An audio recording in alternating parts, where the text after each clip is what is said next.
AITA for refusing to let my niece's biological father back into their lives after I adopted them.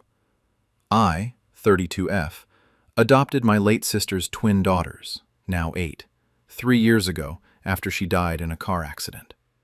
Their biological father, my sister's ex-boyfriend, Mark, had abandoned them when they were 2 years old. Just disappeared one day. Didn't pay child support, didn't call, nothing. My sister raised them alone for 3 years before the accident, and in her will, she explicitly named me as guardian, specifically stating she did not want Mark to have custody or contact. When my sister died, Mark didn't even show up to the funeral. He didn't contest my adoption petition. He had every opportunity to step up, and he chose not to. I sold my condo and bought a house with a yard in a good school district. I changed careers to have more flexibility. These girls are my daughters now in every way that matters. They call me Mama. They've adjusted beautifully. They're thriving. Last month, Mark showed up at my house unannounced. He's apparently been sober for 2 years and turned his life around, and wants to be part of his daughters' lives. He said he was in a bad place when he left, that he's been in therapy, that he's remarried with a stable job, and that he's ready to be a father now. I told him absolutely not. He made his choice 6 years ago when he abandoned them, and he made it again 3 years ago when their mother died, and he didn't even bother to come say goodbye. These girls have stability now. They have a parent who's been there every single day, and I will not let some stranger waltz in and disrupt their lives because he's decided he's ready to play dad. Mark got angry and said I'm punishing him for past mistakes and denying his daughters their father. He said everyone deserves second chances and that I'm being vindictive. He's now contacted other family members, and honestly, some of them think I should at least let him meet the girls or send photos or something. They say he's clearly trying to change, that blood matters, and that the girls might resent me later if I keep them from their biological father. But here's the thing. He's not their father. He's a sperm donor who abandoned them twice. I'm their mother. I've been there for every nightmare, every first day of school, every fever and scraped knee. I'm the one who held them while they cried for my sister. I'm not going to expose them to someone who could leave again the moment things get hard. My own mother thinks I'm being too harsh and that supervised visits wouldn't hurt. My best friend says I'm absolutely right to protect them. My therapist says it's my decision as their legal parent, but to consider what might be best for the girls long term, not just my feelings about Mark.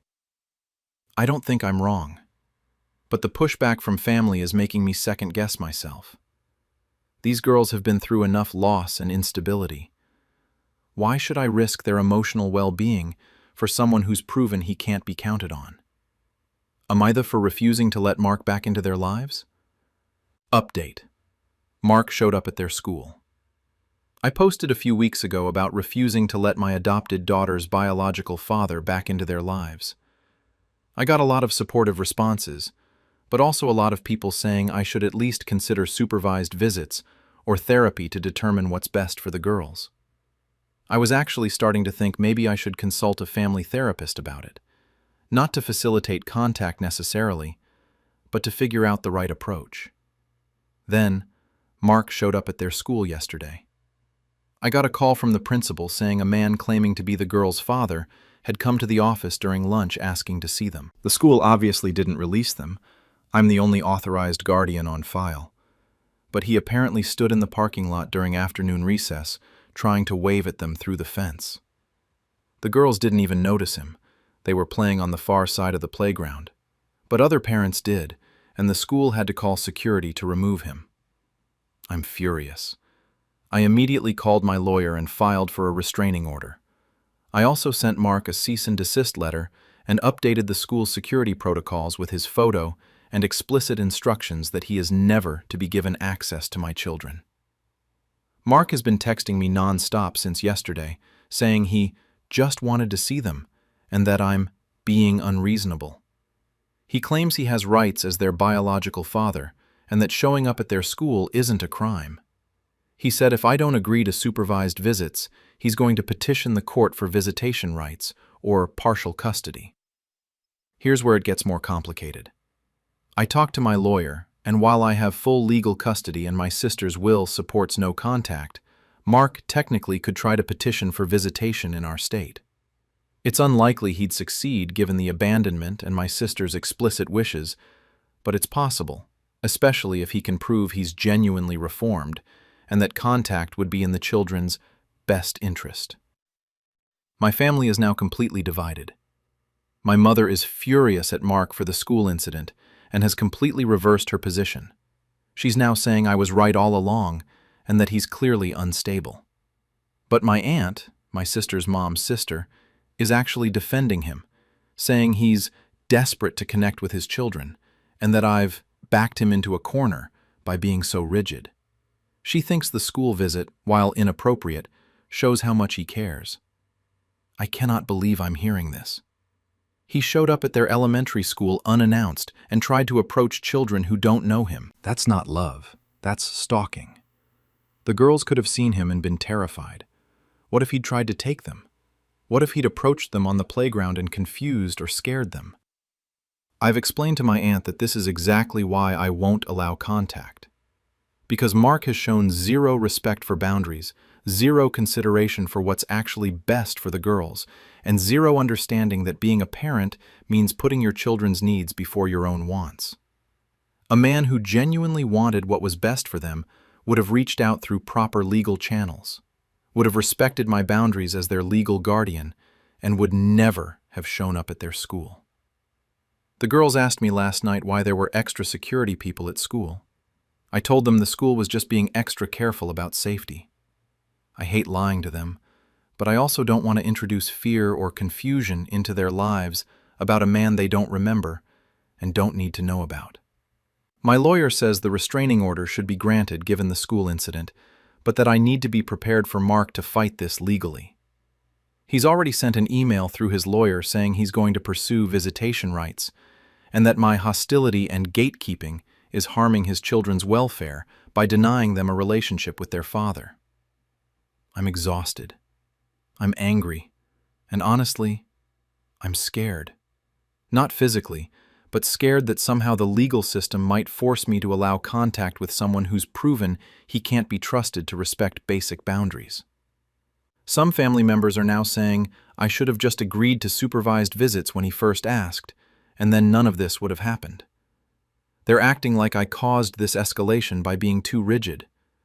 But I don't think giving in to someone who abandoned his children is the right lesson to teach about boundaries and respect. So I guess my question now is, am I the for refusing contact even though it's led to this situation escalating? Should I have just agreed to supervised visits to avoid all this drama? Or am I right to hold firm and protect my daughters from someone who's shown he prioritizes his wants over their well-being? Final update. The family meeting and my decision. A lot has happened since my last update about Mark showing up at the school. The restraining order was granted, which prohibits Mark from contacting me or the girls, and from coming within 500 feet of our home or their school.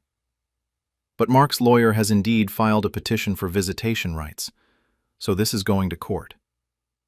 My family drama reached a breaking point last week when my aunt organized a family meeting without my consent. She invited Mark, several family members, and expected me to bring the girls. I only found out about it because my cousin called to warn me. I obviously did not attend and did not bring my daughters to an ambush where they'd be introduced to their biological father against my will. The family meeting apparently happened anyway. My aunt, my sister's former mother-in-law, Mark's mom, and a few other family members met with Mark to hear his side.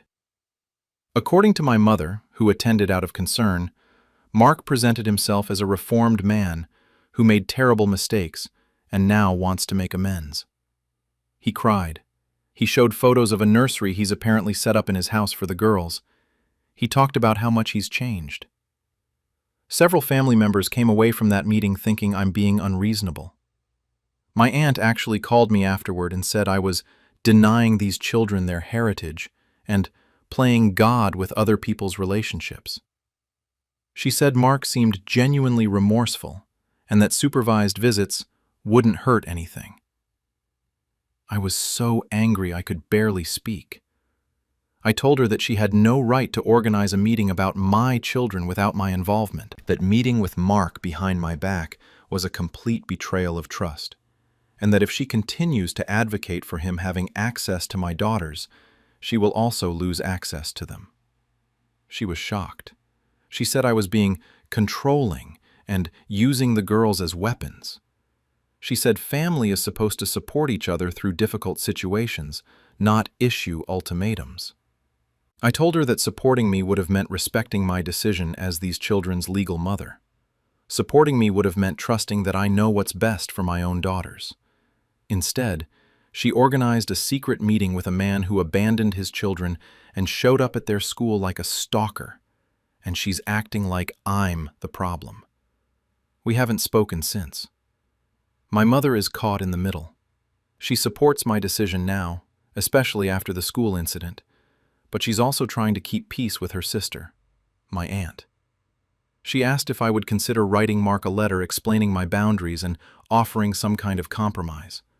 Maybe yearly photos or updates through a lawyer, just something to show I'm not completely heartless. I thought about it for exactly 10 seconds before saying no. I don't owe Mark anything. My daughters don't owe him anything. He made his choices, and consequences exist. Then came the part that made me question everything. My daughters came home from school last Friday talking about family trees. They're doing a project where they draw their family tree and share about their relatives.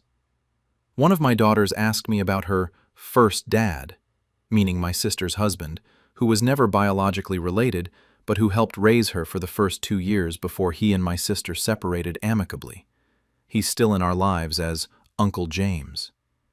She asked if she had a birth dad, like some of her adopted friends at school have birth parents. And I froze. Because yes, technically she does. But how do I explain that he exists, but chose not to be in her life? How do I explain that without either lying or potentially creating questions I'm not ready to answer? I ended up giving a vague answer about how families come in all different forms, and that I'm her mama, and that's what matters. She seemed satisfied, but my heart was pounding. Because what if Mark's lawyer uses this in court? What if they argue that the girls are naturally curious about their biological father, and that denying contact is denying them important identity information? My lawyer says not to worry about the family tree incident. 8-year-olds ask questions and move on, and it doesn't indicate any deep longing for their absent biological father. But it shook me. It made me realize that someday, maybe when they're teenagers, they might want to know about Mark. They might be angry that I kept them apart. They might feel like I made a choice that should have been theirs. But here's the thing. They're 8. They can't make this choice, and I have to make it for them, based on what I believe is best for their safety and emotional well-being. A man who abandoned them, who didn't show up when their mother died, who violated boundaries by showing up at their school. That man doesn't get access to my children just because he's decided 6 years later that he's ready to be a parent. So here's where I've landed, and I genuinely want to know if this makes me an asshole. I've decided to create a file for each of the girls. I'm going to include information about Mark, his name, basic information, maybe a photo if I can find one that my sister had. I'm going to include copies of the legal documents showing he abandoned them and chose not to contest the adoption. I'm going to include my sister's will, where she explicitly stated her wishes, and I'm going to write them each a letter explaining my decision and why I made it. When they're 18, if they want to seek out Mark themselves, they can. They'll have all the information they need to make an informed choice as adults. But until then, I'm going to continue protecting them from a man who's proven he can't respect boundaries and who prioritizes his desires over their stability. My lawyer thinks this is reasonable and that it will look good in court. It shows I'm not trying to erase Mark from existence, but that I'm making a parenting decision based on their current best interests, while acknowledging they may feel differently as adults. But my aunt thinks I'm still being vindictive.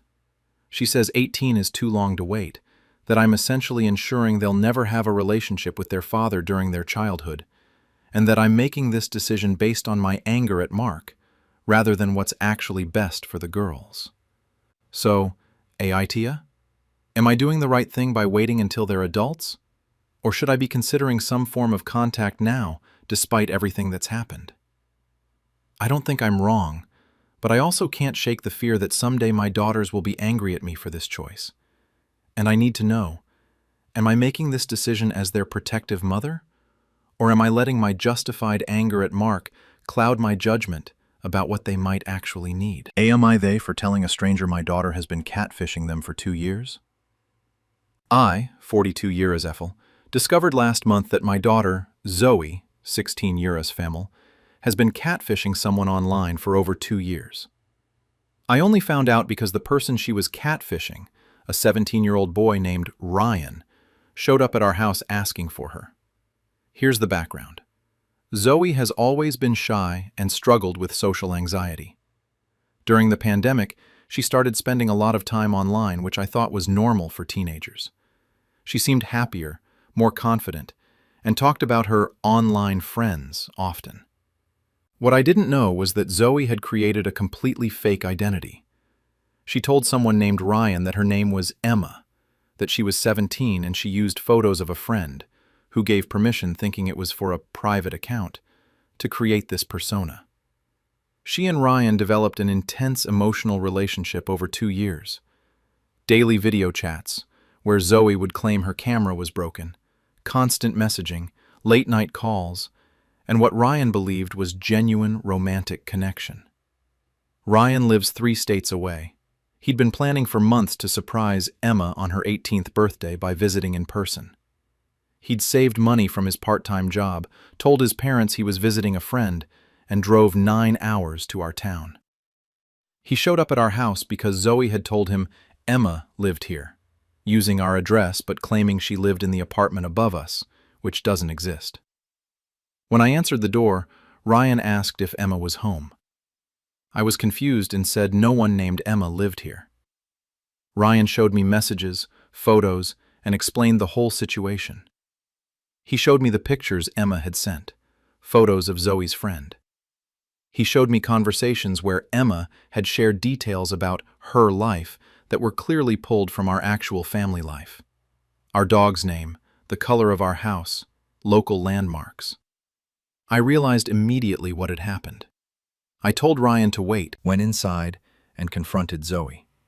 She broke down crying, admitted everything, and begged me not to tell Ryan the truth. She said she'd planned to end things before he ever wanted to meet, that she never meant for it to get this far, and that revealing the truth would destroy him. I was horrified. This wasn't just a little online lie. Zoe had created an entire fake identity and maintained an elaborate deception for 2 years with someone who believed they were in a real relationship. I told Ryan the truth. I explained that Emma was actually my daughter Zoe, that she was 16, not 17, that the photos were of someone else, and that everything he'd believed about his relationship was based on lies. Ryan was devastated. He said he'd been planning his future around this relationship. He'd chosen colleges near where Emma claimed to live. He'd turned down other relationship opportunities, and he'd shared his deepest feelings and struggles with someone he thought loved him back. He left in tears. I later found out from his mother, who called our house furious, that Ryan had a breakdown on the drive home and is now in therapy dealing with the betrayal. Zoe is furious at me. She says I destroyed her friendship and that Ryan would have been better off never knowing the truth. She says she was planning to slowly distance herself from Ryan over the next few months so he wouldn't be hurt, and that by telling him abruptly, I made everything worse. My husband thinks I did the right thing by being honest, but he's worried about Zoe's mental health. She's been depressed and barely speaking to us since the incident. My sister thinks I should have handled it differently. She says I should have helped Zoe come clean herself rather than immediately telling Ryan. She thinks the way I revealed it was too harsh and didn't give Zoe a chance to take responsibility or apologize properly. Zoe's therapist, who we've now involved, says that while Zoe's actions were wrong, the abrupt revelation may have been traumatic for both teenagers, and there might have been a gentler way to handle the situation. Ryan's parents are threatening legal action, though my lawyer says there's probably no legal case here. They say my daughter emotionally manipulated and deceived their son, and that I'm responsible for not supervising her online activity better. I'm torn. On one hand, Ryan deserved to know the truth. He'd driven 9 hours and planned his life around someone who didn't exist. On the other hand, the way I told him was blunt and immediate, and now both teenagers are suffering. Am I for telling Ryan the truth about my daughter's catfishing rather than helping her end the relationship more gradually? Update. Ryan's parents reported us to authorities, and Zoe's deception was even worse than I knew. I posted 3 weeks ago about telling a teenage boy that my daughter had been catfishing him for 2 years. Most responses supported my decision to tell the truth, though some thought I should have helped my daughter come clean more gently. Things have gotten significantly worse. Ryan's parents filed a report with local authorities, claiming my daughter had engaged in online fraud and emotional manipulation of a minor. While the police ultimately determined no crime had been committed, since Zoe is also a minor and there was no sexual content or financial exploitation, the investigation revealed aspects of Zoe's catfishing I hadn't known about.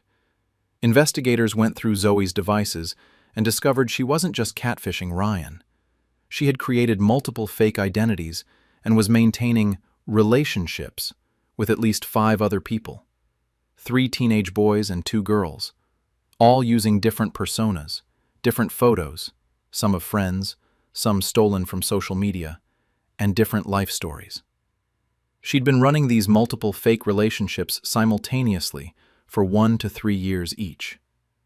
She had elaborate systems to keep track of which lies she'd told which person, spreadsheets of fake biographical details, and even fake social media accounts for Emma's friends to make the deception more believable. One of the people she was catfishing was a 19-year-old college student who'd been sending gifts and care packages to a fake address Zoe had set up at a mail forwarding service. Another was a 16-year-old girl struggling with suicidal ideation, who told investigators that her online friend Emma was the only person who understood her. I was horrified. This wasn't a teenage mistake or social anxiety coping mechanism. This was systematic deception affecting multiple people's lives. Zoe's therapist referred us to a specialist in adolescent behavioral issues. After several evaluations, we learned Zoe has been diagnosed with a cluster of issues, including severe social anxiety, compulsive lying behaviors, and what the specialist called identity disturbance. She'd been creating these alternate identities partly because she found her real life and real self inadequate. The therapist explained that the catfishing had become almost addictive. Zoe got validation and connection as Emma and her other personas that she couldn't achieve as herself. Each fake identity allowed her to be someone different, more confident, more interesting, more worthy of love. But the impact on her victims was real. Ryan is still in therapy, and his parents say he's struggling to trust anyone. The 16-year-old girl Zoe catfished feels betrayed by someone she'd confided her deepest struggles to. The college student who'd been sending gifts feels humiliated and used. All of these people, or their parents, have contacted us. Some want apologies. Some want to understand why. Some are just angry and want us to know the harm Zoe caused. We've had to change our phone number and email because we were getting harassed. Ryan's parents posted about the situation on local social media, without using names but with enough details that people figured it out. And now Zoe is dealing with reputation damage at school. She's being homeschooled temporarily because students were confronting her about being a catfish and calling her a psycho liar. One of the girls whose photos Zoe had used found out and is threatening her own lawsuit for unauthorized use of her image. My husband and I are struggling with how to handle this. The therapist says Zoe needs intensive treatment, possibly residential if her behaviors don't improve. She's started on medication for anxiety and is in therapy 3 times a week. But she's also become more withdrawn and has expressed that she wishes she could disappear. The specialist warned us about suicide risk with teenagers facing public exposure of deceptive behaviors. So we've had to implement safety measures at home, monitoring her location, checking in frequently, restricting internet access. Zoe alternates between being remorseful and being defensive. Sometimes she cries and says she knows what she did was wrong. Other times she insists she never meant to hurt anyone and that online relationships aren't real anyway, so the harm wasn't that serious. My sister thinks we're being too hard on Zoe, that she's a troubled teenager who needs support, not punishment. She says publicly revealing the catfishing, even though I only told Ryan and his parents spread it further, has traumatized Zoe and made her issues worse. My husband thinks we need to consider residential treatment because Zoe's behaviors indicate deeper problems than we can handle at home. He's worried she'll find ways to continue deceptive online behaviors even with our monitoring. But here's the part that's really tearing me apart. Several of the people Zoe catfished have asked to speak with her. Not to yell at her, but to get closure and understanding. The 16-year-old girl who confided in Emma wants to talk to the real Zoe to understand who she'd actually been talking to. Ryan wants to ask Zoe why she did it and whether any of their conversations were real. Zoe's therapist thinks these conversations could be therapeutic for everyone, but only if Zoe is genuinely ready to take accountability. Right now, Zoe refuses. She says she can't face them and that talking to her victims would break her. I'm stuck between thinking Zoe needs to face the consequences of her actions and worrying that forcing confrontation could push her towards self-harm.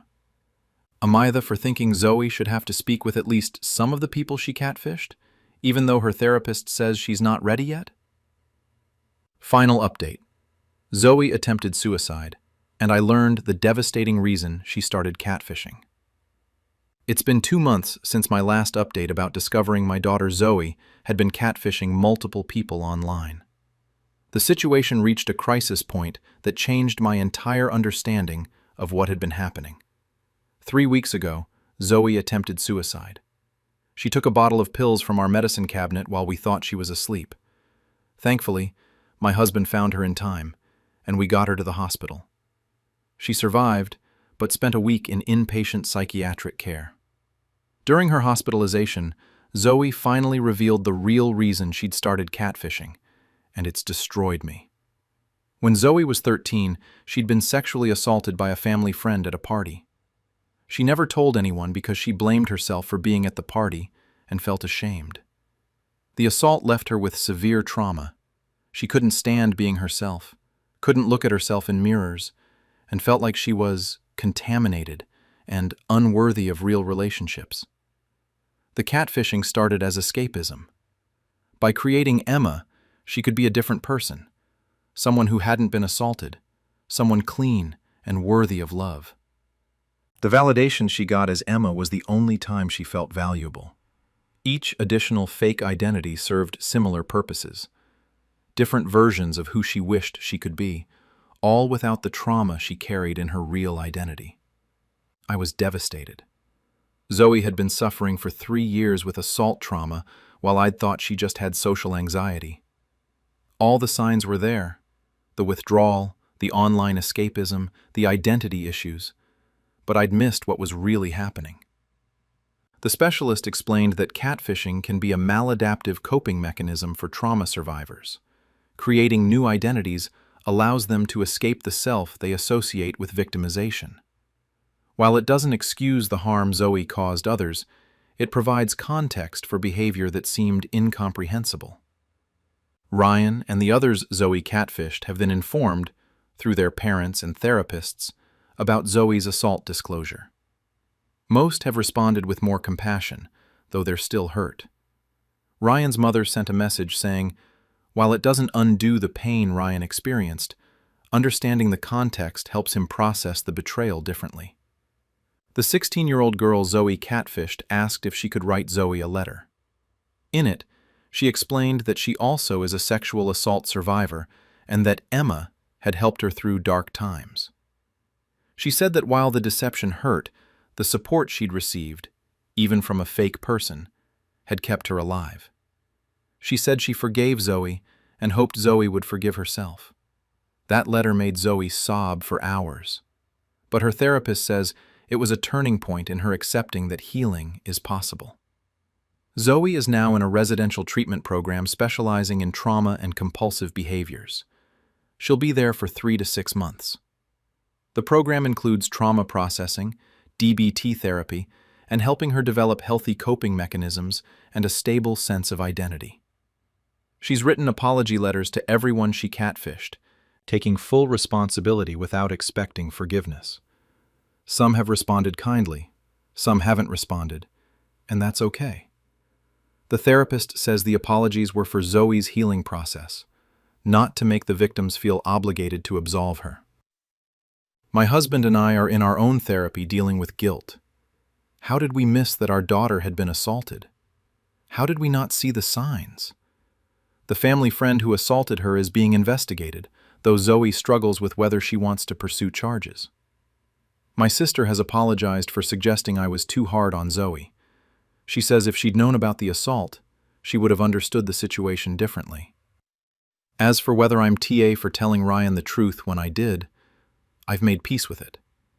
Could I have handled it more gently? Yes. Should I have helped Zoe come clean herself? Maybe. But Ryan deserved honesty, and the abrupt revelation ultimately led to discoveries about Zoe's trauma that got her the help she desperately needed. The specialist said that without the crisis of being exposed, Zoe might have continued the catfishing behaviors indefinitely, while her trauma remained untreated. Sometimes, the wrong way of handling something leads to necessary outcomes. Zoe is slowly improving. She's starting to process her assault, understand her catfishing behaviors, and build a real identity she can accept. It's going to be a long road. The people she catfished are healing too, with the understanding that while Zoe's trauma doesn't erase their hurt, it provides context that helps them make sense of what happened. Maitha? Looking back, I think we all were and weren't. Zoe hurt people through her deception, but she was a traumatized child trying to survive. I exposed her harshly, but it led to crucial intervention. Ryan and the others deserved better, but they're showing remarkable compassion. Sometimes there are no clean answers, just people trying to heal from complicated situations where everyone was hurt in different ways. Zoe's in treatment. The assault is being addressed. The people she catfished are recovering. It's not a happy ending, but it's a path toward healing that we wouldn't have found if the truth hadn't come out when and how it did. AITA for telling a woman her husband has been cheating on her with me?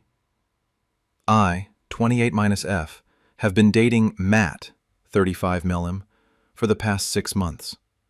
We met through a mutual friend at a dinner party, hit it off immediately, and started seeing each other regularly. He was charming, attentive, and seemed genuinely interested in building something serious with me. Matt told me he worked in consulting, which explained why he traveled frequently and was often unavailable on weekends. He said he had a demanding job that required him to be off the grid sometimes. I found it frustrating, but accepted it as part of dating someone with a high-pressure career. We never went to his place. He said he was renovating and it was uninhabitable. We always met at my apartment or at restaurants and hotels. When I suggested meeting his friends or family, he'd say he was private about his personal life and wanted to keep our relationship just ours for now. Red flags? Absolutely. But I ignored them because I was falling for him. Last week, a woman messaged me on social media. She introduced herself as Lauren and said she needed to talk to me about Matt. She asked if we could meet for coffee. I was confused but agreed. When we met, Lauren told me she was Matt's wife. They'd been married for 8 years and had 2 children together, ages 5 and 3. I was devastated. I had no idea Matt was married. Lauren showed me photos of their wedding, their kids, their family vacations. She said she'd discovered our relationship by finding text messages on Matt's phone and had tracked me down through my number. Lauren wasn't angry at me. She said she believed I didn't know about her. But she wanted to know everything about my relationship with Matt. How we met, what he'd told me, where we'd been together. I told her everything. I apologized profusely for being part of this, even unknowingly. I said I'd end things with Matt immediately and would never contact him again.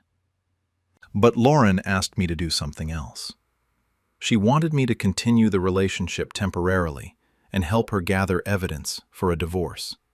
She said Matt had hidden assets and she needed proof of his infidelity and his patterns of deception to protect her financial interests in the divorce. I was uncomfortable with this. I said I wanted nothing to do with Matt anymore and didn't want to be involved in their marital issues. Lauren started crying. She said Matt had cheated before and she'd forgiven him, but this time she was done. She said she needed my help to make sure she and her children were protected in the divorce, and that without solid evidence, Matt's lawyer would make things difficult. I still refused. I said I was sorry, but I couldn't continue a fake relationship with a man who'd lied to me for 6 months, even to help her. Lauren left upset. Later that day, I received messages from several of Matt's family members calling me a homewrecker and saying I'd destroyed a family. Apparently, Lauren had told them about me, and they blamed me for the affair, even though I hadn't known Matt was married. I was furious.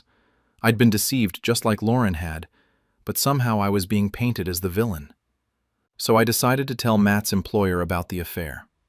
Matt's consulting firm has a strict ethics policy about personal conduct, especially for senior employees.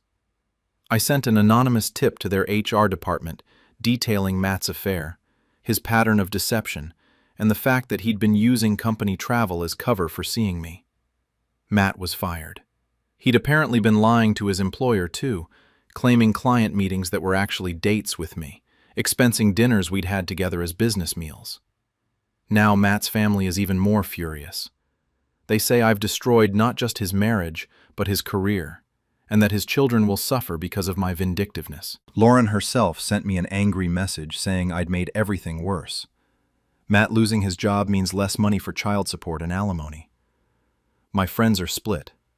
Some say Matt deserved professional consequences for using company resources to conduct an affair. Others say I went too far, that getting him fired was petty revenge that will ultimately hurt his kids.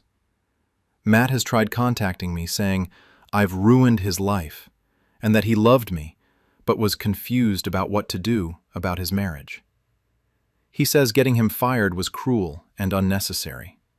Am I for reporting Matt to his employer after discovering he'd been cheating on his wife with me? Update.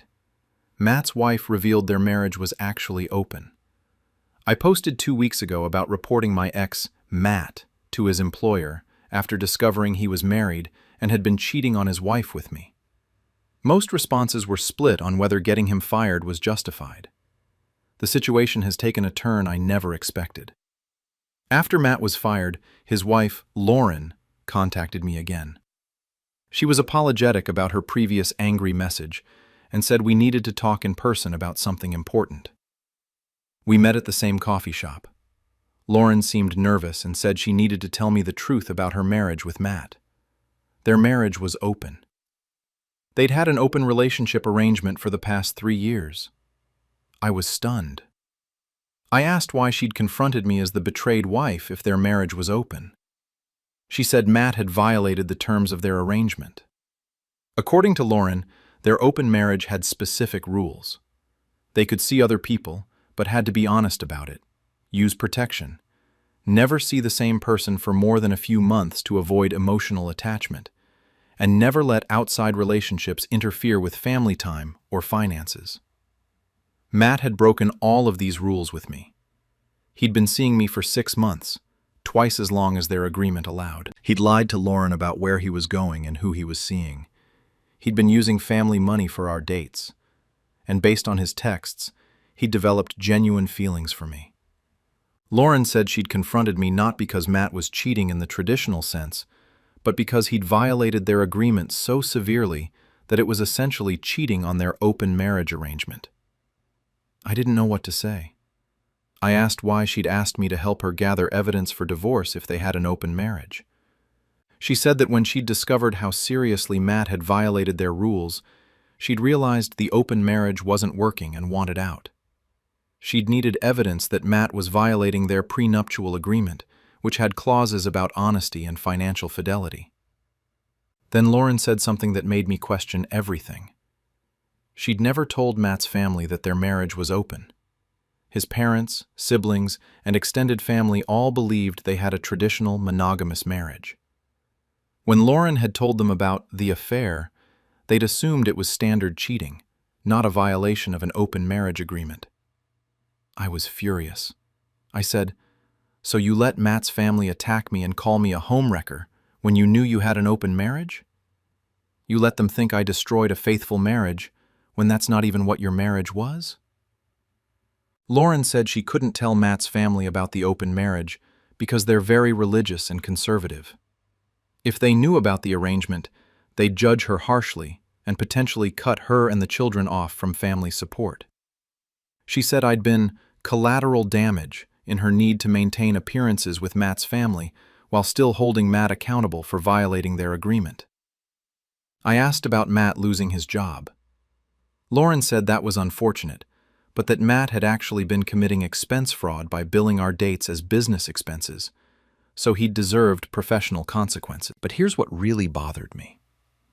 Lauren said she understood if I was angry, but that she hoped I wouldn't reveal the truth about their open marriage to Matt's family. She said it would complicate the divorce and harm her relationship with her in-laws, who were helping with childcare. I left that meeting feeling manipulated. Lauren had used me twice. First, Matt had used me as an unknowing affair partner, and then Lauren had used my ignorance to paint herself as a wronged wife to Matt's family. I contacted Matt, against my better judgment, and asked if his marriage was actually open. He confirmed it was and said he'd violated their rules but hadn't expected Lauren to blow everything up over it. He said the open marriage was Lauren's idea originally and that he'd gone along with it even though he'd never been fully comfortable with it. Matt said he'd developed real feelings for me and had been planning to leave Lauren and make our relationship official. He said Lauren finding out had forced his hand before he was ready. Now I'm stuck with information that changes the entire narrative Matt's family has about the situation, but revealing it would hurt Lauren's relationship with them and potentially affect her children's support system. AITA for considering telling Matt's family the truth about their open marriage, even though it would complicate Lauren's divorce and her relationship with them. Final update. I revealed the truth and discovered who was really being deceived. It's been a month since I learned that Matt and Lauren had an open marriage and that I'd been used as a pawn in their divorce drama. After struggling with what to do, I made a decision that revealed the truth was even more complicated than anyone knew. I decided to tell Matt's family about the open marriage, not out of spite, but because I felt they deserved to know the full context before continuing to harass me as a homewrecker. I reached out to Matt's sister, Diana, who'd sent me several angry messages after the affair came out. I asked to meet with her and explained everything, that Matt and Lauren had an open marriage, that I'd been unknowingly dating Matt within that arrangement, and that Lauren had deliberately let the family believe it was traditional infidelity to maintain her image. Diana was shocked. She said there was no way her brother would agree to an open marriage given his traditional values and Catholic upbringing. She thought I was lying to deflect blame. I showed her screenshots of my conversation with Matt where he'd confirmed the open marriage. Diana said she needed to talk to her brother directly. What happened next unraveled everything. Diana confronted Matt, who confirmed the open marriage was real. But then, Diana sat down with Lauren privately and got her to admit something she hadn't told me. The open marriage had been Matt's idea, not Lauren's. According to what Diana learned, Matt had been cheating on Lauren for years in their monogamous marriage. 3 years ago, Lauren had discovered an affair and confronted Matt. Instead of ending the marriage, Matt had proposed they open it up. He'd framed it as being honest about our needs, and convinced Lauren it would save their marriage. Lauren had reluctantly agreed, hoping it would be better than continued secret cheating. But the reality had been painful. Matt had multiple partners, while Lauren rarely dated anyone. She'd stayed in the open marriage because she was financially dependent on Matt and afraid of divorce. When Matt violated even the loose rules of their open arrangement with me, developing feelings, using family money, lying about his whereabouts, Lauren had seen it as her chance to finally end the marriage, with evidence that even an open marriage couldn't excuse. But here's the truly shocking part. Diana dug deeper and discovered Matt had been lying to me about the open marriage too. Matt had told me the open marriage was Lauren's idea, and that he'd been uncomfortable with it. But Lauren's version, confirmed by Diana finding old texts, showed Matt had pushed for it and had been the primary beneficiary. Matt had also told me he'd developed real feelings for me and was planning to leave Lauren. But Diana found evidence that Matt had said this to at least 2 other women he'd been seeing during the open marriage. It was his pattern. Make each woman feel special and different from the arrangement, promise to leave his wife, then move on when things got complicated. I'd been played by both Matt and Lauren in different ways. Matt had used me as his latest special girlfriend in a pattern of manipulation, and Lauren had used my ignorance to leverage her divorce. But the story gets worse. When Diana shared all this information with her parents, Matt and Lauren's in-laws, they revealed something that changed the entire context. They'd been financially supporting Matt and Lauren's lifestyle for years because Matt had actually lost his consulting job 2 years ago. He'd been pretending to work while actually living off his parents' money. The business trips had been cover for the fact that he had no actual job to go to. When I'd reported Matt to his employer for ethics violations, I'd reported him to a company he hadn't worked for in 2 years. The firing was actually Matt finally having to admit to everyone that he'd been unemployed and lying about it.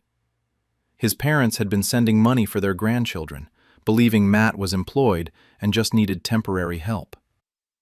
Learning that Matt had been unemployed for 2 years while conducting multiple affairs with their money was the final straw. They've cut off all financial support. Lauren is filing for divorce with their backing. Matt has moved back in with his parents while looking for actual employment. And I'm left processing that I wasn't dating a married consultant with a complicated open marriage. I was dating an unemployed serial cheater who'd lied to his wife, his parents, his affair partners, and me about virtually everything. The family no longer blames me. They see me as another victim of Matt's manipulation. Lauren has apologized for using me but says she was desperate to escape a marriage to a liar who'd trapped her with children and financial dependence. Matt has tried contacting me with various stories, trying to explain everything, but Diana told me not to believe anything he says. He's lied to literally everyone in his life for years. AITA for getting involved in all of this and revealing the open marriage truth? Looking back, I think everyone was TA in different ways. Matt was TA for obvious reasons. Lauren was TA for using me to maintain appearances while seeking divorce. I was TA for getting someone fired from a job without knowing the full story, even though it turned out he didn't actually work there. But mostly, this situation taught me that when someone seems too good to be true, when they're unavailable at weird times, when they keep their life compartmentalized, it's not because they're private or busy, it's because they're hiding something. Matt wasn't just a cheating husband. He was a compulsive liar who'd constructed an entire fake life and had convinced everyone around him to believe different versions of his lies. The only winners here are Matt's parents, who finally know the truth about their son, and Lauren, who's escaping a marriage built on deception. As for me, I reported someone to an employer they didn't actually work for, got embroiled in a fake open marriage divorce, and spent 6 months dating someone who was lying about literally every aspect of his life. Sometimes the question isn't AITA, but rather, was anyone telling the truth? And in this situation, the answer was no. AITA for refusing to return a diary I found after reading what was inside. I, 27 female, found a leather-bound journal at a coffee shop 2 months ago. It was left on a table after someone had packed up and left. I waited 20 minutes to see if they'd come back, then gave it to the barista in case the owner returned looking for it. A week later, the journal was still sitting in the coffee shop's lost and found box. The barista said no one had claimed it and asked if I wanted it since I'd found it. I took it thinking I'd use it for my own journaling. When I got home, I opened it and realized it was already filled with entries. They were dated over the past year and written by someone who signed each entry as E. The entries were deeply personal. Thoughts about therapy, relationship struggles, family trauma, and attempts at healing. I know I shouldn't have kept reading, but I did. The writing was compelling and raw, and I felt connected to this stranger's journey. I read the entire journal over several days. Then I got to entries from 3 months ago that made me very uncomfortable. E wrote extensively about watching their neighbor through the windows at night, describing in detail what this neighbor did in their home, what they wore, who they talked to on the phone, their daily routines. The entries progressed to E, describing fantasies about entering the neighbor's home while they were sleeping. The neighbor was described in enough detail that I became convinced I knew who it was. My coworker, Jenna, who lives in the same neighborhood as the coffee shop where I'd found the journal. The physical description, the apartment layout, the cat's name, it all matched Jenna. I was disturbed but didn't know what to do. I couldn't prove E was actually stalking Jenna or planning anything harmful. It could have been fiction or therapeutic fantasy writing. But it felt too specific and detailed to be fictional. Last week, someone posted in a local Facebook group asking if anyone had found a brown leather journal at the coffee shop. They said it had significant personal and sentimental value, and they were desperate to get it back. They left a phone number. I texted the number and confirmed it was the owner of the journal I'd found. The person, who identified herself as Emma, was relieved and asked to meet to get the journal back. I said I needed to talk to her first about the contents. She was immediately defensive and said the journal was private and I had no right to read it. I told her I'd read it, that I'd found concerning content about surveillance of someone I believed was my coworker, and that I wanted to understand what the entries meant before returning it. Emma was furious. She said the journal was therapeutic writing for her OCD and intrusive thoughts, that her therapist had recommended writing out her obsessive thoughts to process them, and that none of it was real or meant to be acted upon. She said I'd violated her privacy by reading her most vulnerable therapeutic work, and that I was now holding it hostage based on a complete misunderstanding of what OCD intrusive thoughts are. I said I understood intrusive thoughts, but that the entries were too specific and detailed about a real person. I didn't name Jenna. For me to feel comfortable returning the journal without more assurance that no one was in danger. Emma said she wasn't required to explain her medical treatment to me and demanded I return her property immediately or she'd involve the police for theft.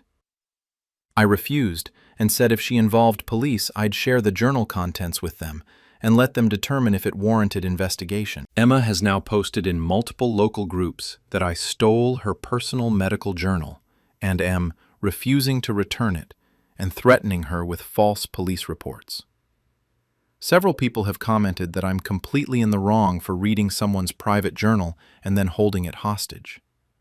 My roommate thinks I should return it and let Emma deal with her own mental health treatment without my interference. My best friend thinks I should talk to Jenna directly and let her decide if she wants to know about the journal. My coworker at the coffee shop says I should have never taken the journal in the first place, or should have stopped reading the moment I realized it was personal. Am I the for refusing to return Emma's journal after reading concerning content about potential stalking? Update. I talked to Jenna and discovered Emma is her ex-girlfriend. I posted 3 weeks ago about finding a journal with disturbing surveillance entries and refusing to return it to the owner. Most responses said I shouldn't have read it and should return it, though some supported my concerns about the content. I decided to talk to Jenna, my coworker who I believed was the subject of the journal entries. I asked to meet her for coffee and explained the situation, that I'd found a journal, read it, and found detailed entries about someone I thought was her. Jenna's face went pale when I described the entries. She asked me to describe the handwriting and the person who'd contacted me about the journal. When I showed her Emma's Facebook profile from the lost item post, Jenna started crying. Emma is Jenna's ex-girlfriend. They dated for 2 years and broke up 8 months ago, after what Jenna described as an increasingly controlling and obsessive relationship. Emma had struggled with jealousy and had accused Jenna of cheating, which Jenna says she never did. The breakup had been difficult, with Emma initially refusing to accept it was over. Jenna said Emma had struggled with mental health issues during their relationship, including anxiety and OCD. Emma had been in therapy, and Jenna had tried to be supportive, but near the end of the relationship, Emma's behavior had become frightening, showing up unannounced, demanding to know where Jenna was at all times, and becoming irrationally suspicious of Jenna's friendships. After the breakup, Jenna had asked Emma not to contact her. Emma had mostly respected this, though she'd sent occasional texts that Jenna hadn't responded to. Jenna thought Emma had moved on. Learning that Emma had been writing detailed journal entries about watching Jenna through her windows 3 months after the breakup terrified Jenna. She said she'd never noticed Emma watching her and had no idea this had been happening. Jenna asked to see the journal. I showed her the relevant entries. They were exactly as disturbing as I'd remembered. Detailed descriptions of what Jenna wore to bed, who she talked to on video calls, what she ate for dinner, when she turned off her lights. The entries spanned several weeks about 3 months ago. Jenna was devastated. She said the level of detail proved Emma had been regularly watching her without her knowledge. Emma's apartment building faced Jenna's, and Emma's unit had a clear view into Jenna's living room and bedroom windows. Jenna wanted to go to the police but was afraid they wouldn't take it seriously, since the journal entries didn't explicitly threaten violence and could be explained away as intrusive thoughts from OCD, as Emma had claimed to me. I suggested Jenna get a restraining order based on the surveillance.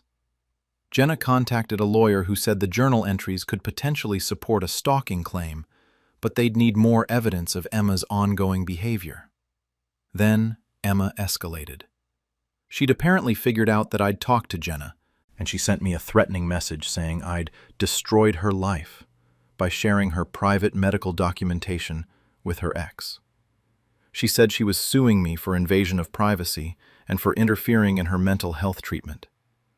She also sent Jenna a long message claiming the journal entries were exposure therapy her therapist had assigned to help her process her obsessive thoughts about missing you. She said she'd never actually watched Jenna, and that the detailed descriptions were creative writing exercises her therapist had recommended. But Jenna didn't believe this, and neither did I. The entries were too specific, too consistent, and too detailed to be imagination or therapeutic writing about generic fears. Jenna installed cameras facing her windows and changed her routine to close her blinds at all times. Within 2 days, the cameras caught Emma standing across the street from Jenna's building, looking up at her apartment windows for over 20 minutes. Jenna now had proof that Emma was still watching her. She went to the police with the video footage and the journal entries. The police took a report and contacted Emma, warning her to stay away from Jenna. Emma is now claiming harassment, that I stole her journal, violated her medical privacy, and conspired with Jenna to make false stalking allegations to punish her for having OCD. Am I the for showing Jenna the journal entries even though Emma says they were private therapeutic writing, never meant to be acted upon? Final update. Emma's therapist revealed the truth about the therapeutic writing. It's been 6 weeks since I found Emma's journal and discovered she'd been surveilling my coworker Jenna, her ex-girlfriend. After police were involved and Jenna obtained a restraining order, the situation reached a conclusion that has left everyone questioning what was real. Emma contested the restraining order, arguing that the journal entries were intrusive thought exposure therapy, prescribed by her therapist for OCD, and that Jenna and I had misinterpreted therapeutic writing as evidence of actual stalking. At the restraining order hearing, Emma brought her therapist, Dr. Sarah Chen, as a witness. Dr. Chen testified that she'd been treating Emma for OCD and relationship anxiety and had recommended journaling as a way to process intrusive thoughts. But here's where things got complicated. Dr. Chen also testified that she'd specifically instructed Emma not to write detailed observational entries about real people, especially not her ex-girlfriend. She'd recommended writing about generic fears and anxieties or using fictional scenarios. Dr. Chen said that in their therapy sessions, Emma had mentioned journaling about Jenna, but had characterized it as writing letters to process the breakup. Dr. Chen had assumed these were therapeutic letters expressing feelings, not surveillance logs describing what Jenna wore and did in her private home. When the judge showed Dr. Chen excerpts from the actual journal, Dr. Chen appeared genuinely shocked. She testified that this level of detailed observation wasn't what she'd recommended, and that the entries suggested Emma had been actually watching Jenna, not just processing intrusive thoughts. Dr. Chen said, "Intrusive thoughts in OCD are unwanted and distressing. The patient experiences them as ego-dystonic, inconsistent with their values. These journal entries read as ego-syntonic, desired and enjoyed. This is documentation of actual behavior, not intrusive thoughts." Emma's own therapist had contradicted her defense. The judge granted Jenna's restraining order and ordered Emma to stay at least 100 yards away from Jenna's home and workplace. But then, Emma's lawyer introduced something new.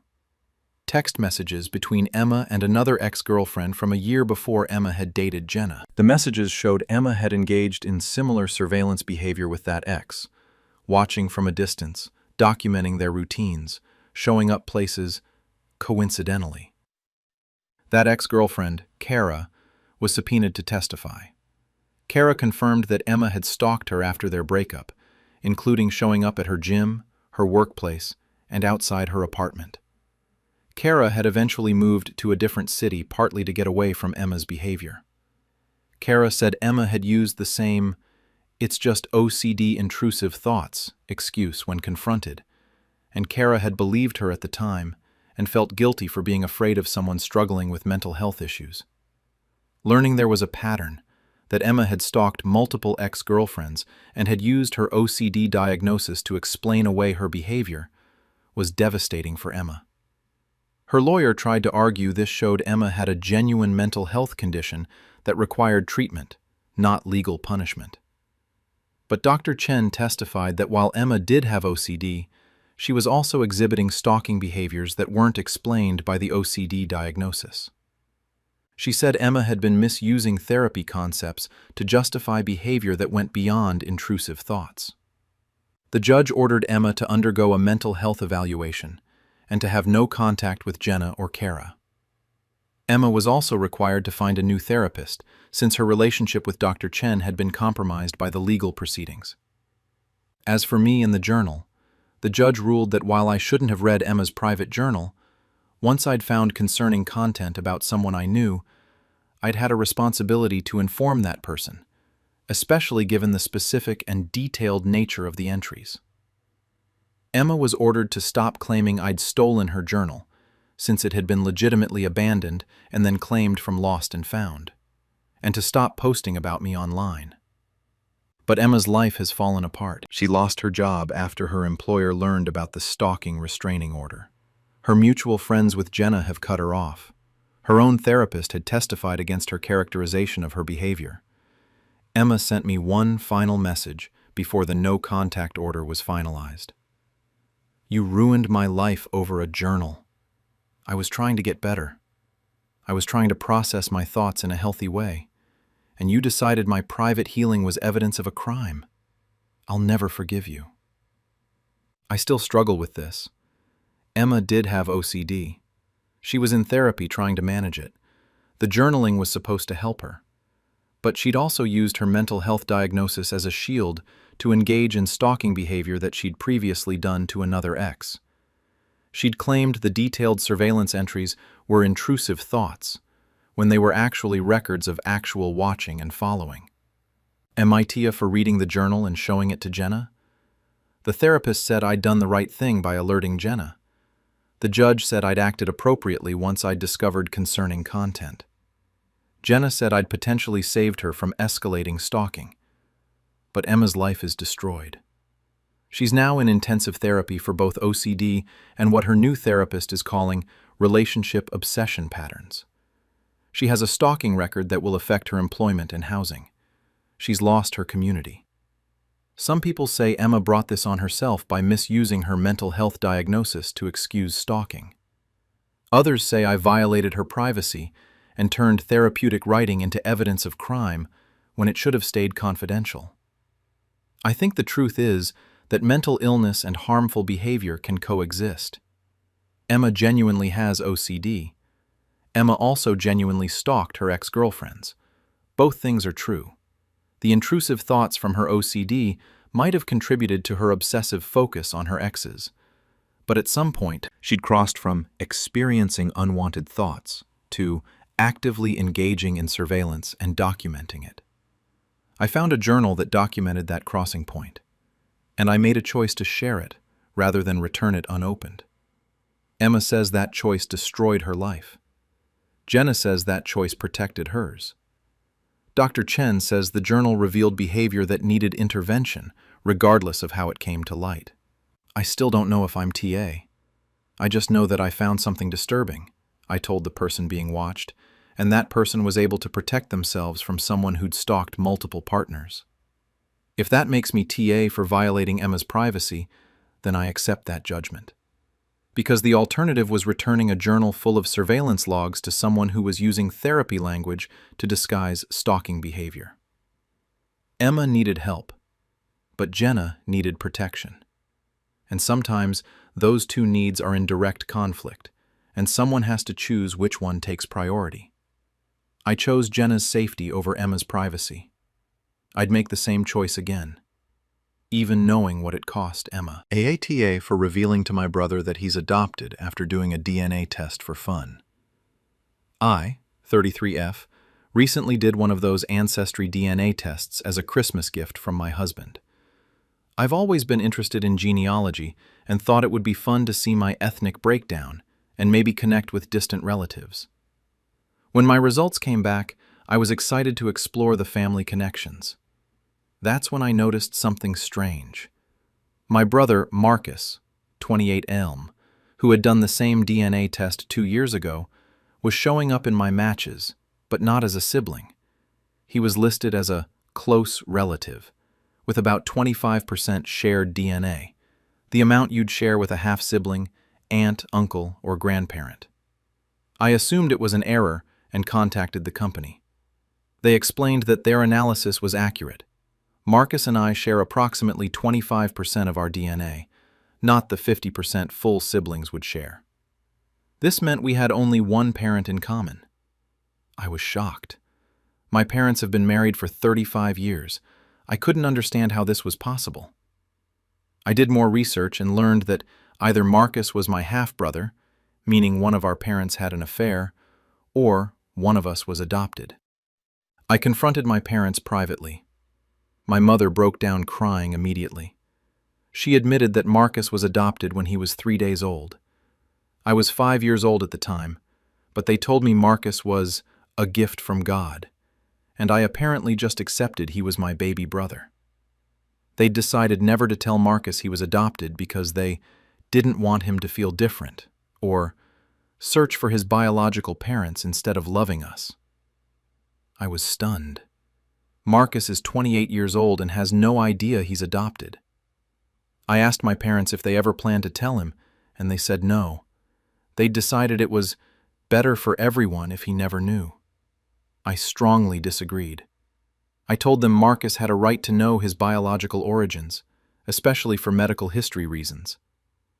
My parents begged me not to tell him, saying it would destroy our family, and that Marcus would feel betrayed they'd kept it secret for so long. I thought about it for a week, but ultimately decided Marcus deserved to know the truth. I invited him over and showed him the DNA results. I explained what they meant and told him what our parents had admitted to me. Marcus was devastated. He confronted our parents immediately, and it turned into a huge fight. Marcus accused them of lying to him his entire life and said he felt like his whole identity was based on a lie. Our parents said I'd ruined the family by revealing a secret that wasn't mine to tell. Marcus has since stopped speaking to our parents. He's angry, hurt, and has started searching for his biological parents. Our mother calls me several times a day, crying, saying I've destroyed their relationship with their son, and that if I'd just kept quiet, everything would have been fine. My father says I'm selfish and cruel for prioritizing some abstract concept of truth over the actual well-being of our family. He says Marcus was happy before I told him, and now he's miserable, and the whole family is fractured. My husband supports my decision, saying Marcus had a right to know. My best friend thinks I should have stayed out of it and let our parents handle it, or not handle it, in their own way. Several family members have weighed in. My aunt, Dad's sister, says I did the right thing, and that secrets like this always come out eventually. My grandmother, Mom's mother, says I'm an ungrateful daughter who's torn apart a loving family over something that didn't matter. Marcus himself has mixed feelings. He thanked me for telling him because I deserved to know the truth about my own life. But he's also said that ignorance might have been easier, and now he can't unknow what I told him. Am I the for revealing to my brother that he's adopted after discovering it through DNA testing, even though my parents begged me to keep it secret? Update. Marcus found his biological family, and the reason he was adopted is worse than anyone knew. I posted 6 weeks ago about revealing to my brother Marcus that he was adopted after discovering it through DNA testing. Most responses said I did the right thing by telling him the truth, though some thought I should have pressured our parents to tell him themselves rather than doing it myself. The situation has exploded in ways I never anticipated. Marcus immediately used his DNA results to search for biological relatives. He connected with several second and third cousins on his biological father's side, and through them, he tracked down his biological father, David, who is now 52 and lives 2 states away. David was shocked to hear from Marcus. He'd had no idea Marcus existed. That's when the real story came out. Marcus's biological mother was my mother's younger sister, Aunt Lisa, who died in a car accident when I was 8 years old. Marcus would have been about 3 at the time. I barely remember Aunt Lisa. I was young when she died, and my parents never talked about her much. I'd assumed it was too painful, given that she died young and tragically. But the truth was much darker. Aunt Lisa had gotten pregnant at 19 by David, her boyfriend at the time. She'd hidden the pregnancy from the family because she was planning to give the baby up for adoption. But when Marcus was born, my mother, her sister, convinced her to let her and my father adopt him instead of giving him to strangers. The adoption was supposed to be open. Aunt Lisa was supposed to be Aunt Lisa in Marcus's life, and he'd know the truth when he was old enough. But 3 years later, Aunt Lisa died in the car accident, and my parents decided that telling Marcus the truth would just make him grieve for a biological mother he barely remembered. So they erased Aunt Lisa from Marcus's history. They removed most photos of her from the house. They stopped talking about her. They let Marcus grow up thinking his dead aunt was just some distant relative, not his biological mother. Marcus is absolutely devastated. Not only is he adopted, but his biological mother was someone he actually knew, barely, as a small child, and she's been dead for 25 years. He'll never get to know her, ask her questions, or understand why she gave him up. He's furious at our parents for erasing his mother from history. He says they didn't just lie about him being adopted. They denied him the chance to grieve his biological mother or know anything real about her. My parents' defense is that they were trying to spare him pain. They say that telling a 3-year-old his aunt was actually his birth mother who'd given him away would have been traumatic, and that after she died, there seemed to be no point in complicating his grief. But Marcus sees it differently. He says they stole his biological mother's memory from him and made a unilateral decision that he should never know who he really was. The situation with David, biological father, is complicated too.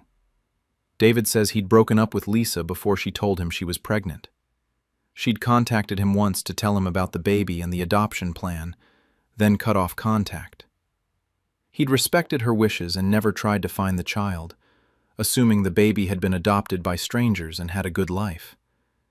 David is willing to have a relationship with Marcus if Marcus wants, but Marcus is overwhelmed and doesn't know what he wants. Meanwhile, my family has completely imploded. Marcus has cut off all contact with our parents and says he may never forgive them. My mother is having a breakdown, saying she only tried to protect him. My father blames me entirely, saying if I'd never told Marcus, none of this would have happened. Extended family members who knew about Aunt Lisa being Marcus's mother are angry that the secret was kept from Marcus. Other family members think it should have stayed secret forever and that I've caused unnecessary pain. My grandmother told me that Aunt Lisa had written letters to Marcus before she died. Letters meant to be given to him when he was older, explaining why she'd made the adoption decision and how much she loved him. My mother never gave Marcus these letters. She'd hidden them because she didn't want to confuse him. Marcus is now demanding these letters. My mother is refusing, saying they'll only make things worse. Marcus is threatening legal action to get them. I feel horrible. Yes, Marcus deserved to know the truth, but the truth is so much more painful than I'd imagined. Not only is he adopted, but his biological mother was someone he could have known and grieved for properly, and that chance was stolen from him. My husband says I'm not responsible for my parents' decisions to lie and hide information. He says the letters, the erased history, the hidden identity, those were my parents' choices, not mine. But Marcus's wife reached out to me saying that while she supports Marcus knowing the truth, the revelation has sent him into a depression. He's in therapy, he's struggling at work, and he's obsessing over Aunt Lisa and David and trying to reconstruct a history that was deliberately hidden from him. Am I the Jeff for telling Marcus the truth, even though it led to discovering that his biological mother was a family member who died, and that our parents had hidden this from him his entire life? Final update. Marcus got the letters, and what they revealed destroyed my mother. It's been 3 months since Marcus discovered he was adopted and that his biological mother was our Aunt Lisa. The situation has reached a conclusion, though not a happy one. Marcus hired a lawyer and threatened to sue our parents for the letters Aunt Lisa had written to him before her death. Our parents' lawyer advised them that while Marcus probably couldn't win a lawsuit, the fight would be expensive and public. They agreed to hand over the letters. There were 7 letters, written when Aunt Lisa was 21, 22 years old, meant to be given to Marcus at different ages, 10, 13, 16, 18, 21, 25, and 30. My mother had kept them hidden for 25 years.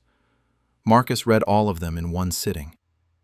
What they revealed changed everything we thought we knew about the adoption and Aunt Lisa's death. In the letters, Aunt Lisa explained why she'd chosen adoption. She was young, David, the biological father, had broken up with her, and she didn't feel equipped to be a single mother. But she'd chosen my parents specifically because she wanted to remain in Marcus's life as his aunt, and the adoption was supposed to be open. But the later letters, the ones meant for when Marcus was older, revealed something darker.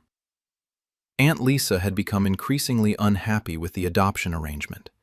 She wrote that my mother was erasing her from Marcus's life, not allowing her normal aunt-nephew bonding, and treating her like a visitor to her own son. In the letter meant for Marcus's 16th birthday, Lisa wrote that she'd started talking to a lawyer about challenging the adoption or seeking visitation rights, because my mother had essentially cut her out of Marcus's life. The final letter, written 2 months before her death, revealed that Lisa had been planning to fight for Marcus. She wrote, "I made a mistake. I should never have let them adopt you. Your mother," meaning my mother, "has taken you from me, and I'm going to fight to get you back. By the time you read this, hopefully we'll have a real relationship."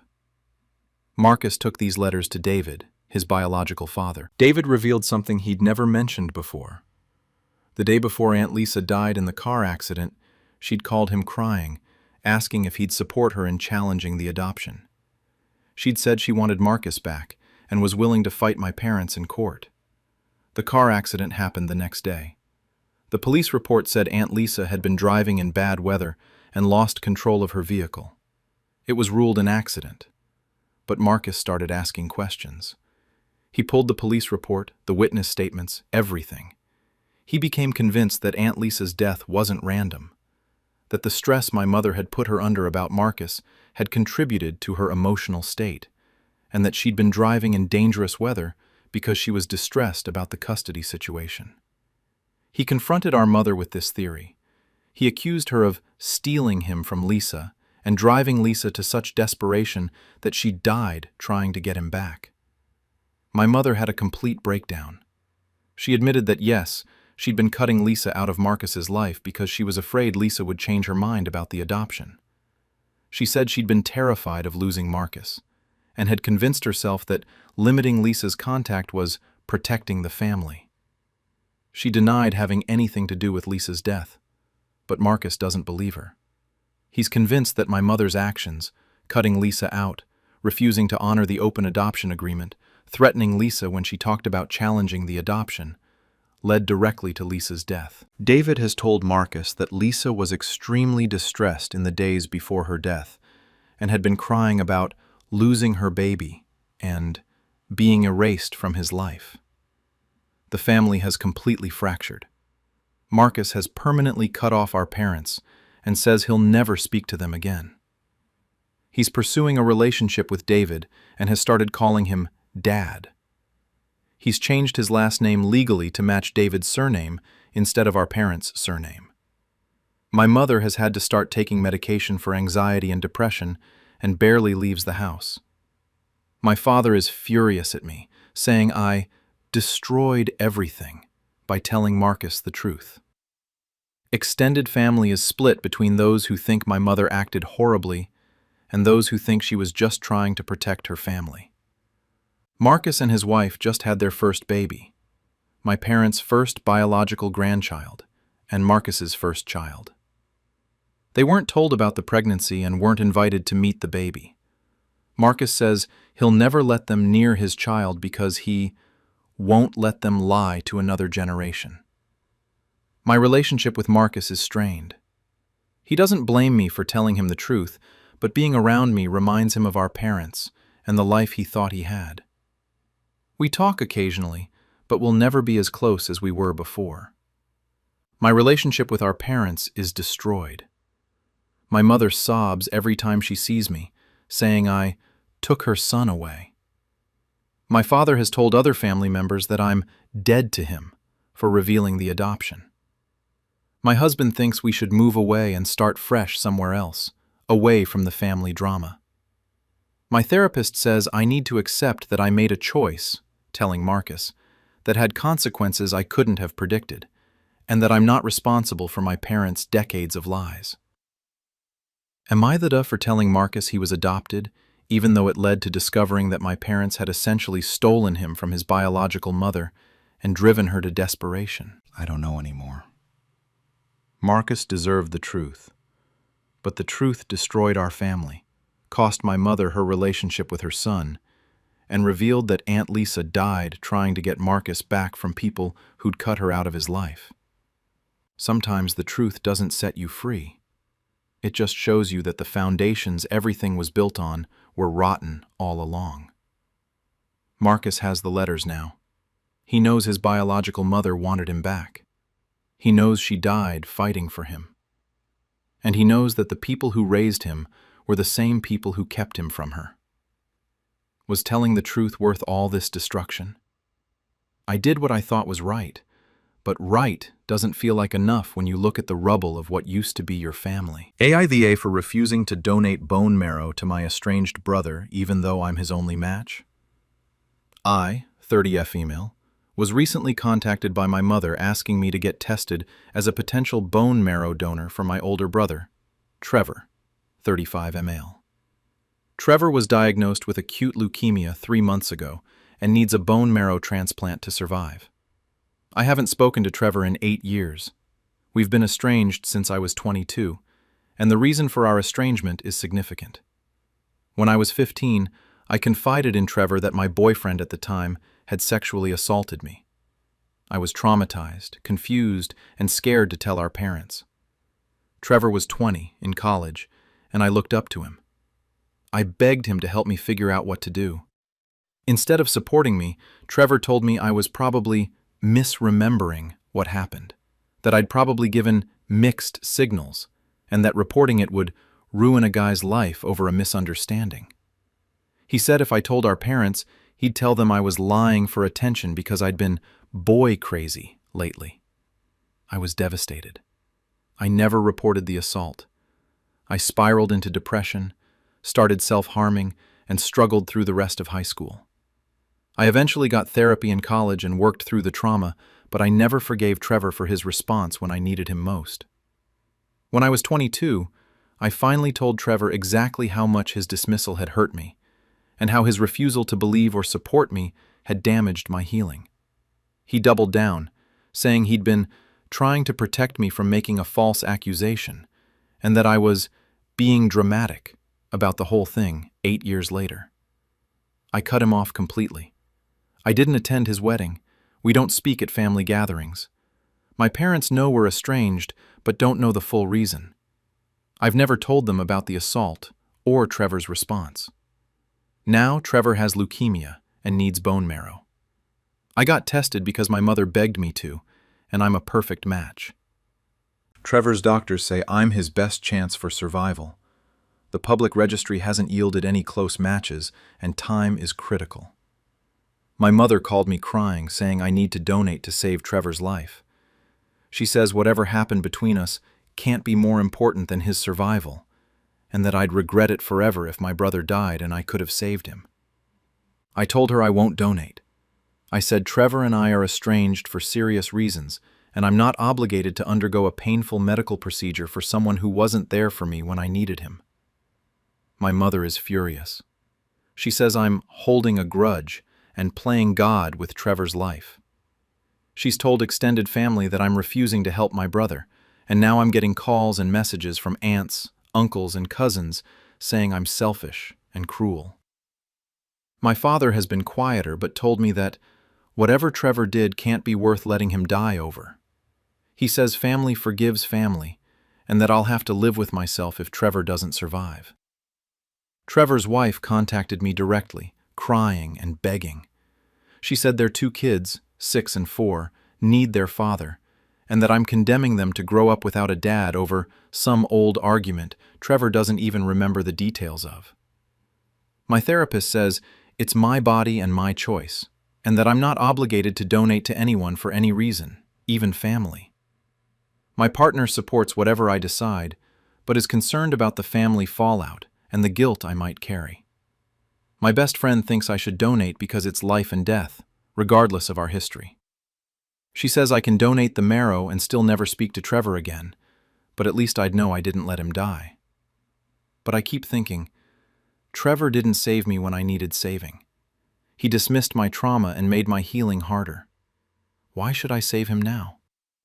Some family members who know I'm a match are now saying that if I don't donate and Trevor dies, I'm essentially killing him through inaction. They say bone marrow donation is relatively safe and low risk for the donor, so there's no good reason to refuse except pettiness. I don't think saving someone's life when they didn't save yours is pettiness, but I'm being made to feel like a monster. Am I the for refusing to donate bone marrow to my estranged brother who has leukemia, even though I'm his only match and he'll likely die without it? Update. Trevor's wife told me the real reason he dismissed my assault, and I don't know what to believe. I posted 2 weeks ago about refusing to donate bone marrow to my estranged brother Trevor, who has leukemia. Most responses were split. Some said my body, my choice, while others said I should donate regardless of our history because it's life and death. The situation has become much more complicated. Trevor's condition has worsened. His doctors say without a transplant within the next 4 to 6 weeks, his survival chances drop dramatically. The pressure from my family has intensified. My mother calls me daily, crying. Extended family members have started showing up at my house. Then Trevor's wife, Jessica, came to see me alone. She said she needed to tell me something Trevor had never told anyone, and that maybe it would help me understand why he'd reacted the way he did when I told him about my assault. According to Jessica, Trevor was also sexually assaulted by a female family friend when he was 16. He'd told our parents, and they hadn't believed him. They'd said teenage boys can't be raped by women, and that he should be grateful for the attention. They dismissed it completely and told him never to speak of it again. Jessica says Trevor never processed that trauma. He'd internalized the message that sexual assault claims can be false, exaggerated, or attention-seeking. When I came to him at 15 saying I'd been assaulted, his own unprocessed trauma made him respond with the same dismissal he'd received. Not because he didn't believe me, but because he'd been taught by our parents that assault claims are often overblown or misunderstood. Jessica says Trevor has been in therapy for the past few years and has realized how wrong his response to me was. She says he's wanted to apologize but was too ashamed and didn't know how to reach out after 8 years of estrangement. She showed me a letter Trevor had written to me but never sent.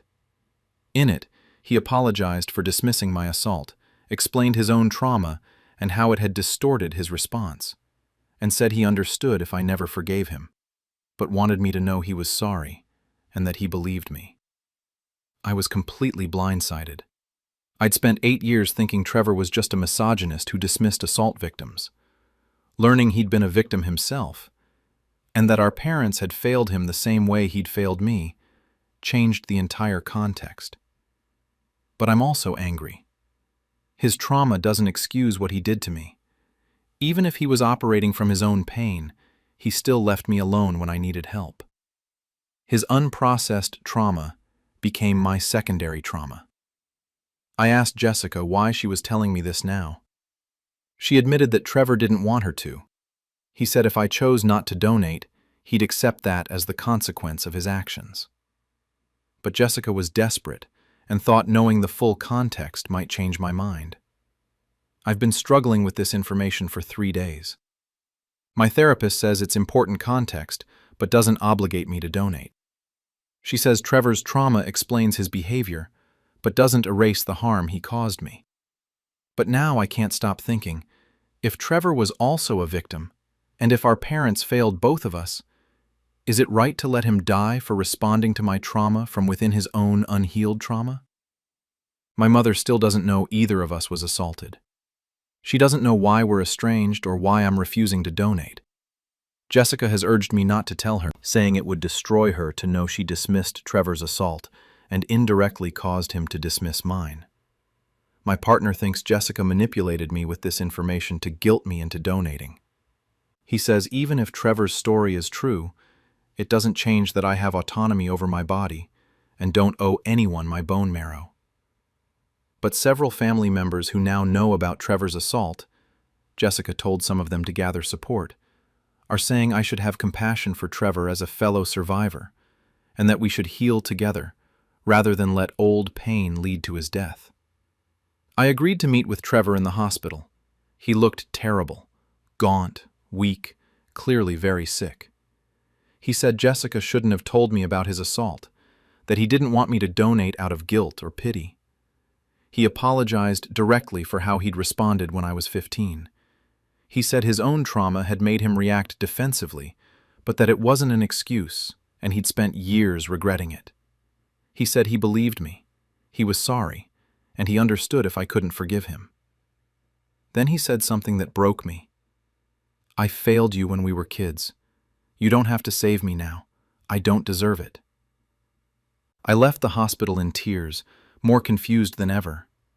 Am I the for still considering refusing to donate, even after learning Trevor was also an assault victim whose trauma shaped his response to mine? Final update. I donated the bone marrow, and what Trevor told me afterward changed everything.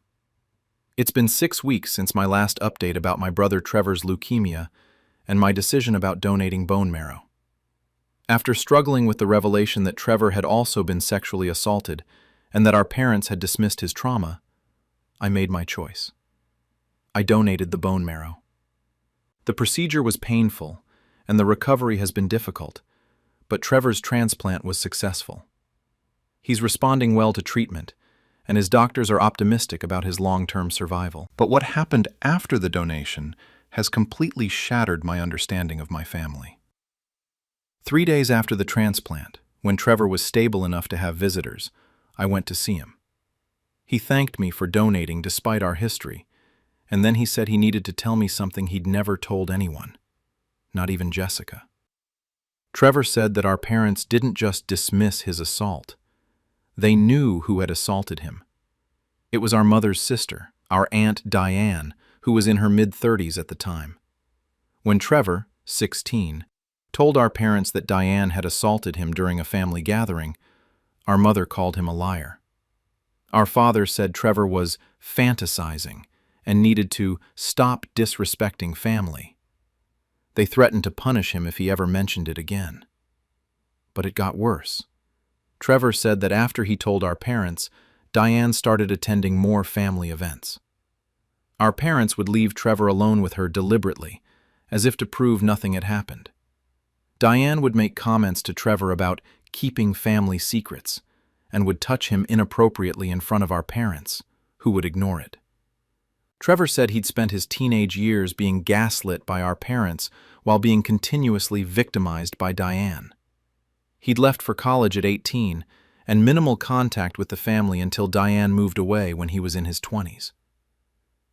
Then Trevor told me why this mattered to my situation. Diane had been at family gatherings throughout my childhood and teenage years too. Trevor said he'd been watching me with Diane to make sure the same thing didn't happen to me. He said when I came to him at 15 saying I'd been assaulted by a boyfriend, his first panicked thought was that I was going to say it was Diane. When I said it was my boyfriend instead, Trevor said he felt relieved that it wasn't Diane, and that relief made him downplay what had happened. He said, in his traumatized mind, assault by a boyfriend seemed less serious than assault by a family member in our own home. So he'd convinced himself I was overreacting because the alternative, that assault was happening to both of us, was too much to bear. I was horrified. I asked if Diane had ever assaulted me, and Trevor said not that he knew of, but that he'd been hyper-vigilant about keeping me away from her whenever possible without me knowing why. Then I asked the question I was terrified to ask. Was Diane still in contact with our parents? Trevor said yes. She'd moved back to our state 2 years ago. She attends family gatherings. My mother talks to her weekly. I felt sick. I asked Trevor if Diane had access to his children, my niece and nephew, ages 6 and 4. He said absolutely not, that he and Jessica had forbidden contact, and that our parents thought it was arbitrary and cruel, but didn't know the real reason. I realized I'd been attending family events where my aunt, Trevor's abuser, was present, and my parents had welcomed her while knowing what she'd done to their son. I confronted our mother. I told her I knew about Trevor's assault, about Diane, about everything. I demanded to know how she could maintain a relationship with someone who'd abused her son. My mother broke down. She admitted she'd handled it wrong with Trevor, but said Diane was her sister and family is complicated. She said she'd talked to Diane about boundaries, and that Diane had apologized, and it was in the past. I asked if she understood that by maintaining a relationship with Diane, she'd chosen her sister over her son. She said it wasn't that simple, that Trevor had moved on, and she didn't want to tear the family apart over something that happened decades ago. I told her I'd only donated bone marrow to Trevor because I'd learned about his assault and thought our parents had just been ignorant.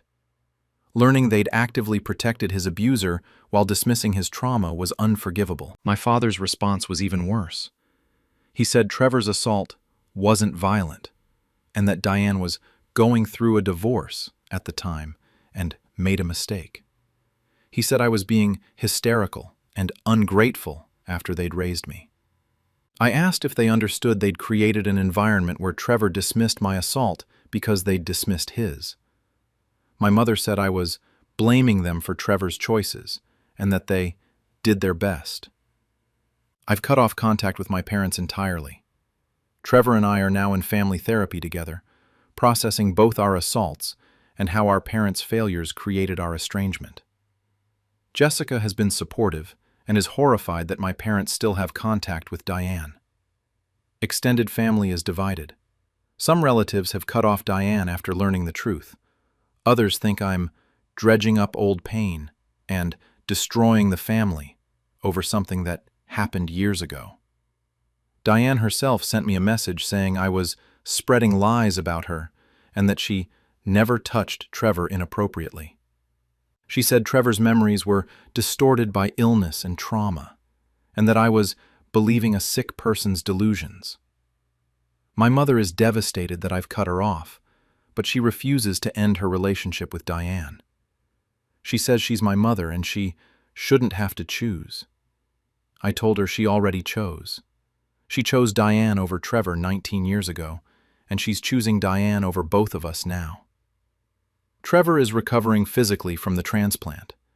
Emotionally, he's struggling with finally telling his truth and watching our parents choose his abuser over him yet again. But he's also said that being believed by me, having his assault finally acknowledged, has been healing in ways he didn't expect. Am I the for donating bone marrow to save Trevor's life, but then cutting off our parents after learning they'd protected his abuser? Looking back, I don't think I'm TA for either decision, donating or cutting contact. Trevor and I were both failed by our parents in different ways that created a tragic estrangement. The donation saved his life, but learning the full truth about our family has ended our relationships with our parents. Sometimes, saving someone's life means you get to build something new with them. Trevor and I lost 8 years of siblinghood to estrangement, built on mutual trauma and parental failure. But we have a chance now to heal together, as survivors who finally understand what the other went through. Our parents made their choice 19 years ago, when they protected Diane and dismissed Trevor. They're making the same choice now. And Trevor and I have made our choice too, to believe each other, support each other, and build a relationship based on truth instead of the lies our parents maintained to keep the family peaceful. The bone marrow I gave Trevor will help him live. The truth we've finally shared will help us both heal. And the family that allowed an abuser to remain welcomed while victim siblings remained estranged, that family is over. And maybe that's exactly as it should be. AITA for refusing to name my daughter after my late mother-in-law, even though I promised I would? I, 29 Vigorfaum, am 7 months pregnant with my first daughter. My husband, James, 31 Meal, and I have been married for 4 years. When we got engaged, his mother was battling cancer, and during one of our visits to the hospital, she asked if we'd consider naming our first daughter after her if we had one. Her name was Bernadette, and she went by Bernie. I was young, emotional, and desperately wanted to comfort this dying woman who'd been nothing but kind to me. So I said yes. I promised her that if we had a daughter, we'd name her Bernadette. She died 2 weeks later, and that promise became this sacred thing in James's family. Here's the problem. I genuinely hate the name Bernadette. I always have. Even before this promise, I thought it was old-fashioned and clunky. But more than that, I've realized over the past few years that I don't want my daughter to carry the weight of being named after someone she'll never meet. I don't want every introduction to be, she's named after James's mother who died. I don't want her childhood to be shadowed by grief and expectation. James and I have talked about names throughout my pregnancy, and I finally told him I don't want to use Bernadette. I suggested we could use it as a middle name instead, or find a different way to honor his mother, maybe through a donation in her name, or a special piece of jewelry for our daughter when she's older. James was devastated.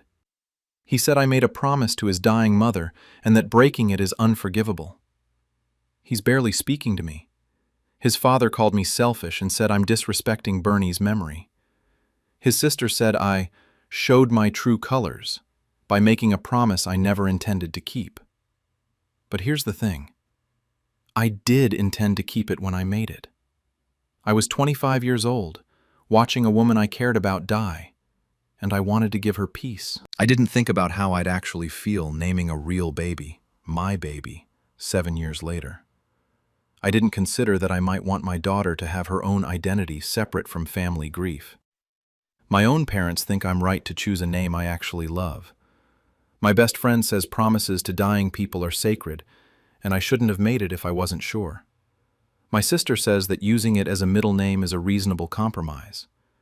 James says a middle name doesn't count, and that his mother specifically asked for our daughter to be Bernadette, not just have it hidden in the middle. He says if I loved him and respected his family, I'd honor this promise. He's now saying he won't sign off on any other name at the hospital, that if I won't use Bernadette as the first name, he wants to choose the entire name himself. I'm exhausted and emotional and honestly terrified that this is going to destroy my marriage, but I also can't shake the feeling that I'm about to name my daughter something I hate for the rest of her life because I made an impulsive promise years ago. Some family members are saying I should just do it to keep the peace. Others are saying my husband is being manipulative by threatening to control the naming process. And I'm stuck in the middle, 7 months pregnant, wondering if I'm a terrible person for wanting to name my own child something I actually like. Am I for going back on my promise to name my daughter Bernadette? Update. I named our daughter something else, and my husband left the hospital. I posted a few weeks ago about refusing to name my daughter Bernadette after my late mother-in-law, despite a promise I made years ago. I got a lot of different responses. Some people said promises to dying people are sacred. Others said I have the right to name my own child something I don't hate. Well, our daughter was born 5 days ago, and I didn't name her Bernadette. I named her Clara Jane. Clara was my grandmother's name. She passed when I was 12. And Jane is just a name I've always loved.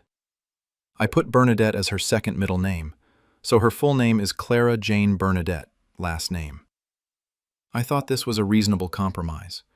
She's technically named after Bernie, it's part of her legal name, but she'll go by Clara in daily life. James completely lost it at the hospital. When the registrar came in to finalize the birth certificate, I told her the name. James looked at the form, saw Clara Jane Bernadette, and said, "No, her name is Bernadette Clara." He tried to take the form from me to change it. I was still recovering from a complicated delivery. I'd hemorrhaged and needed emergency intervention, and I was on a lot of pain medication. I started crying and said that I was the one who'd just given birth, and that Clara was her name. The nurse actually had to ask James to step outside because he was getting agitated and I needed to rest. He left. Not just the room, he left the hospital entirely. He didn't come back that night. I was alone with our newborn daughter, physically and emotionally wrecked, and my husband just abandoned us because I didn't name her what he wanted. His father showed up the next morning, not to see his granddaughter, but to yell at me. He said I'd betrayed their family, that I'd dishonored Bernie's memory, and that James was too hurt to even look at the baby right now. He said the name Bernadette wasn't a suggestion or a preference. It was a promise to a dying woman, and by breaking it, I'd shown that my word means nothing. I was so shocked I couldn't even respond. A nurse overheard and asked him to leave.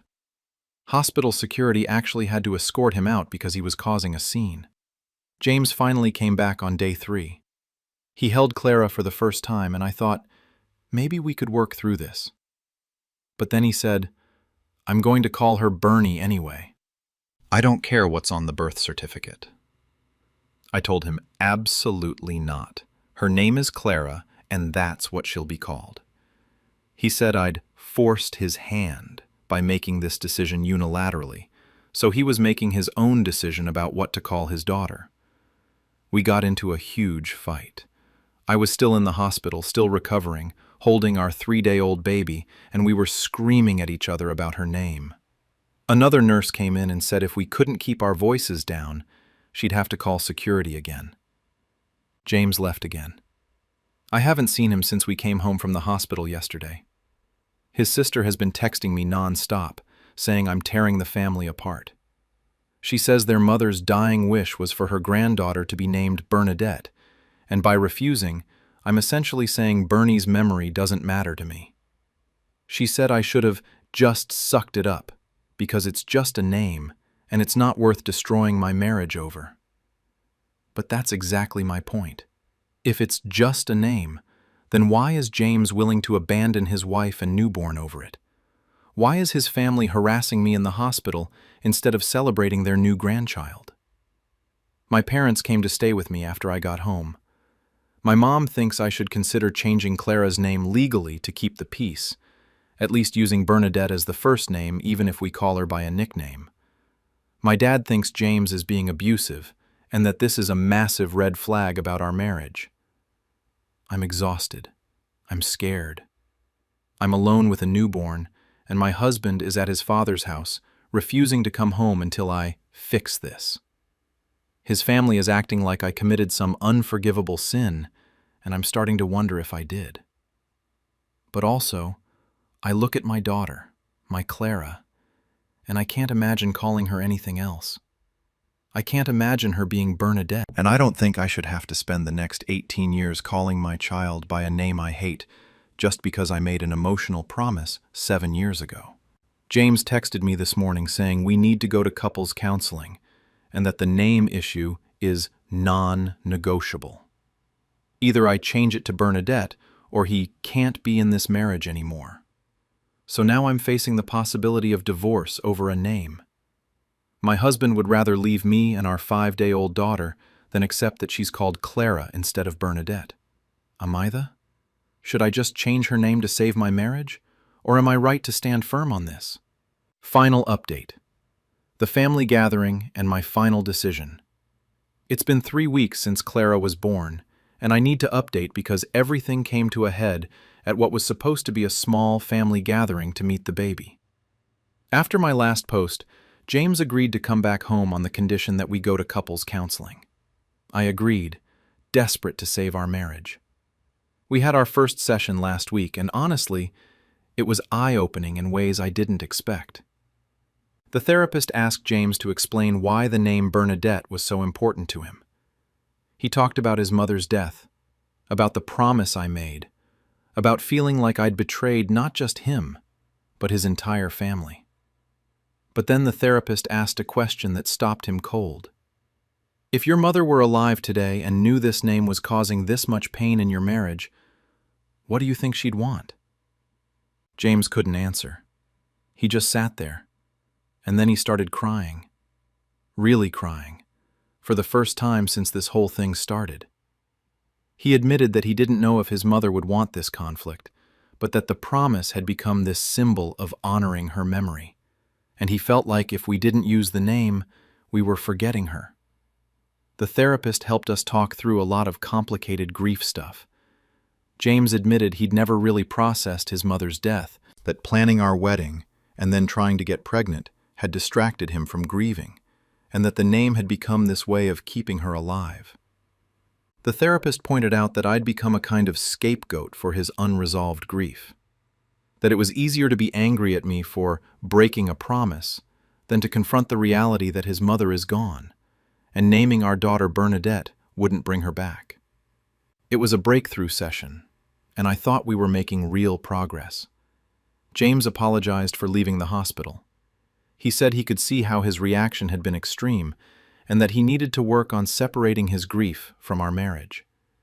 He still wished our daughter was named Bernadette, but he was trying to accept that Clara was her name. Then, his father organized a family gathering for everyone to meet the baby. James and I agreed to go, thinking it would be a good chance for everyone to move forward. It was an ambush. We arrived at his father's house, and there were about 20 family members there: aunts, uncles, cousins, James's sister and her family. They'd set up a whole welcome celebration with balloons and a banner that said, "Welcome, baby Bernie." Not Clara, Bernie. I should have left immediately, but I was trying to keep the peace. James looked uncomfortable but didn't say anything. His father took Clara from my arms and introduced her to everyone as Bernadette, my granddaughter Bernie. I corrected him. I said, "Actually, her name is Clara. Bernadette is her middle name." The room went silent. His father looked at me like I'd slapped him and said, "Her name is Bernadette. That was the promise. That's who she is." I said, "No. Her legal name is Clara Jane Bernadette, and we call her Clara." James's sister stood up and said this was exactly the problem, that I was being stubborn and selfish about just a name, and that I was dishonoring their mother's memory for no good reason. She said Bernie had explicitly asked for her granddaughter to be Bernadette, not to have it as a middle name no one would ever use. Other family members joined in. They started saying I'd tricked Bernie on her deathbed, that I'd made a promise I never intended to keep, that I was disrespectful and selfish. James's aunt said I was raising this baby to disrespect family traditions and family wishes. I looked at James, waiting for him to defend me, to defend our daughter's name, to say something. He just sat there. So I stood up, took Clara from his father's arms, and said, "Her name is Clara. I'm her mother. I gave birth to her, and I named her Clara. If you can't respect that, then you don't get to be part of her life." James's father said, "You can't keep our granddaughter from us over a name." And I said, "Watch me. You've all spent the past 3 weeks harassing me, abandoning me in the hospital, and now ambushing me at what was supposed to be a celebration of my daughter. You've made it clear that your relationship with a dead woman matters more to you than your relationship with your living granddaughter. So until you can respect Clara's actual name and stop trying to force me to change it, you're not welcome in our lives." I walked out. James didn't follow me. I drove home alone with Clara. James came home hours later and absolutely lost it on me. He said I'd made everything worse, that I'd turned his family against us, that I was being nuclear over something that could have been resolved with compromise. He said I'd embarrassed him in front of his entire family, and that I'd given them even more reason to hate me. I said, "They hung a banner with the wrong name, James. They've been calling our daughter Bernie for 3 weeks despite me asking them not to. At what point are you going to defend your wife and child?" He said I was the one who created this situation by breaking my promise in the first place, and that's when I realized he's never going to let this go. This name, this promise, his mother's memory, it's always going to be more important to him than my feelings, my autonomy as a mother, or even our daughter's right to have her own identity. So here's my final update. I've contacted a divorce lawyer. I'm done. I've spent 3 weeks postpartum being harassed, abandoned, and told I'm a terrible person for naming my own child. My husband left me alone in the hospital twice. His family ambushed me at what was supposed to be a celebration. And through all of it, James has never once stood up for me. My daughter's name is Clara. She's beautiful and perfect, and she deserves to have her name respected. She deserves to grow up in a home where she's not constantly compared to a grandmother she never met, where her very existence isn't overshadowed by grief and broken promises. Some people will think I'm throwing away my marriage over a name, but it's not about the name anymore. It's about the complete lack of respect, the emotional manipulation, and the realization that my husband values keeping his family happy more than he values his wife and daughter's well-being. So, am I the tud for refusing to change my daughter's name even though it's costing me my marriage? Honestly, at this point, I don't care.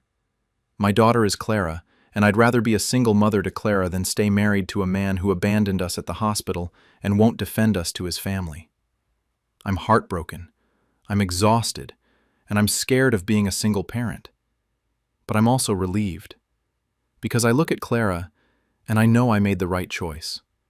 Her name is her own, her life is her own, and she'll grow up knowing her mother fought for her right to be her own person, not just a memorial to someone else's grief. Am I for refusing to include my stepchildren in my vow renewal after they boycotted my wedding?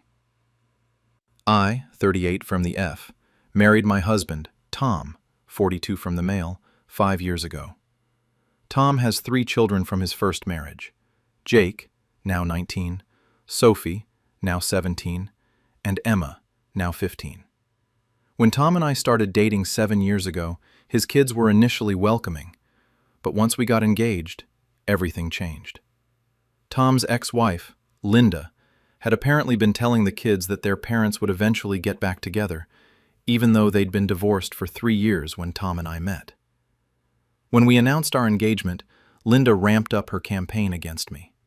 She told the kids I was stealing their father, that I was trying to replace their mother, and that attending our wedding would be betraying her.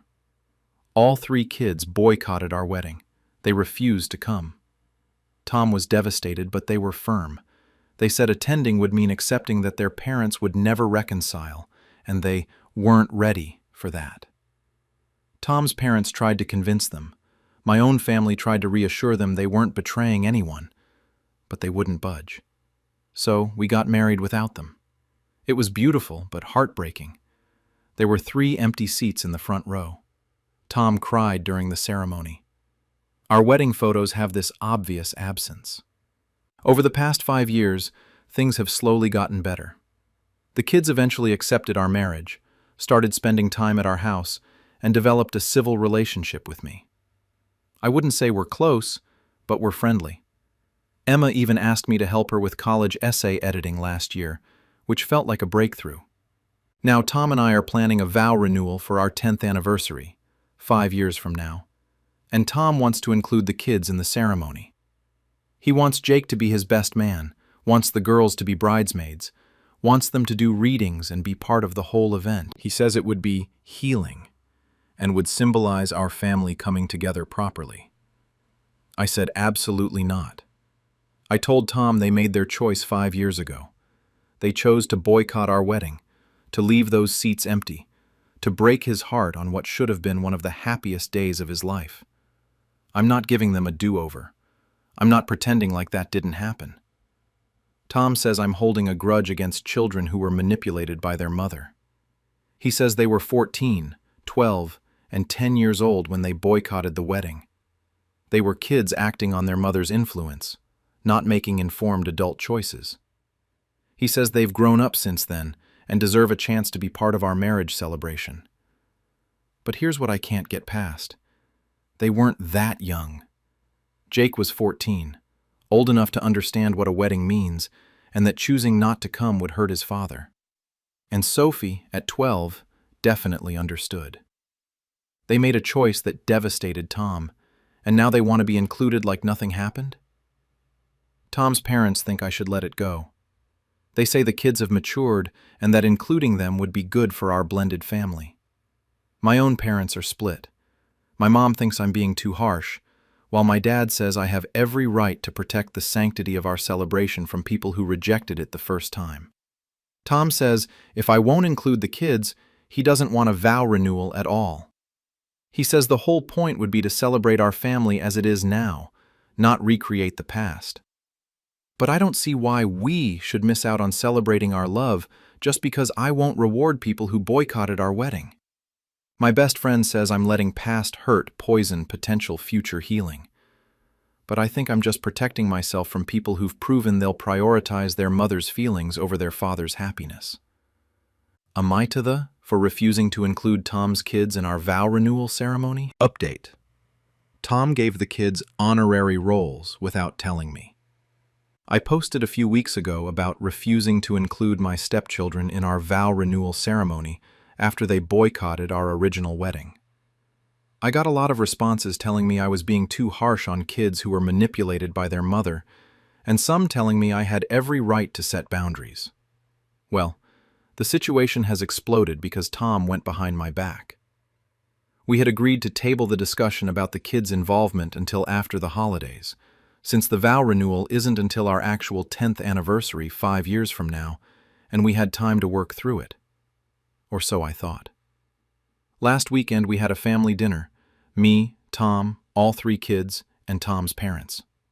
During dessert, Tom's father made a toast to the upcoming vow renewal and the whole family finally celebrating together. I was confused because we hadn't announced anything publicly yet. Then Tom said, "I wanted to share the good news.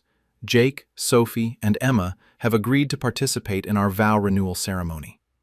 Jake will be walking you down the aisle since your dad can't travel long distances anymore, and the girls will be standing beside me as my best women."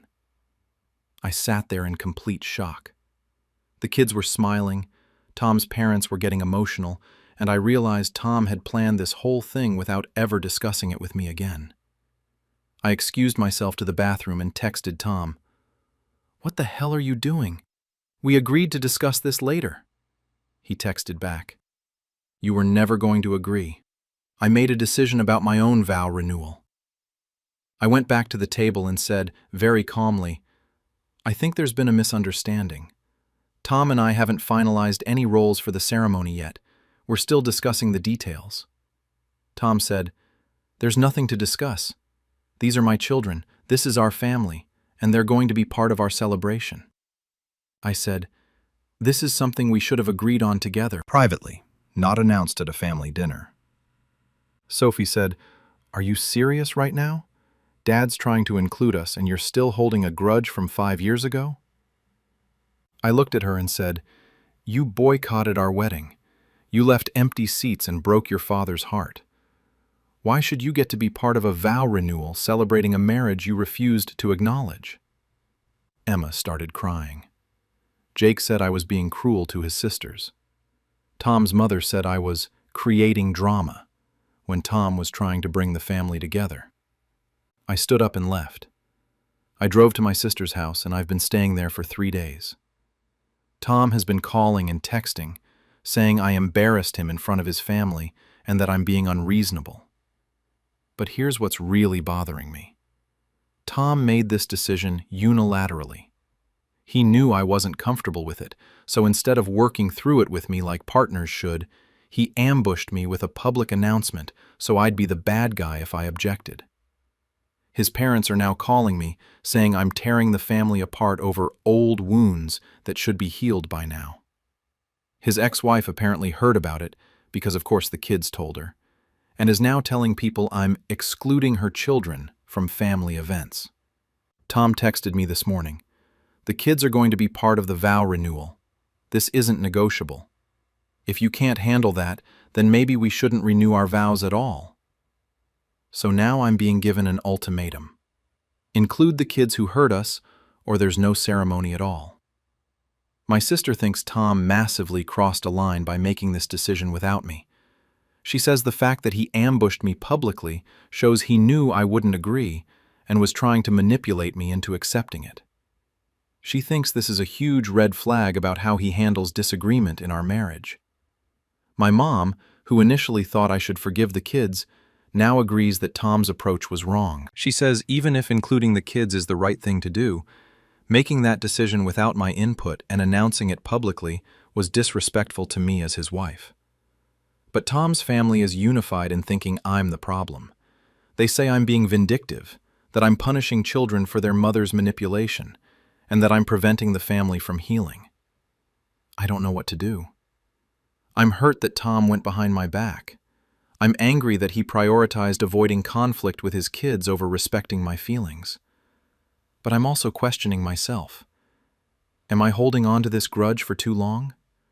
Should I just accept that they were young and move forward? The thing is, it's not even really about the kids anymore. It's about Tom making major decisions about our ceremony without me. It's about him knowing I wasn't comfortable and bulldozing over my feelings anyway. Am I the duff for being this upset about Tom including the kids without my agreement? Should I just accept it and move forward? Or is this a bigger problem about respect in our marriage? Final update. The family therapy session and my decision. A lot has happened since my last update about Tom unilaterally deciding to include his kids in our vow renewal. I got many messages saying Tom's behavior was manipulative and that this was bigger than just wedding planning. It was about respect in our marriage. After staying at my sister's for a week, I agreed to come home on the condition that we start couples therapy immediately. Tom agreed, probably thinking a therapist would side with him about healing the family. Our first session was last week and it was brutal. The therapist asked Tom to explain why he'd made the announcement without discussing it with me first. Tom said he knew I wouldn't agree and that he felt he had to take charge of including his kids because I was being unreasonable about the past. The therapist asked him to repeat that. You knew your wife wouldn't agree, so you made a unilateral decision about your shared ceremony and announced it publicly. Tom seemed to realize how that sounded. He backtracked, saying he thought if I saw how happy the kids were, I'd come around. He said he was trying to avoid a long, drawn-out argument that would end with the same result anyway. The therapist turned to me and asked how that made me feel. I said it made me feel like my feelings don't matter in our marriage, that Tom will do whatever he wants if he thinks he's right, regardless of my input. Then the therapist asked me to explain my perspective on the kids' involvement. I talked about the wedding boycott, about the 3 empty seats, about watching Tom cry when he realized his children weren't coming. I explained that this wasn't about punishing kids. It was about protecting myself from people who'd proven they'd hurt us if their mother told them to. The therapist asked a question I wasn't expecting. Do you want a relationship with Tom's children? I realized I didn't know how to answer. I said they were fine. We were civil. We got along okay. But did I want a relationship with them? Did I want to be their stepmother in any meaningful way? Honestly, no, I didn't. The therapist pointed out that this might be the real issue, that it wasn't really about the wedding boycott anymore. It was about the fact that I'd never really forgiven them, had never really let them into my life, and was using the boycott as justification for keeping them at arm's length. Tom started crying. He said he'd always hoped we'd eventually be a real blended family, but that I'd been holding the kids at a distance for 5 years, and he didn't know how to fix it. And he was right. I had been, because I couldn't forget those empty seats. I couldn't forget that they chose their mother's bitterness over their father's happiness.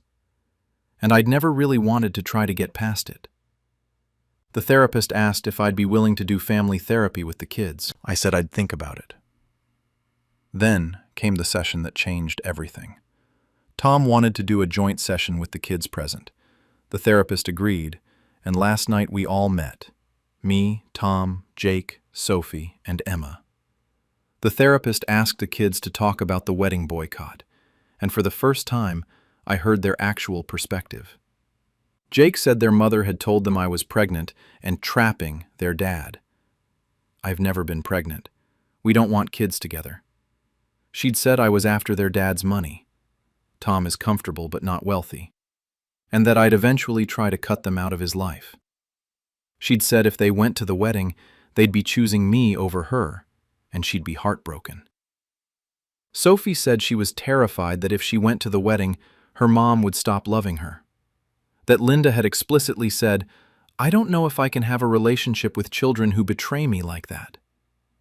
Emma, who was only 10 at the time, said she didn't really understand what was happening. She just knew her mom was crying all the time and saying the wedding would destroy our family, and Emma was scared. They apologized. All 3 of them genuinely apologized for hurting their dad and for making me feel unwelcome in the family. And I realized something. I'd been holding children responsible for their mother's emotional abuse. Linda had manipulated them using their love for her as leverage. She'd threatened their relationship with her if they supported their father's happiness. They were victims too. The therapist asked me how I felt hearing this. I said I didn't know. I said I'd spent 5 years angry at them, and now I didn't know how to let that anger go. Sophie said something that broke my heart. I don't blame you for not wanting us at the vow renewal. I wouldn't want me there either if I were you. But I want you to know I'm sorry. I was 12 and I was scared and I made the wrong choice. I wish I could go back and change it. We all cried. Tom held my hand. The therapist gave us space to just sit with the emotion of it. Then the therapist asked me, "Knowing what you know now, what do you want?" And I realized, I want to forgive them. I want to let go of this anger I've been carrying for 5 years. I want to give these kids, these young adults now, a chance to be part of our family without the weight of past mistakes. But I also told Tom, in front of everyone, that he'd violated my trust by making decisions without me. That even if including the kids turns out to be the right choice, the way he did it was wrong. Tom apologized. He said he'd been so desperate to fix the family rift that he'd ignored my feelings and tried to force a resolution. He admitted that was manipulative and wrong. So, here's where we've landed. The kids will be included in the vow renewal, but we're going to do it differently than Tom's original plan. We're not pretending the wedding boycott didn't happen. Instead, we're acknowledging it as part of our story. The ceremony will include a moment where the kids publicly apologize for missing our wedding and express their support for our marriage. It's their idea. Sophie suggested it during our last therapy session. They want to take accountability and make amends publicly, the same way their boycott was public. I'm also going to do individual therapy to work through my feelings about being a step-parent. The therapist pointed out that I've been holding the kids at arm's length as self-protection, but that it's prevented any real relationship from forming. If I want things to be different going forward, I need to do my own work too. As for the immediate situation, Tom and I are staying together, but we're continuing couples therapy. What he did, making a unilateral decision and ambushing me, was not okay, and we need to work on how we handle disagreements. He's acknowledged that and is committed to doing better. Some people will think I'm letting Tom off too easy. Others will think I was too harsh on the kids in the first place. But here's what I know. Holding on to anger was poisoning me more than it was protecting me. These kids were manipulated by their mother, and while that doesn't erase the hurt they caused, it does put it in a different context. So, AITA? Looking back, I think we all were. Tom for going behind my back, me for holding kids accountable for their mother's manipulation, and Linda for putting her children in that impossible position in the first place. But we're working on it. We're in therapy, we're talking honestly, and we're trying to build something better. The vow renewal will include the kids, but it will also include acknowledgement of the past and commitment to doing better. It's not a perfect resolution. There's still hurt to work through and trust to rebuild. But for the first time in 5 years, I feel like we might actually become a real family, instead of just people living in the same house and pretending everything's fine. AITA for revealing that my dead twin sister is actually alive without her permission. I, 34 Favoriton, recently discovered that my twin sister, Hannah, who I believed died in a car accident 12 years ago, is actually alive and has been living under a different identity in another state. Hannah and I were identical twins. We were extremely close growing up, but in our early 20s, she developed severe anxiety and depression. She struggled with feeling like she could never live up to expectations, like she was constantly being compared to me, and like she'd never have her own identity separate from being the twins. When I was 22, Hannah was driving home from therapy one night when her car went off a bridge into a river. Her car was found, but her body never was. The police said the current was strong and bodies sometimes aren't recovered. After months of searching, she was declared legally dead. Our family was devastated. Our parents were never the same. I blamed myself for years, wondering if the twin comparison thing had contributed to her mental state. I went to therapy, eventually moved forward with my life, got married, had kids, but I never stopped missing her. Last month, I was at a work conference in Denver. During a lunch break, I was walking through an outdoor market when I saw a woman who looked exactly like me. Same face, same build, same distinctive birthmark on her neck that Hannah and I shared. I followed her, my heart pounding. When she turned around fully, I was certain. It was Hannah. Older, different hair, but unmistakably my twin sister. I called out, "Hannah!" and she went pale. She tried to walk away quickly, but I followed her. I finally caught up and said, "It's me. It's your sister. What the hell is going on? We thought you were dead." Hannah started crying and begged me not to make a scene. She said we could talk, but not there. We went to a coffee shop and she told me her story. The night of the accident, she had driven her car into that river deliberately. She'd planned it carefully. She'd wanted to disappear, to start over with a completely new identity where she wasn't anyone's daughter, anyone's twin, anyone's expectation. She'd survived the crash, swam to shore downstream, and hitched a ride to a different state. She'd been living under a new name for 12 years. She'd built a new life, new job, new friends, even a partner who had no idea about her past. She'd begged me not to tell anyone she was alive. She said she knew it was selfish and cruel, but she'd finally found peace as her own person. She said telling our family would destroy the life she'd built and force her back into being Hannah again. I was absolutely torn. On one hand, I understood her pain. I knew how hard it had been being compared as twins. On the other hand, our parents had grieved her death for 12 years. They deserved to know she was alive. I told Hannah I needed time to think. She gave me her phone number, but made me promise I wouldn't share it with anyone. I thought about it for 2 weeks. I talked to my therapist, who couldn't tell me what to do but helped me process. I barely slept. But ultimately, I decided our parents deserved to know the truth. I told our parents that Hannah was alive. They didn't believe me at first, but when I showed them photos I'd secretly taken of Hannah at the market, they recognized her immediately. They were overjoyed and devastated at the same time. Joy that she was alive. Devastation that she'd let them believe she was dead for 12 years. They immediately wanted to contact her, to see her, to reconnect. I gave them Hannah's phone number. They called her, and she was furious. She said I'd betrayed her trust and destroyed her new life. She said she'd specifically asked me not to tell anyone, and I'd agreed to think about it. She'd assumed that meant I'd respect her wishes. Hannah has now cut off all contact with me. She won't respond to our parents' calls. She's apparently considering moving again to avoid being found. Our parents are desperate to reconnect with her, but are also angry at her for letting them grieve unnecessarily.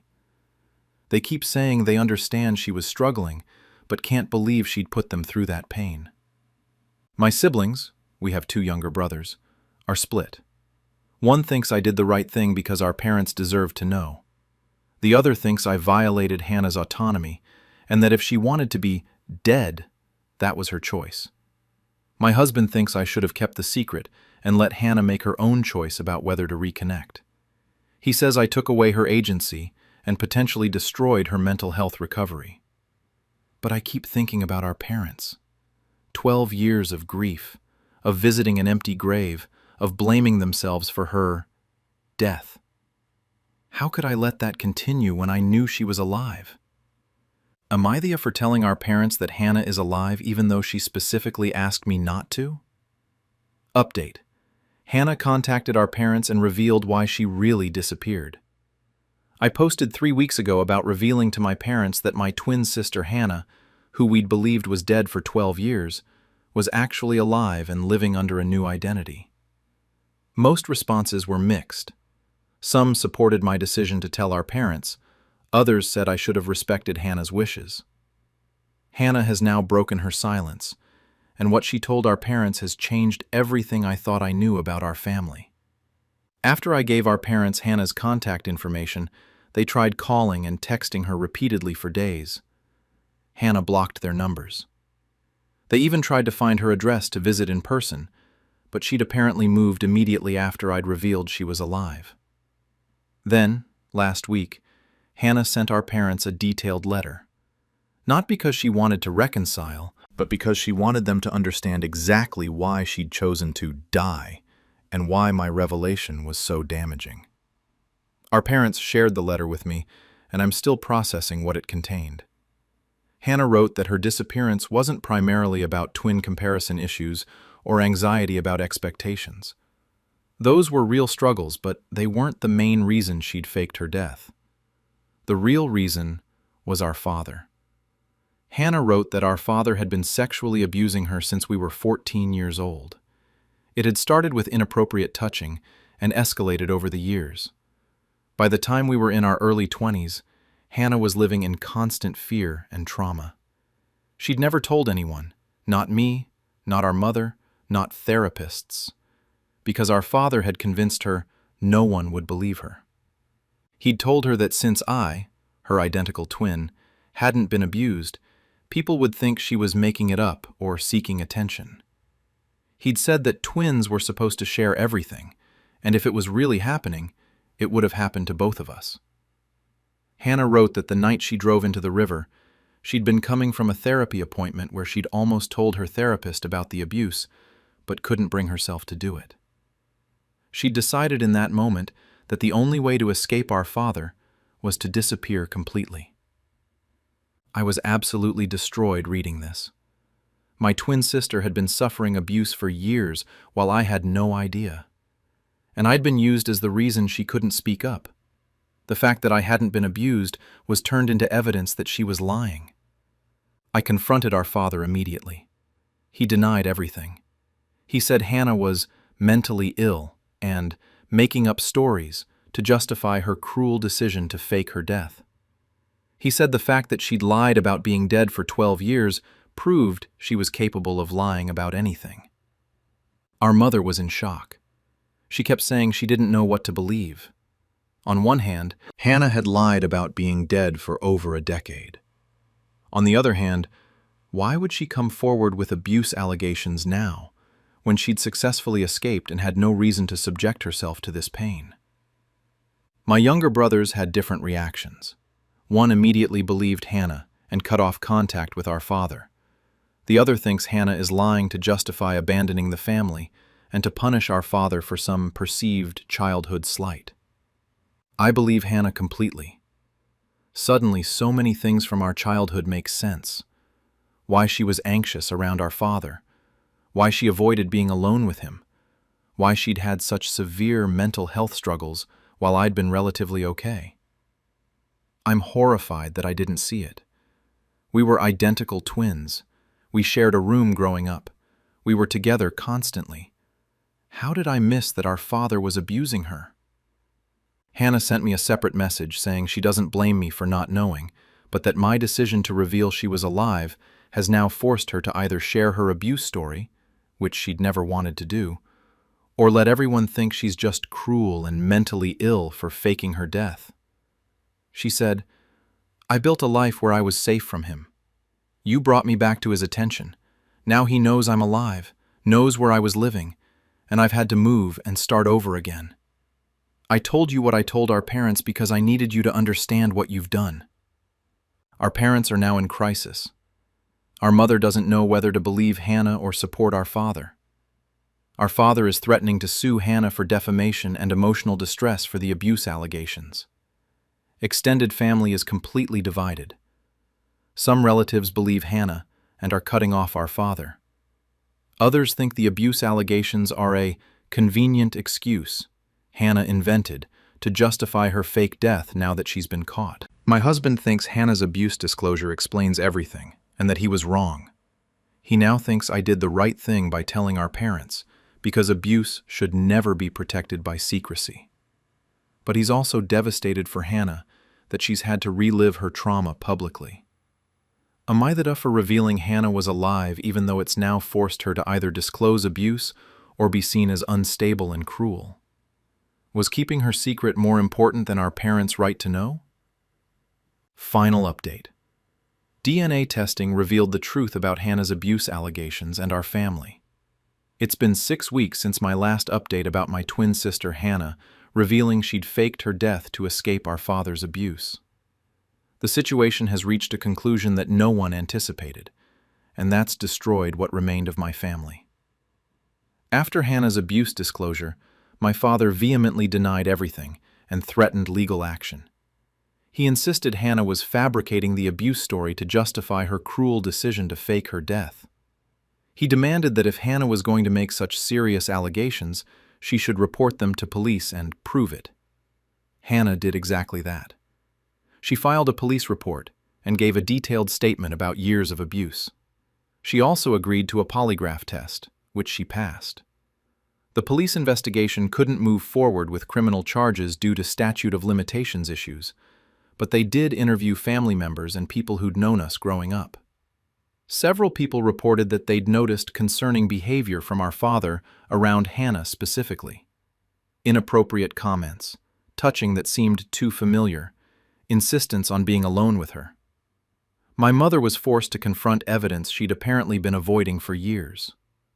A family friend told police that she'd actually mentioned concerns to my mother when we were teenagers, but my mother had dismissed it as misunderstanding our father's affectionate parenting style. Then, something unexpected happened. One of my younger brothers, Jake, came forward with his own story. He said our father had also abused him, starting when he was around 12. He'd never told anyone because he'd been ashamed, and because he'd convinced himself it wasn't real abuse since our father was his dad.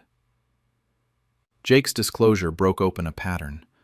Our father had been abusing Hannah from our early teens until she died, and had been abusing Jake for years as well. I hadn't been abused.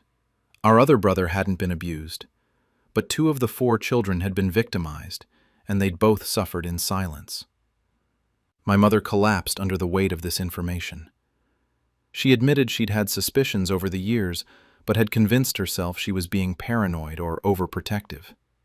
She said she'd failed her children and didn't know how to live with that knowledge. But then my father demanded DNA testing. He said if Hannah and Jake were going to make these allegations, he wanted proof they were even his biological children. He said maybe the abuse allegations were coming from children who'd somehow discovered they weren't his and were lashing out. The DNA test came back last week, and it revealed something that reframed everything. Hannah and I are not identical twins. We're not even full biological siblings. We share the same mother, but we have different fathers.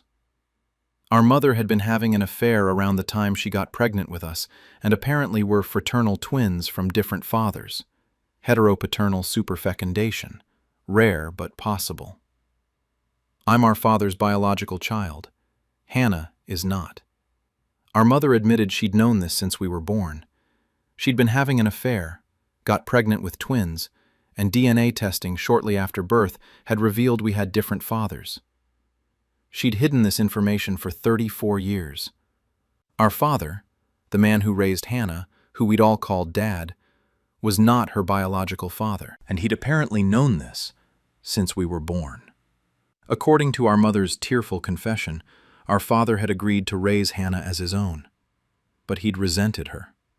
He'd seen her as evidence of our mother's betrayal, and at some point, our mother won't say when she suspected this started, he'd apparently decided that since Hannah wasn't his biological daughter, abusing her was somehow less wrong than if she'd been his actual child. Hannah's biological father was a man our mother had a brief affair with. He'd never known about Hannah.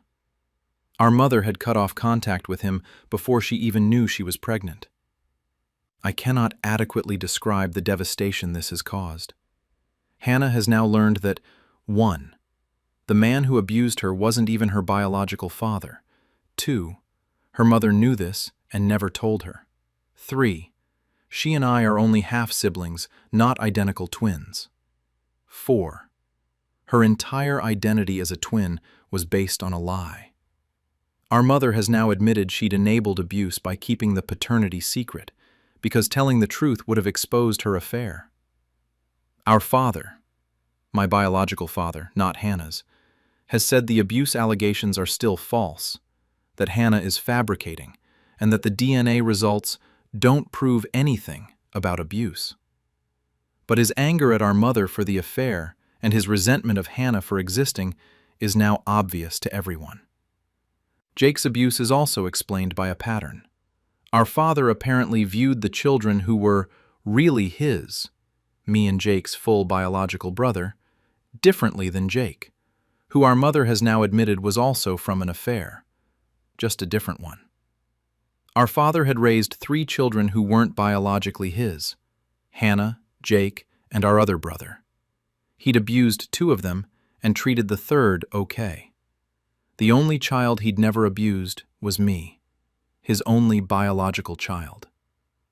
Hannah has cut off contact with everyone. She sent one final message saying, "I faked my death to escape a man who wasn't even my father but abused me anyway. I've now had to learn my entire identity was a lie. My mother enabled my abuse, and my twin sister isn't actually my twin. The family I escaped from was even worse than I thought. I'm done." Our mother is in inpatient psychiatric care. The guilt of having enabled abuse through her lies and affairs has broken her completely. Jake is in intensive therapy and has cut off our father. I'm left as the only biological child of the man who abused my half-siblings. I've cut off all contact with him, but I'm struggling with inherited guilt. I share DNA with an abuser, and somehow that feels like carrying part of the evil. AITA for revealing that Hannah was alive? In hindsight, the answer is complicated. Hannah had escaped a nightmare, an abusive man, an enabling mother, a family built on lies about paternity and identity. By revealing she was alive, I pulled her back into that nightmare and forced revelations that shattered what remained of our family. But those revelations also exposed ongoing abuse of Jake, removed our mother's ability to hide from her own complicity, and revealed the extent of our father's predation and resentment. Hannah will never forgive me. She's lost the peace she'd found and been forced to reconstruct her understanding of her own identity. I took that from her by choosing our parents' right to know over her right to stay disappeared. Sometimes the truth doesn't set anyone free. It just shows that the family you thought you had was built on abuse, affairs, and lies so deep that DNA testing was required to even begin to understand the dysfunction. Hannah chose death over family. And now that I understand what family actually meant for her, I think she made the right choice the first time. AITA for refusing to return a dog to its original owner after I spent 2 years rehabilitating it. I, 3440F, have been a dog trainer specializing in rehabilitation for severe behavioral cases for almost 10 years. 2 years ago, I took in a German Shepherd named Duke from animal control. He'd been seized from his owners after neighbors reported neglect. He was underweight, living in a crate 20-plus hours a day, highly aggressive, and had severe anxiety issues. The owners, a couple in their late 50s, didn't contest the seizure at the time. They signed surrender paperwork, and Duke became available for adoption. But he was completely unadoptable in his condition. He couldn't be around other dogs, would snap at strangers, couldn't handle being alone, and had severe resource guarding issues. The shelter was going to euthanize him. I took him as a rehabilitation project. The first 6 months were brutal. He bit me twice, requiring stitches once, destroyed thousands of dollars in furniture and belongings, and I couldn't leave him alone for more than an hour without him having complete meltdowns. I spent thousands on veterinary care, training equipment, and behavior modification. I rearranged my entire life around his needs, but slowly, Duke improved. After a year, he was a different dog. After 2 years, he's amazing. Well-adjusted, friendly with people and other dogs, goes everywhere with me, even helps me demonstrate training techniques in my classes. He's legitimately my best friend, and I can't imagine my life without him. Last week, Duke's original owners contacted me through the training facility where I work. They'd apparently been searching for him for months after learning he hadn't been euthanized. They said they'd been going through a rough patch when Duke was seized. The husband had lost his job, they were stressed, and they made mistakes with Duke's care. But they've since gotten back on their feet and want Duke back. They showed me the original ownership paperwork from when they bought Duke as a puppy. He's now 5 years old. They said they never wanted to surrender him, that they only signed the papers because they were told he'd be adopted to a good home, and that they've never stopped loving him. I said no. Duke is my dog now. I'm the one who spent 2 years rehabilitating him from the aggressive, terrified animal they'd created through neglect. I'm the one who paid thousands in vet bills and training costs. I'm the one who got bitten and scratched and had my life completely disrupted. They don't get to waltz back in now that he's a well-adjusted, happy dog and reclaim him like nothing happened. They're saying I'm keeping their dog from them, that Duke was their family member before he was mine, and that they have a right to him. They've been posting on social media about how I'm stealing their dog and refusing to return him to his real family. Some mutual acquaintances in the dog training community have reached out saying I should at least let them visit Duke to see if he remembers them. But here's the thing. I don't trust them. People who kept a dog in a crate 20 hours a day don't suddenly become good owners just because they got new jobs. And even if they have changed, Duke is my dog now. He's bonded to me. His entire life is with me. My sister thinks I should let them at least visit Duke and see how he reacts. She says if Duke seems happy to see them and wants to be with them, that should factor into my decision. My best friend thinks I'm absolutely right to refuse. They surrendered him legally, and he's mine now. My own vet thinks this is murky ethical territory. She says legally Duke is mine, but that morally, if the original owners have genuinely changed and can provide a good home, maybe they deserve a second chance. But I keep coming back to this. They had Duke for 3 years and turned him into an aggressive, traumatized mess. I've had him for 2 years and turned him into a stable, happy dog. Why should they benefit from my work? Am I the for refusing to even consider returning Duke to his original owners? Update. I let them visit Duke, and now they're threatening legal action. I posted last week about refusing to return Duke, the dog I'd rehabilitated, to his original owners.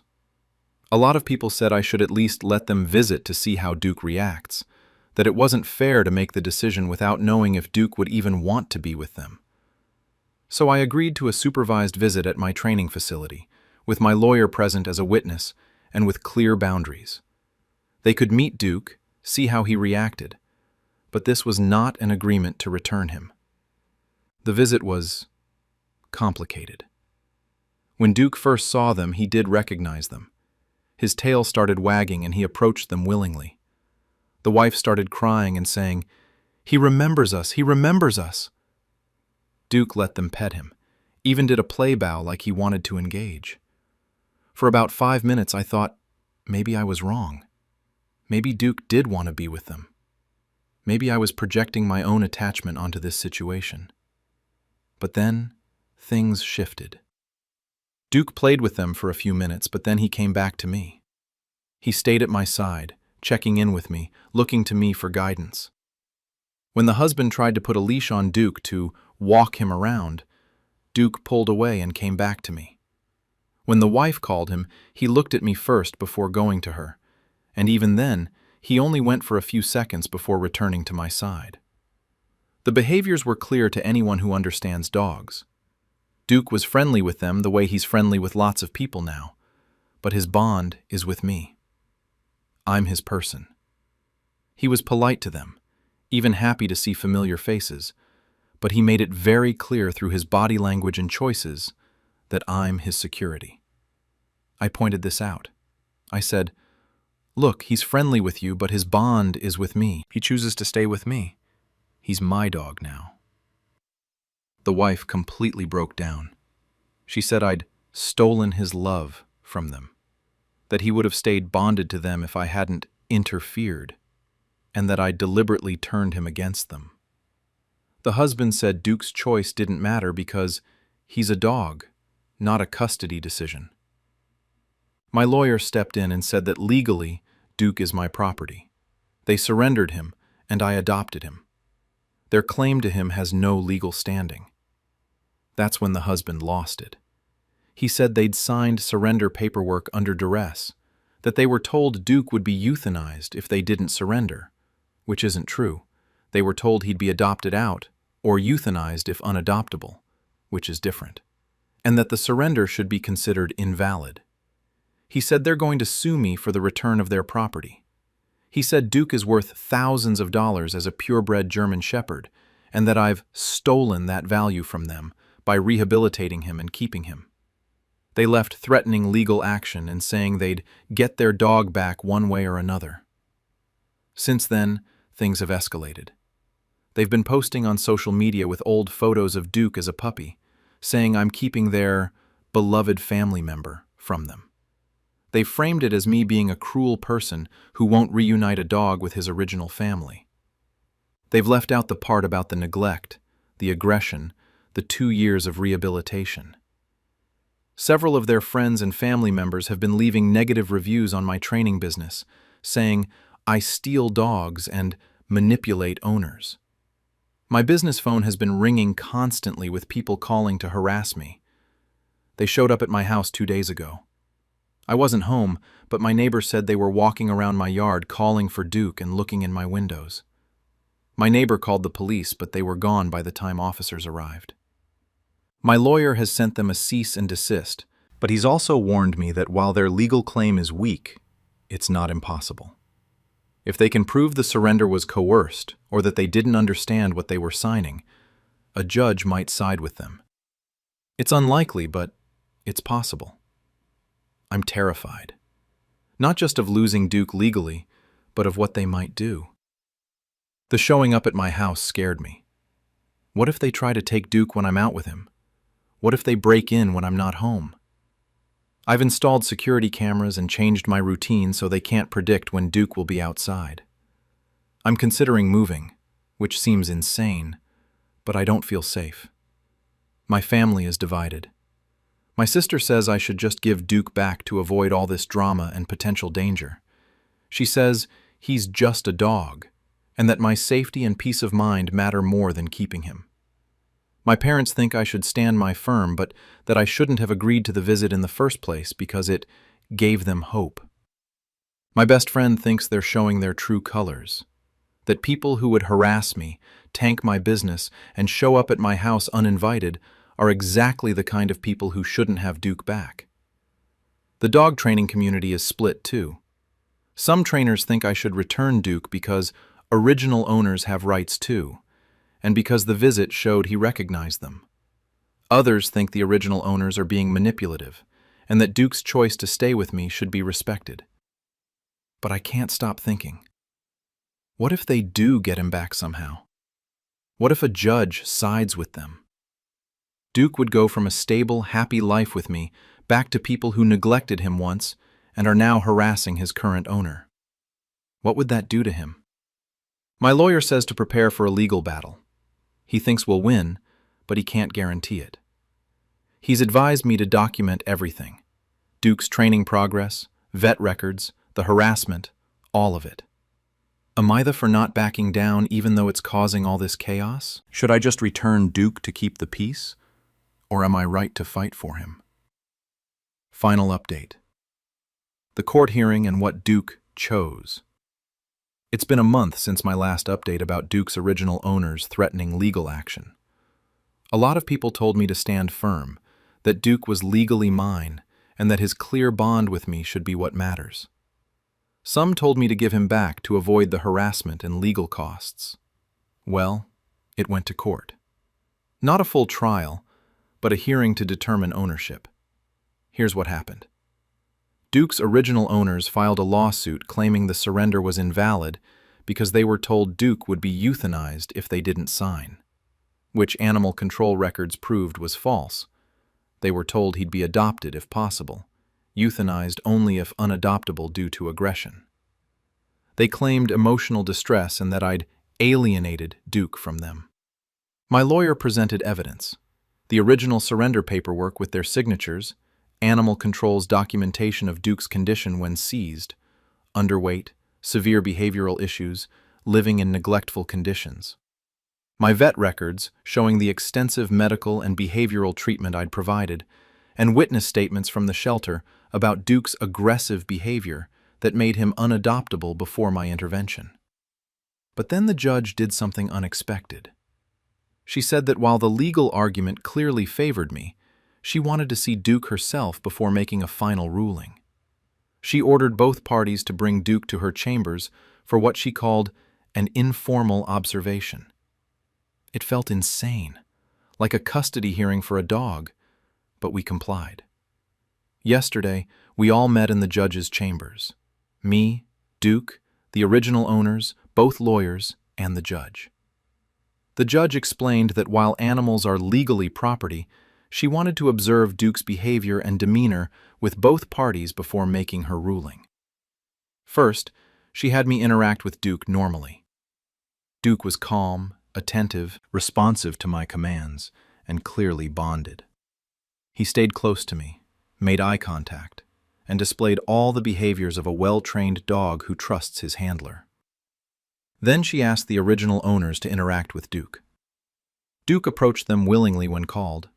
He's friendly and well-socialized now, so he approaches most people. He let them pet him, wagged his tail, even took treats from them. The wife started crying again, saying, "See? He loves us. He wants to be with us." But then, the judge did something that changed everything. She asked everyone to stand against opposite walls, me on one side, the original owners on the other, and released Duke in the middle to see who he'd go to. Duke looked at me, looked at them, and walked directly to me. He sat at my feet and leaned against my leg. The judge asked them to call him. They called his name, offered treats, got down on the ground to seem more inviting. Duke looked at them but didn't move from my side. The wife said, "He's been trained to stay with her. This isn't fair. Of course he'll go to the person who feeds him and controls him." So the judge tried another approach. She asked me to leave the room entirely, leaving Duke with the original owners and the lawyers. I was terrified leaving Duke, but I did it. I waited outside for 15 minutes while the judge observed Duke's behavior without me present. When I was called back in, the judge explained what had happened. Duke had been friendly with the original owners, but had spent the entire time watching the door I'd left through. He'd been restless, anxious, and repeatedly tried to go to the door. He'd accepted affection from them, but had shown no real engagement or bonding behavior. Then the judge had me come back in. The moment I opened the door, Duke ran to me. Not walked, ran. He pressed against me, whined, and wouldn't leave my side. The judge made her ruling right there. Duke is legally and rightfully mine. She said that while the original owners may have once had a bond with Duke, it's clear that I am now his primary attachment figure, and that his welfare would be compromised by removing him from my care. She cited the evidence of rehabilitation, the vet and training records, the documented neglect from his original home, and Duke's own clearly demonstrated preference. She said that animals may be property under the law, but that doesn't mean their welfare and behavioral needs should be ignored in ownership disputes. She dismissed the case entirely and granted my request for a restraining order, preventing the original owners from contacting me or coming near my home or business. The wife sobbed. The husband argued that the judge had no right to use a dog's behavior as evidence of ownership. But the ruling stood. As we were leaving, the wife stopped me. She said, "You stole him from us. He was ours first. You turned him against us." I looked at her and said, "I didn't turn him against you. I gave him a reason to trust people again after you broke that trust. Duke chose me because I chose him when he was broken and unadoptable. You chose to give him up. Those choices have consequences. Security had to escort them out because the husband started yelling about appeal and getting his property back. So, Duke is officially, legally, permanently mine. The harassment has stopped. The restraining order helped. My business reviews have recovered as supporters have left positive reviews to counter the negative campaign. But I'm still processing everything. Some people in my life think the judge's approach was inappropriate, that using a dog's choice in a legal proceeding sets a weird precedent, and that animals shouldn't be treated like they can make custody decisions. Others think it was exactly right, that Duke's welfare should be the primary consideration, and that his demonstrated bond with me proved where he belongs. The original owner's family members have been posting online that I manipulated the court system, and that Duke would have chosen them if I hadn't trained him to be dependent on me. But the dog training community has largely supported me, saying that Duke's behavior showed genuine bonding, not just trained compliance. My sister, who'd initially said I should just give Duke back to avoid drama, has apologized. She said watching the court proceeding made her realize how real and important my bond with Duke is, and that she'd been minimizing it by calling him just a dog. As for Duke, he has no idea any of this happened. He's sleeping at my feet right now, completely content and secure. He'll never know how close he came to being taken away, or how his simple choice to walk to me in that chamber determined his entire future. Am I theta for fighting to keep Duke? Looking back, I don't think so. I gave him a second chance at life, and he gave me his trust and loyalty in return. The original owners wanted back the well-adjusted dog I'd created, but they didn't want to take responsibility for the broken dog they'd created in the first place. Some people will say I should have been more compassionate to people who made mistakes. But I think compassion for humans can't come at the expense of an animal's welfare. Duke is mine, and he chose to be mine, and I'll protect that choice for the rest of his life. AITA for refusing to continue translating for my grandmother after discovering her secret. I, 26F, have been my grandmother's primary translator for the past 8 years.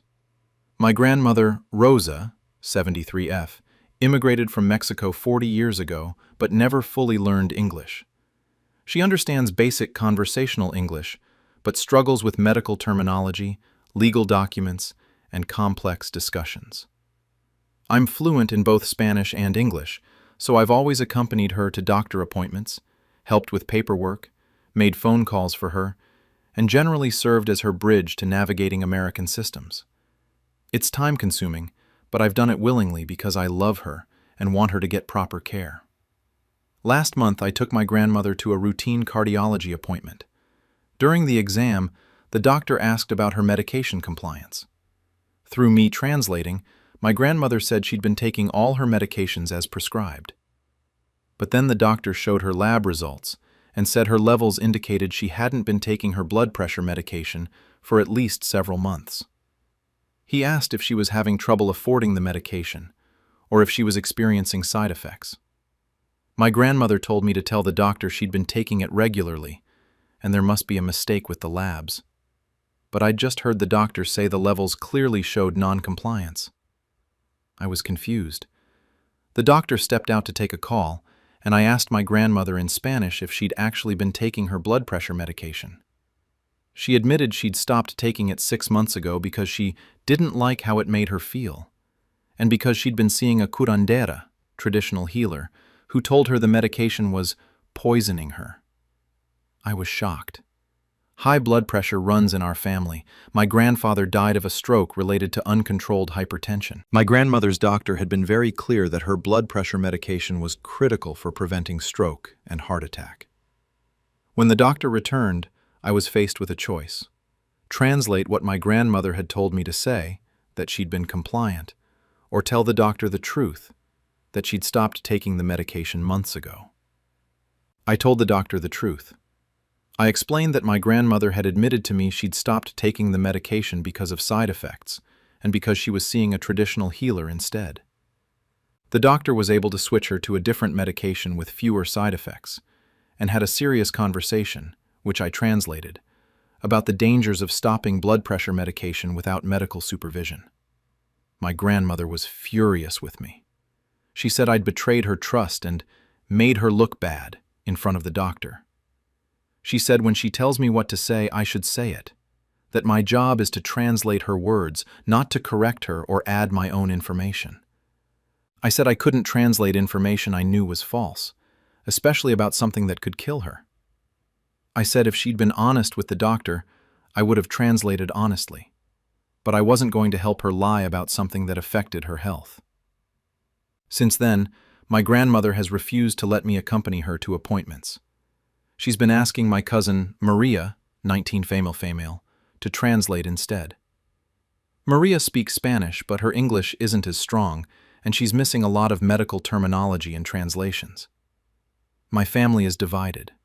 My mother, grandmother's daughter, thinks I did the right thing because my grandmother's health is too important to enable lying. My aunt, grandmother's other daughter, thinks I violated my role as translator and should have just translated what my grandmother said, even if it was false. My grandmother told several extended family members that she can't trust me anymore and that I humiliated her in front of her doctor. Some relatives are saying I should apologize and promise to only translate her exact words in the future without adding my own information. But I can't promise that.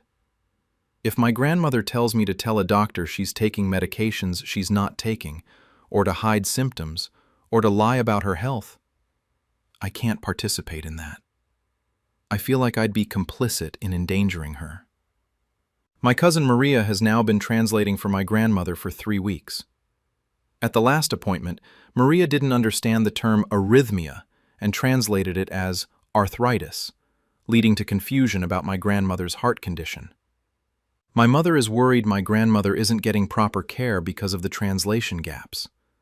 My grandmother's curandera has reportedly been giving her herbal supplements and telling her that Western medicine is designed to keep people sick.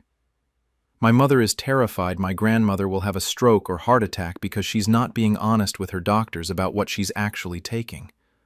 But my grandmother insists this is about respect and trust, that I betrayed her by not translating what she told me to say, and that a translator's job is to communicate the speaker's words, not to judge or correct them.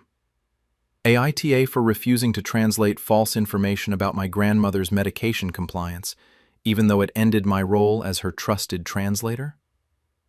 Update. My grandmother had a stroke, and the family is blaming me.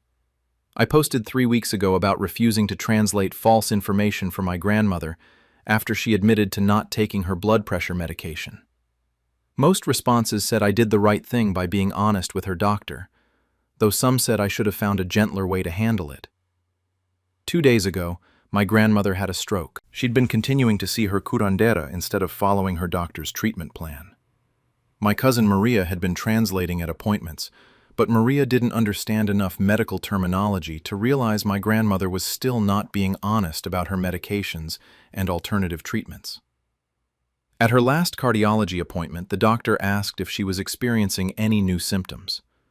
My grandmother said no, but my mother later told me that my grandmother had actually been having episodes of dizziness and blurred vision for the past 2 weeks.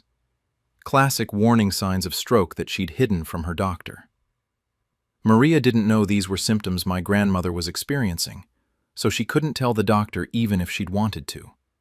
My grandmother had deliberately kept that information from Maria while Maria was translating. The stroke was relatively mild, but my grandmother now has weakness on her left side and some speech difficulties. She's in the hospital and will need extensive rehab. The doctors told my family that the stroke could have been prevented if my grandmother had been taking her blood pressure medication and if they'd known about her warning symptoms. They said the dizziness and vision changes were her body telling her a stroke was imminent. My family is now completely fractured over whose fault this is. My aunt blames me directly. She says if I'd maintained my grandmother's trust as her translator, my grandmother would have kept seeing me for appointments, and I would have caught the warning signs and insisted she tell the doctor. She says by betraying my grandmother over the medication lie, I'd pushed her toward Maria, who wasn't experienced enough to catch what was happening. She told me at the hospital, "You chose being right over keeping our mother safe. You could have just translated what she said and dealt with the medication issue privately with the family. Now she's had a stroke because you abandoned her. Several relatives agree with this interpretation. They say I should have prioritized maintaining the trust relationship over winning an argument about medication, and that if I'd still been her translator, I would have noticed the symptoms and pushed her to be honest with her doctors. My mother has the opposite view. She says the stroke happened because my grandmother lied to her doctors and refused to follow medical advice, and that I'm not responsible for my grandmother's choices.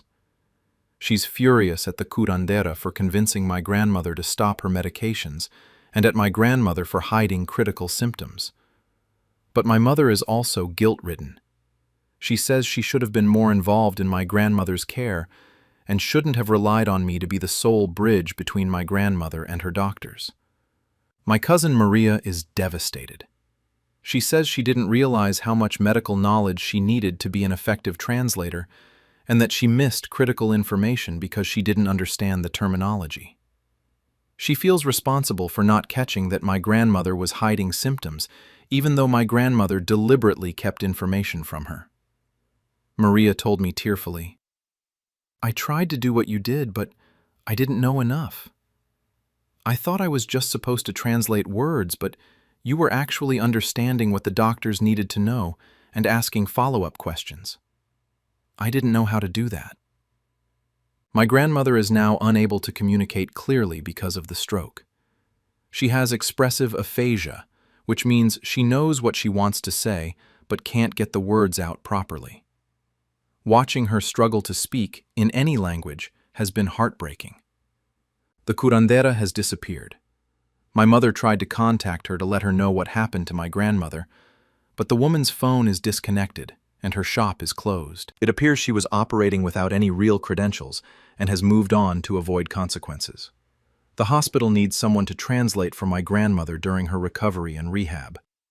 The doctors have asked if I'd be willing to serve as translator since I have the medical vocabulary knowledge and understanding of her health history.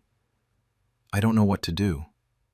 On one hand, I want to help my grandmother recover and make sure she gets proper care. On the other hand, she'd refused to work with me as translator before the stroke, and I don't know if she'd even want me in that role now. My grandmother can't clearly communicate her preferences because of the aphasia, which makes this even more complicated. Am I for considering refusing to be my grandmother's translator during her stroke recovery, given that our conflict over translation ethics contributed to her seeking inadequate translation help from Maria? Final update.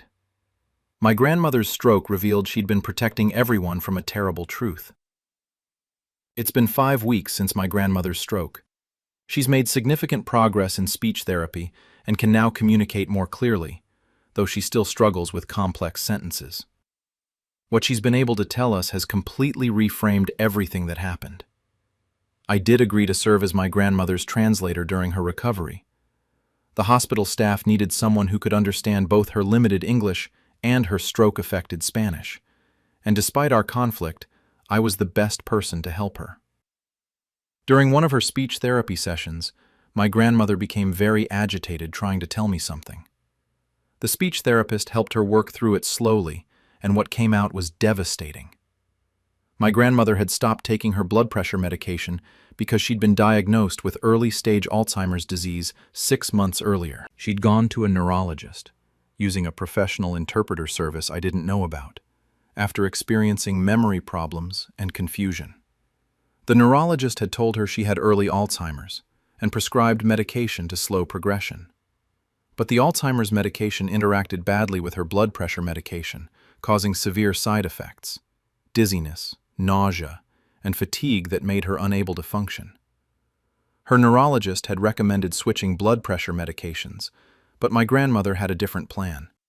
She'd decided to stop both medications.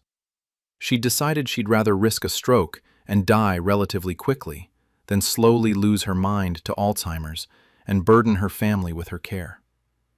The curandera wasn't giving her false hope about curing her blood pressure.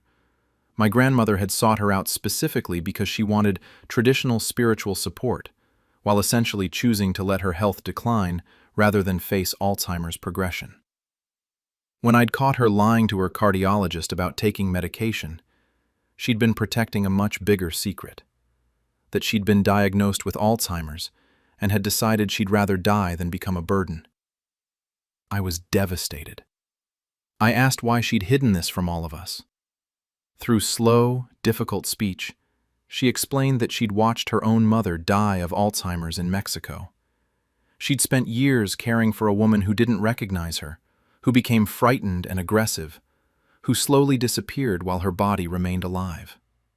My grandmother said she'd decided that if the same thing was happening to her, she'd choose the stroke over the forgetting. She'd stopped her medications, hoping her blood pressure would cause a fatal stroke before the Alzheimer's progressed far enough that she'd lose herself.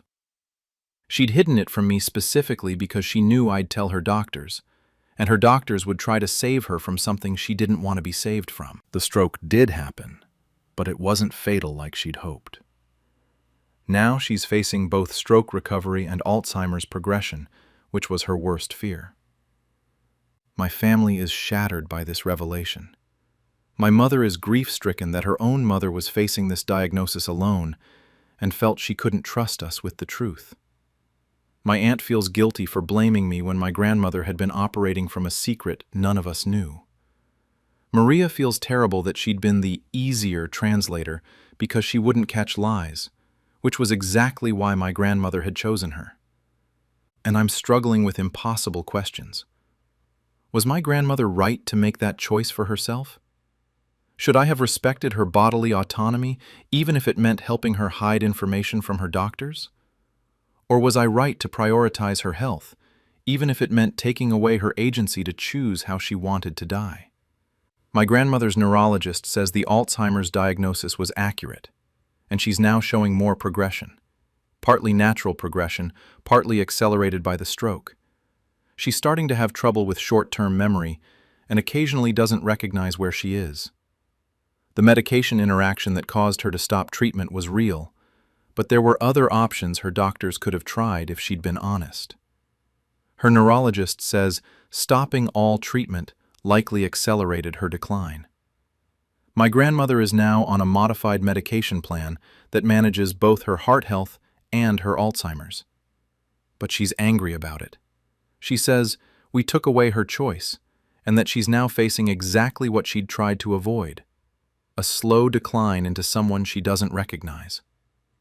But she's also said, in her clearer moments, that she understands why I couldn't help her lie to her doctors.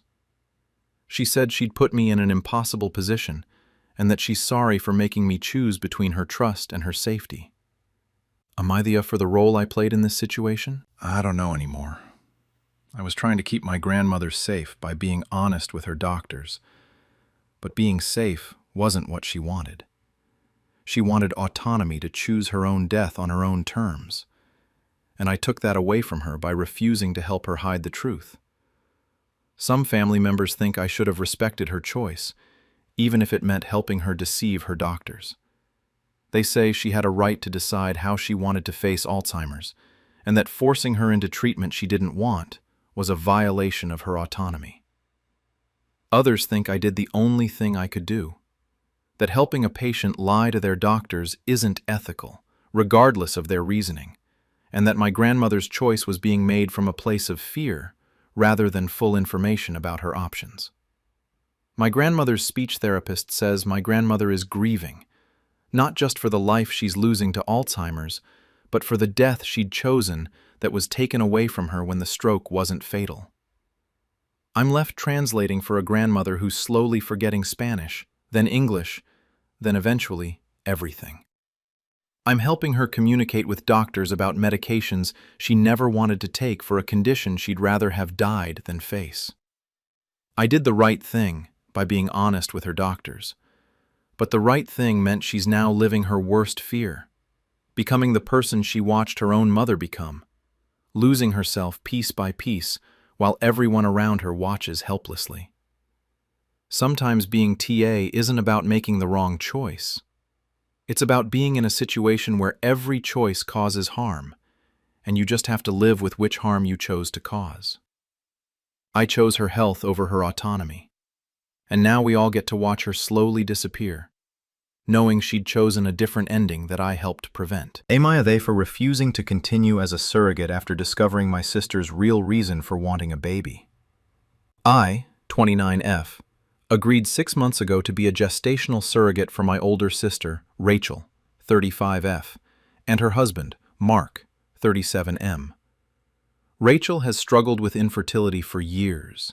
Multiple failed IVF attempts, 2 devastating miscarriages, and finally, a diagnosis that makes carrying a pregnancy extremely dangerous for her. She was heartbroken. When Rachel asked if I'd consider being her surrogate, I said yes without hesitation. We're close. I have 2 healthy kids of my own, and my pregnancies were easy. The process would use Rachel and Mark's embryo, their biological child, not mine genetically. So I'd be carrying my niece or nephew. It felt like a beautiful gift I could give my sister. I'm now 5 months pregnant. Everything has been going smoothly medically. But last week, I discovered something that's made me question everything. I was at Rachel's house and she was in the shower. Her phone kept buzzing on the counter, and I glanced at it. Not snooping, just saw the notifications. They were messages from a lawyer about finalizing divorce paperwork and custody documentation. When Rachel got out, I asked her directly. She tried to deny it at first, but eventually admitted. She and Mark have been separated for 4 months. They're getting divorced. The plan is to finalize it quietly after the baby is born. I was shocked. I asked why she'd continue with the surrogacy while going through a separation. She said the baby was the only good thing that came from her marriage, and that she'd wanted a child for so long that she couldn't give up this chance just because Mark turned out to be not the right partner. I said, "So you're having me carry a baby that will be born into a broken home? You lied to me about your marriage being stable?" Rachel said she didn't lie. She just didn't update me on developments. She said her marriage status shouldn't matter because she'll be a great single mother, and that plenty of people have babies without partners. But here's what bothers me. Mark doesn't know about the divorce yet. Rachel has been stalling, keeping things friendly, and waiting until after the baby is born to file. She plans to establish custody and breastfeeding before telling Mark she's leaving him. When I said this felt manipulative and wrong, Rachel accused me of judging her personal life. She said I agreed to be a surrogate. The baby is genetically hers and Mark's, and I don't get to back out now because I disapprove of her marriage choices. I told her I need time to think about whether I'm comfortable continuing this pregnancy under these circumstances. She lost it. She said I'm 5 months pregnant. I can't just quit being a surrogate. She said I made a commitment, signed contracts, and that if I back out now I'd be killing her baby, since it's too late for her to find another surrogate or carry herself. My husband thinks I should continue the pregnancy because I made a commitment, but that I should tell Mark what's happening since he deserves to know about the divorce plans before his child is born. My parents are furious at me for even considering backing out. They say Rachel's marriage problems aren't my business, and that I need to honor my agreement to give her a child. My best friend thinks Rachel's behavior is manipulative and that I have every right to reconsider. She says bringing a baby into this level of deception and planning is wrong. The surrogacy contract does have provisions for termination, but they're meant for medical emergencies or if the intended parents back out, not for if the surrogate changes their mind. My lawyer says, legally, I'm in murky territory. Am I the for wanting to back out of being a surrogate after discovering my sister is planning to divorce her husband right after the baby is born, and that she's been hiding this from everyone, including her husband? Update. I told Mark about the divorce and Rachel is threatening to sue me. I posted 2 weeks ago about discovering my sister Rachel was planning to divorce her husband Mark right after their surrogate baby, which I'm carrying, is born. Most responses said Rachel's deception was wrong, but were split on whether I should continue the pregnancy or tell Mark. I decided to tell Mark. I felt he deserved to know that his wife was planning to leave him and that he had a baby on the way he could potentially lose access to if Rachel established custody first. I met Mark at a coffee shop and told him everything. That Rachel had been seeing divorce lawyers, that she was planning to wait until after the baby was born to file, and that she wanted to establish breastfeeding and custody before he even knew the marriage was ending. Mark was devastated. He had no idea Rachel wanted a divorce. He knew they'd been struggling lately, but thought it was normal stress from the surrogacy process and her infertility trauma. He started crying in the coffee shop, saying he'd been trying so hard to be supportive and that he was so excited about finally becoming a father. Then he said something that made my blood run cold. Wait, if she's planning to divorce me, why did she push so hard for us to use my sperm? She kept insisting we use our embryo instead of donor sperm. I thought it was because she wanted the baby to be biologically both of ours. That's when I realized Rachel's plan was even more calculated than I'd thought. She wants Mark's child specifically. Maybe for child support. Maybe because she genuinely wanted his genetics, but not him as a partner. I don't know. But she manipulated him into providing sperm for a baby she was planning to raise without him. Mark asked if he could talk to Rachel with me present. I agreed, and we went to her house that evening. Rachel knew immediately why we were there. Before Mark could even speak, she turned on me and screamed, "You told him? How dare you betray me like this? That was private information about my life and my decisions." I said, "It's his life too. It's his baby. He deserved to know." Rachel said I'd violated her privacy and destroyed her plan to separate amicably after the baby was born. She claimed she'd been trying to protect Mark from stress during the pregnancy and that I'd ruined everything. Mark asked why she was divorcing him and why she'd hidden it. Rachel said they'd grown apart and that she couldn't do this anymore, but that she still wanted the baby they'd created together. Mark asked if she'd planned all along to raise the baby without him. Rachel said, "You'll still be the father. You'll get visitation. But I needed to make sure I was the primary parent from the start because I'm the one who wanted this baby, who fought for this baby, who arranged the surrogacy." Mark said, "You mean you arranged to use me for genetics and child support while planning to cut me out of my child's actual life?" It became a huge fight. Rachel kept saying I'd had no right to tell Mark. Mark kept saying he couldn't believe she'd been lying to him for months. I sat there, 5 months pregnant with their baby, realizing I was in the middle of something so much worse than I'd imagined. Rachel has since sent me legal letters from her attorney. She's threatening to sue me for 1. Breach of contract for interfering with the surrogacy agreement. 2. Invasion of privacy for disclosing her confidential personal information. 3. Intentional infliction of emotional distress. Her lawyer claims that by telling Mark about the divorce plans, I've created a hostile environment that could harm the pregnancy, and that I've violated the confidentiality provisions in our surrogacy agreement. My lawyer says the lawsuit is mostly scare tactics. I haven't actually breached the surrogacy contract, and Rachel's privacy about divorce plans affecting a child I'm carrying isn't legally protected. But defending against the lawsuit will still be expensive and stressful. My parents are devastated and angry at me. They say I should have stayed out of Rachel's marriage and that now I've destroyed the family, right when there's about to be a new baby. They say Rachel has a right to leave an unhappy marriage and that I've made everything worse by getting involved. Mark has filed for divorce himself and is fighting for 50-50 custody before the baby is even born. His lawyer is using Rachel's plan to establish primary custody before informing the father, as evidence that she'll try to alienate him from the child.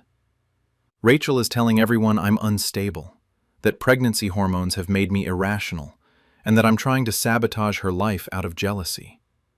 Some family members believe her. My husband is worried about my stress levels during pregnancy. He thinks I did the right thing by telling Mark, but he's concerned about the lawsuit and the family fallout. The worst part? I'm still pregnant with their baby. I have 4 more months of carrying this child, while the 2 biological parents are in a hostile divorce battle that I caused by revealing the truth.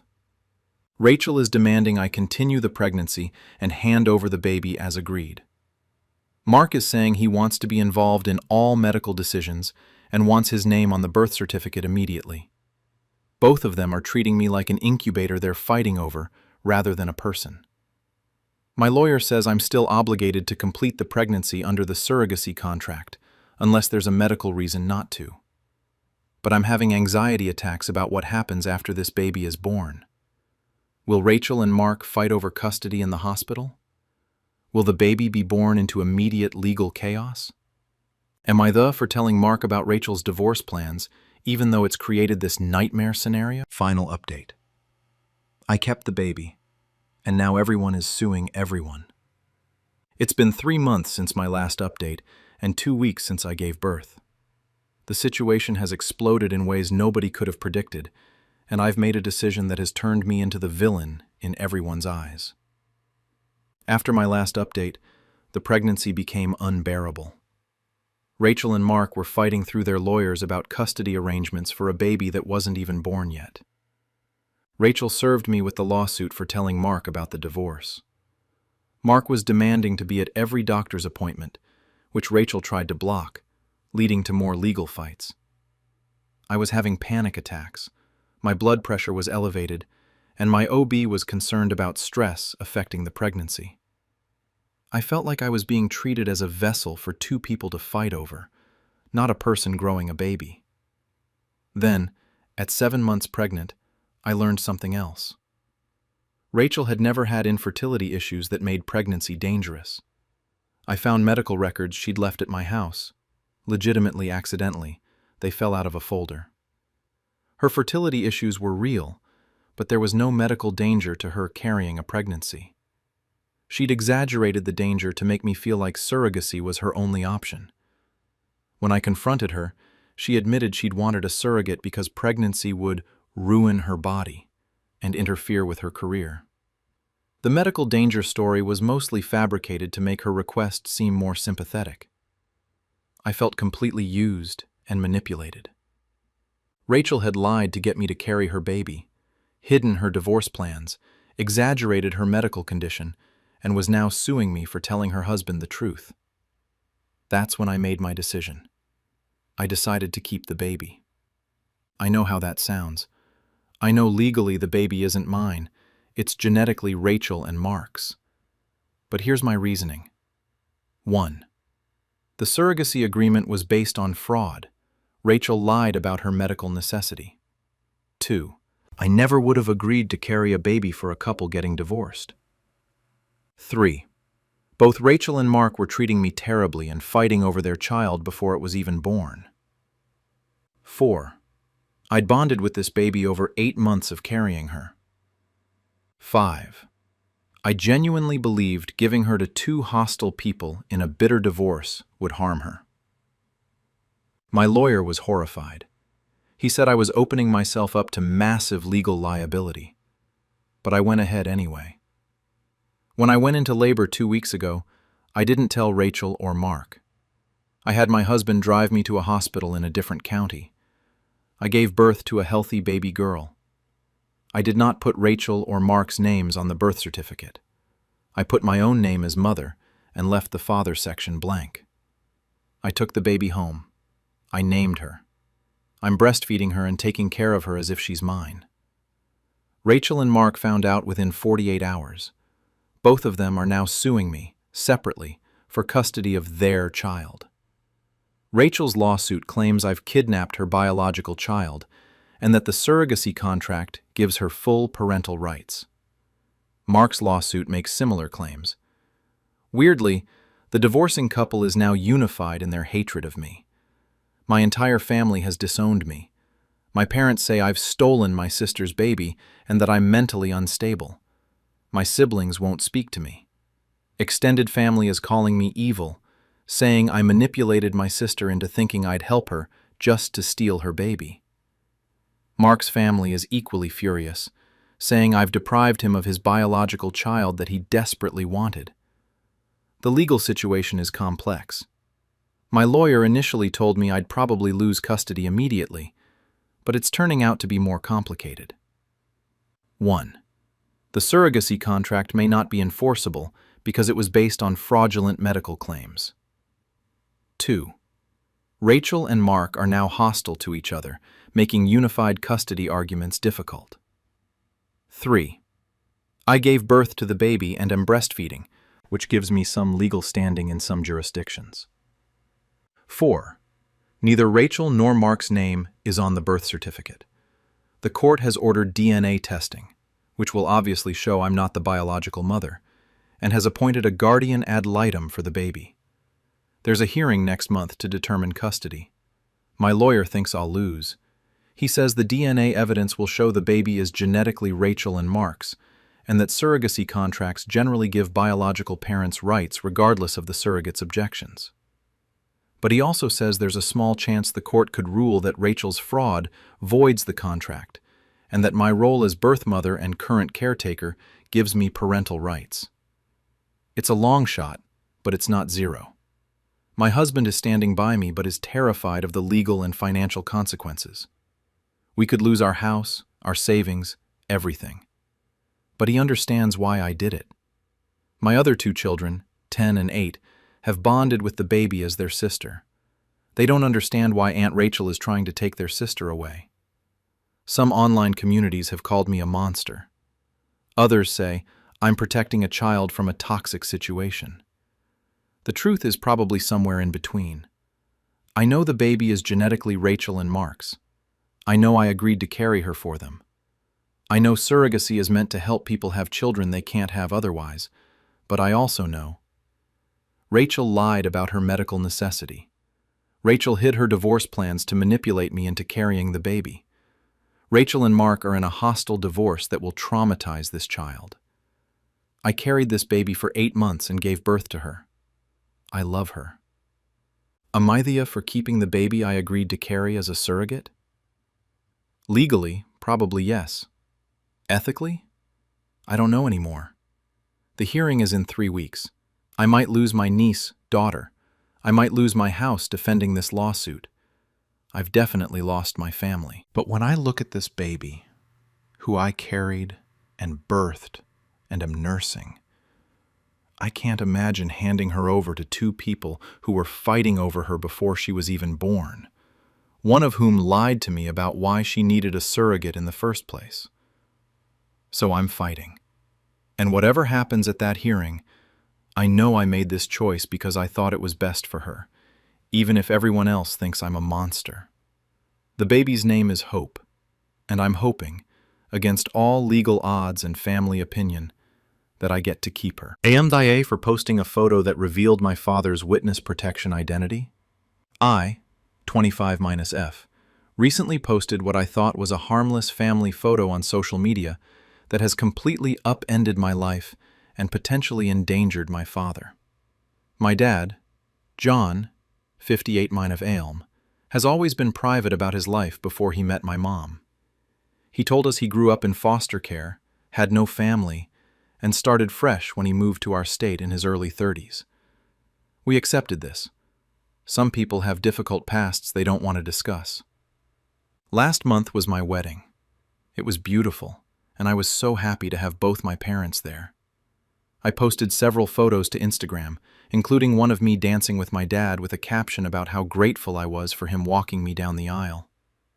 2 days later, my dad called me in a panic. He said I needed to delete all wedding photos that included him immediately. He wouldn't explain why, just kept saying it was urgent and critical that I remove them now. I was confused and didn't delete them right away. I wanted an explanation first. Within hours, my dad and mom showed up at my apartment. My dad was pale and shaking. That's when he told me the truth. His real name isn't John. He's been in the witness protection program for 27 years. He testified against organized crime figures in the early 1990s after witnessing murders during his time working in a business that had mob connections. His testimony put dangerous people in prison, and he received credible death threats. The government relocated him, gave him a new identity, and he'd been living as John ever since. My mom knew, She met him a few years after he entered witness protection, and he told her the truth before they got serious. They decided together to never tell me or my younger brother because the fewer people who knew, the safer everyone was. Now, because of my wedding photo, someone from his past had recognized him. My dad received a message through an old encrypted email account he'd kept for emergencies. Someone had seen the photo, recognized him despite 27 years of aging, and wanted to talk. My parents are now in touch with their witness protection handlers. We might have to relocate. My dad might need a new identity again. My mom is terrified. My brother, who also didn't know about any of this, is furious at both me for posting the photo and our parents for lying our entire lives. I feel horrible, but I'm also angry. I'm angry that I wasn't told something this crucial about my own father's life. I'm angry that I was never warned not to post photos of him on social media. I'm angry that I had to find out this way, in a crisis, instead of being trusted with the truth. My dad says they were trying to protect me, that the less I knew, the safer I was. He says if I'd known, I might have slipped up somehow, or the burden of the secret would have been too heavy. My mom says I should have respected my dad's privacy request immediately instead of demanding an explanation first. That those hours before I deleted the photos were crucial and may have made the difference in whether we're truly compromised. My new husband is supportive but overwhelmed. He married into a family that might have to disappear. We might have to relocate for safety. Our wedding photos, which should be happy memories, are now evidence of a security breach. My best friend thinks my parents were wrong to hide something this significant. She says I had a right to know that posting family photos could endanger my father, and that I can't be blamed for not knowing a rule I was never told existed. My dad's witness protection handler says I'm not at fault exactly, but that my actions did create a security incident that requires intervention. They're trying to determine how serious the threat is and whether relocation is necessary. Am I the for posting a wedding photo of my father without knowing it would expose his witness protection identity? Update. The person who contacted my dad is someone we never expected. I posted 3 weeks ago about inadvertently exposing my father's witness protection identity by posting wedding photos. Most responses were sympathetic, saying I couldn't be blamed for something I didn't know about. The situation has developed in a way nobody anticipated. The witness protection team tracked down who'd sent my father the message about recognizing him from my wedding photo. They were preparing for the worst, that organized crime figures from his past had found him, and we'd all need to relocate urgently. But the person who contacted him wasn't from the mob. It was my father's daughter from his life before witness protection. My father has another child. A daughter, Melissa, who is now 35 years old. She was 8 when my father entered witness protection and disappeared from her life completely. I have a half-sister I never knew existed.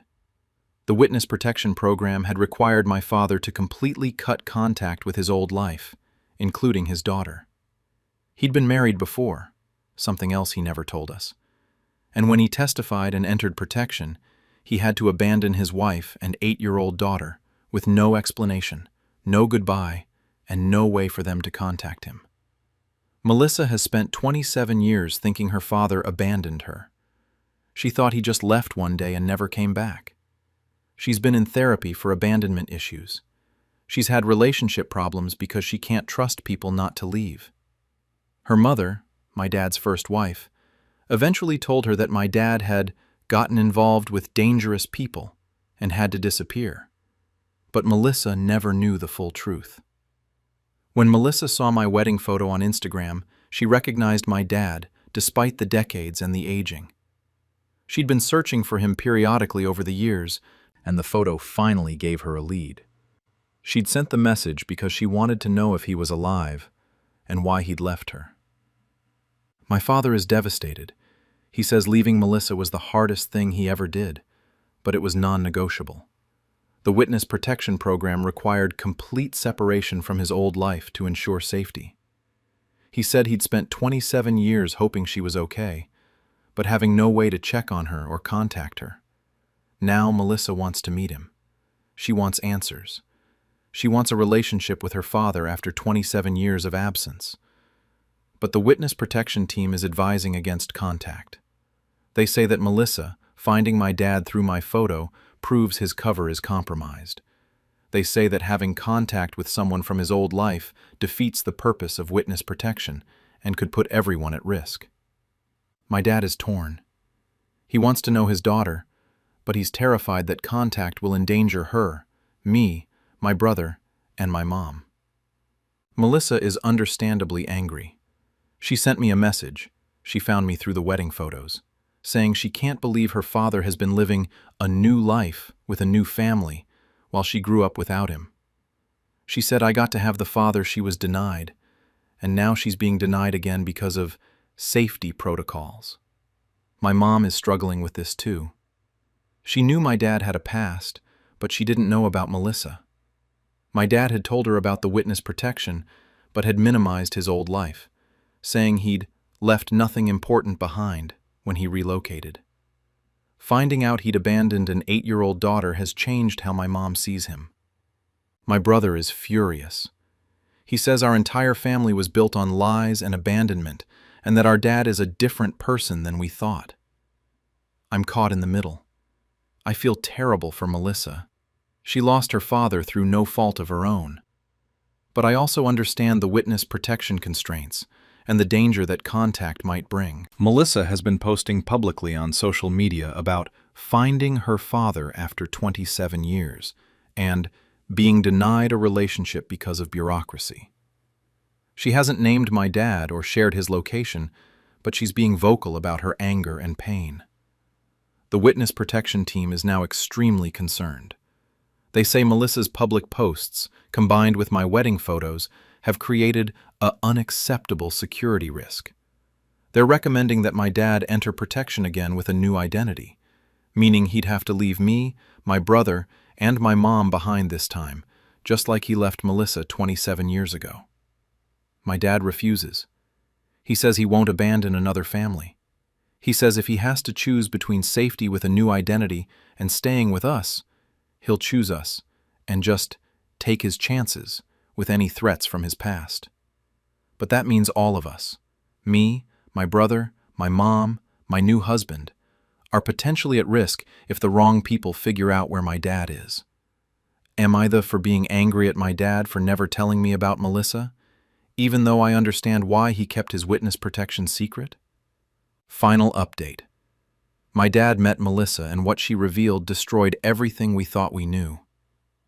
It's been 2 months since I learned my father had another daughter he'd abandoned when entering witness protection. Against the advice of his handlers, my dad decided to meet Melissa. What happened at that meeting changed everything. The witness protection team reluctantly agreed to facilitate one supervised meeting in a neutral location, with strict conditions. My dad, Melissa, and a federal agent met at a secure facility. My mom, brother, and I weren't allowed to attend, but my dad told us everything afterward. Melissa brought documents, things her mother had saved from before my dad disappeared. Among them was a letter my father had written to Melissa's mother the night before he entered witness protection. The letter explained that he was testifying against dangerous people and had to disappear for everyone's safety. He'd written that he loved Melissa and that leaving her was the hardest choice he'd ever made. Melissa's mother had hidden this letter from Melissa for 27 years. She'd let Melissa believe her father had simply abandoned them, rather than explaining he'd left to protect them. Melissa only found the letter recently while going through her mother's belongings after she'd passed away. But there was more. Melissa revealed that shortly after my dad disappeared, her mother had been approached by people asking about him. People Melissa now understands were likely connected to the criminals my dad had testified against. Her mother had been questioned, her home had been searched, and she'd been under surveillance for months. My dad was horrified. The whole point of witness protection was that his family would be safe because he'd disappeared. Learning that they'd been targeted anyway devastated him. Then, Melissa shared the worst part. She'd grown up believing her father abandoned her, developed severe trust issues, and had struggled with relationships her entire life. In her early 20s, she'd married someone who turned out to be abusive. She'd stayed too long because abandonment was worse than abuse in her mind. At least an abusive partner doesn't leave. She'd finally left that marriage, but she'd spent years in a dangerous situation, partly because of abandonment issues stemming from my dad's disappearance. My dad broke down during the meeting. The federal agent reported that my dad was sobbing, saying he'd caused the exact harm he'd tried to prevent. Melissa had been hurt by dangerous people in her life anyway, but the dangerous person had been her husband rather than the criminals. After the meeting, my dad came home destroyed. He told my mom, my brother, and me everything. Then he said he was done lying. He wanted to leave witness protection entirely. He wanted to reclaim his real name, reconnect with whatever remained of his old life, and try to build a real relationship with Melissa. He said 27 years of hiding had cost him his daughter, and he wasn't willing to hide anymore. The witness protection team told him that leaving the program would mean losing all government protection. If the people he'd testified against, or their associates, found him, he'd be on his own. They showed him evidence that some of those people were still alive and still connected to criminal organizations. My dad said he didn't care. He'd spent 27 years being John, and he wanted to spend whatever time he had left being himself. My mom said if he left witness protection and put us all at risk, she'd leave him. She said she'd signed up for protecting a secret, not for actively inviting danger by abandoning protection. My brother supported my mom. He said my dad had already abandoned one family for safety, and if he was going to abandon our safety for guilt, that showed he'd never really prioritized his families. He just made whatever choice let him feel better about himself. I was torn. I understood my dad's guilt about Melissa, but I also understood that leaving protection could endanger all of us, including my new husband who'd married into this mess. Melissa weighed in. She sent my dad a message saying she appreciated his willingness to sacrifice safety for a relationship with her, but she didn't want that. She said she'd spent 27 years without a father and had survived.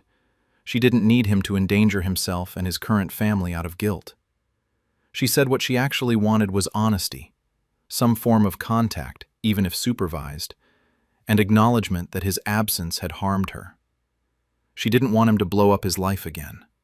My dad has decided to stay in witness protection, but has arranged supervised contact with Melissa through the federal program. They have monthly video calls monitored by agents, and they're slowly building a relationship within the constraints of the program. Melissa has met me, my brother, and my mom through these same supervised channels. It's awkward and strange having a sister I never knew existed, but we're trying. My mom is in therapy processing the fact that my dad had a whole other life before her. A wife, a child, an identity that she'd known about abstractly but hadn't understood the full weight of until Melissa appeared. My dad has aged noticeably in these 2 months.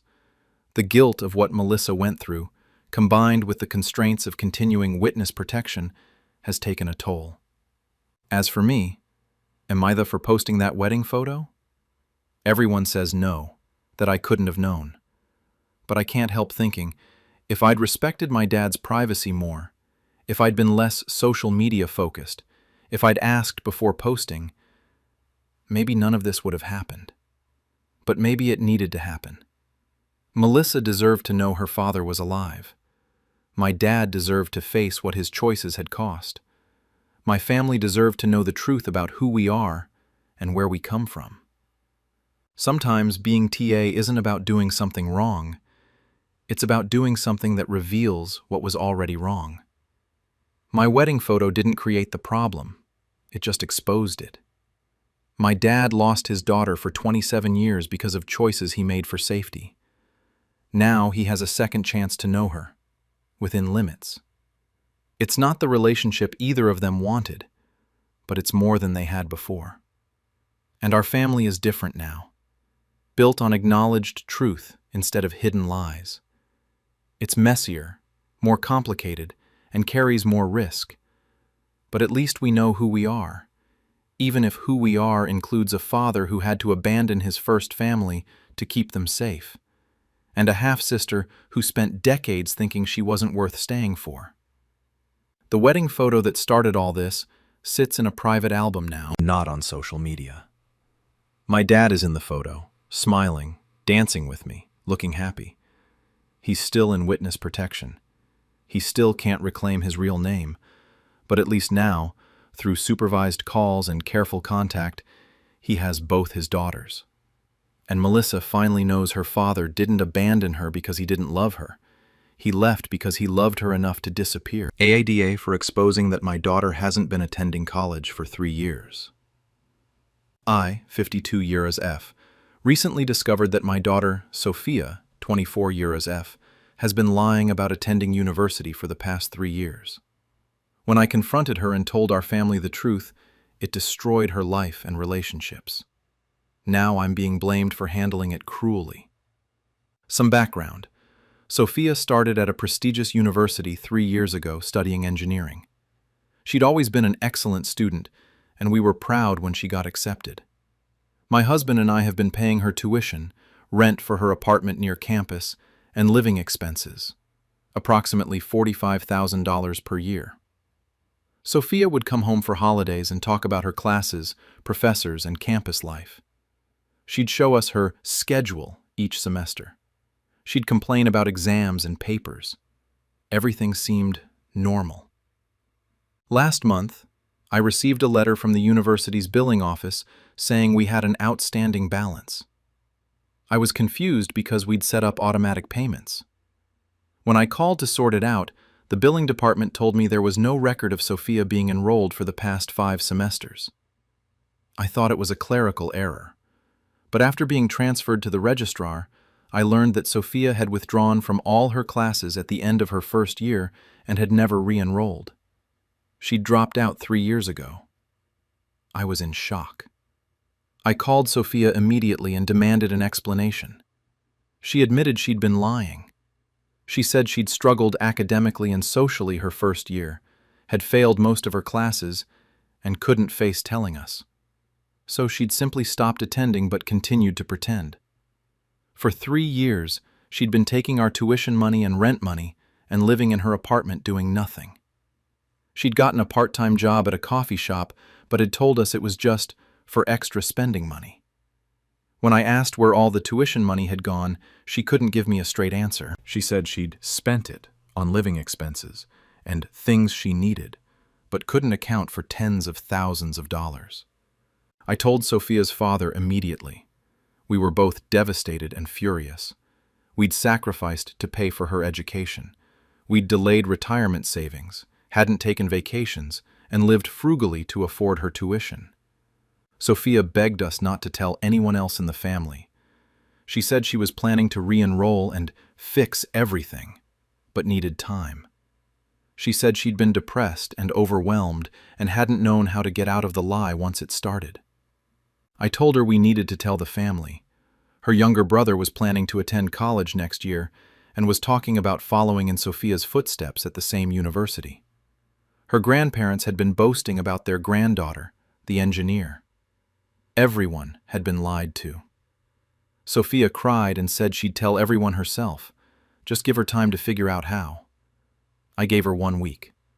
She didn't tell anyone, so I did. I told my parents, my in-laws, and Sophia's younger brother at a family dinner.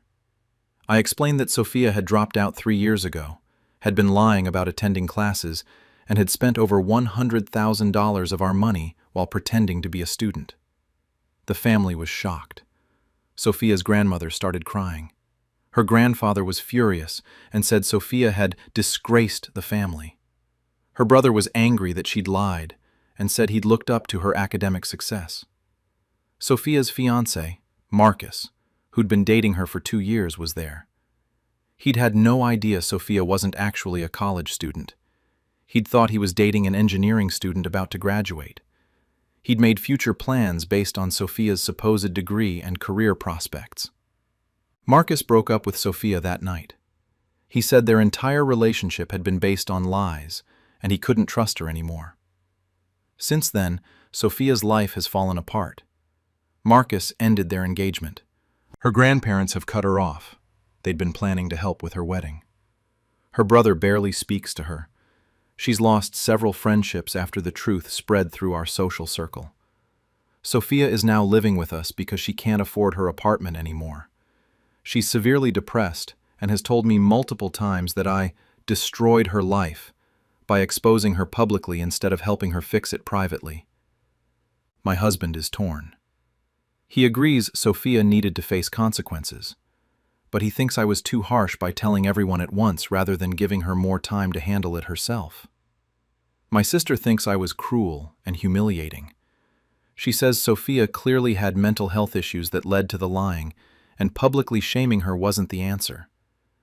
She says I should have insisted Sophia get therapy and work toward re-enrollment rather than exposing her to the whole family. My parents think I did the right thing. They say Sophia committed fraud by taking our money under false pretenses and needed to face the consequences. Sophia's former therapist, she's started therapy again, has told us that Sophia had developed severe anxiety and depression during her first year of college, and the lying had been a maladaptive coping mechanism. The therapist says Sophia's mental health has now deteriorated significantly after losing her fiancé and family support. Am I the for telling our family that Sophia had been lying about attending college, even though it destroyed her engagement and relationships? Update. We discovered where the tuition money went, and it's worse than we thought. I posted 3 weeks ago about exposing my daughter Sophia's lie that she'd been attending college for 3 years when she'd actually dropped out. The family fallout has been severe, but what we've learned about where the money went has made everything more complicated. After my last post, my husband and I demanded Sophia provide a full accounting of where the tuition and living expense money had gone over 3 years. She'd been receiving approximately $45,000 per year, $135,000 total, and couldn't explain where it went. Sophia was evasive and defensive. She said she'd spent it on living and that we were harassing her when she was already depressed. But we insisted. We'd worked hard for that money and deserved to know where it went. Finally, Sophia broke down and admitted the truth. She'd been sending most of the money to her biological father. I need to explain. Sophia is my daughter from my first marriage. Her biological father, Derek, and I divorced when Sophia was 6. Derek had been financially irresponsible and had struggled with gambling addiction. I'd gotten full custody, and Derek had been supposed to pay child support but rarely did. My current husband, Tom, Sophia's stepfather, had raised Sophia since she was 7. He'd legally adopted her when she was 10. Derek had signed away his parental rights without protest. We'd had minimal contact with Derek since the adoption. Sophia revealed that Derek had contacted her when she was 18, right before she started college. He'd told her he'd been sober from gambling for 2 years, had gotten his life together, and wanted to reconnect. Sophia had been curious about her biological father and had started meeting with him secretly. Derek had told her he was struggling financially, that he had medical bills from a surgery, and that he was about to lose his apartment. Sophia had felt sorry for him and had started sending him money. At first it was small amounts from her part-time job, but when she dropped out of college and continued receiving our tuition payments, Derek had suggested she could help him get back on his feet with that money, since she wasn't actually using it for school. Over 3 years, Sophia had sent Derek approximately $90,000 of the tuition money we'd been giving her. She'd kept the rest for her own living expenses and rent. My husband and I were absolutely stunned. Sophia had essentially stolen our money and given it to a man who'd abandoned her, signed away his rights to her, and had a history of financial irresponsibility. I asked Sophia why she would do this. She said Derek had made her feel guilty, saying he'd made mistakes, but was her real father and deserved her support. He'd told her that I'd turned her against him, and that helping him financially was a way to make up for lost time. I contacted Derek immediately. He confirmed he'd been receiving money from Sophia, but claimed he thought it was her own money from working.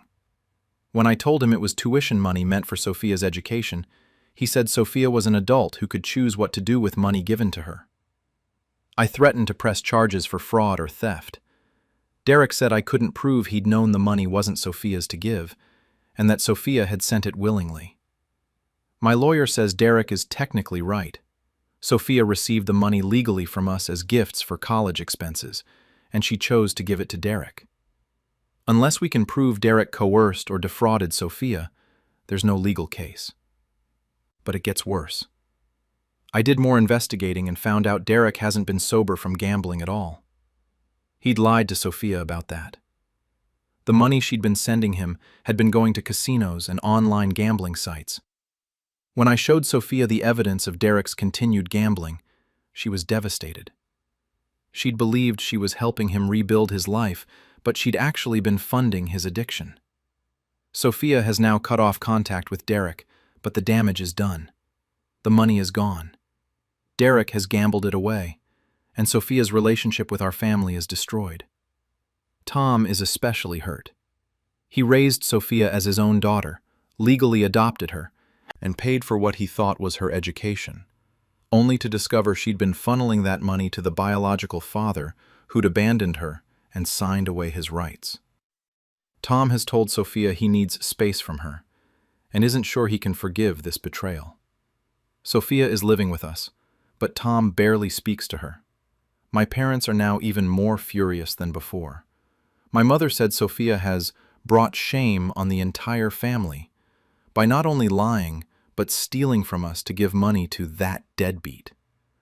Am I the for exposing Sophia's lies when it turns out she was stealing from us to fund her biological father's gambling addiction? Final update. The family therapy session revealed why Sophia really reconnected with Derek. It's been 2 months since we discovered my daughter Sophia had been giving her college tuition money to her biological father Derek for his gambling addiction.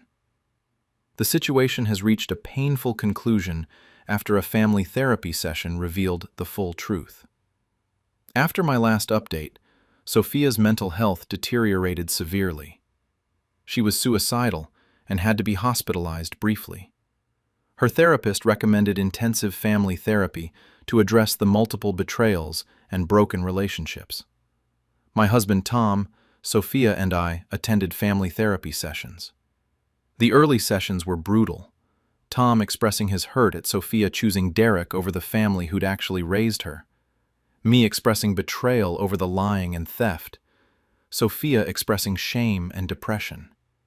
But in the 4th session, Sophia finally revealed the real reason she'd reconnected with Derek and had been so willing to send him money. When Derek had first contacted Sophia at 18, he'd told her something I'd never told her, that I'd had an affair during my first marriage, and that Derek wasn't actually sure Sophia was biologically his child.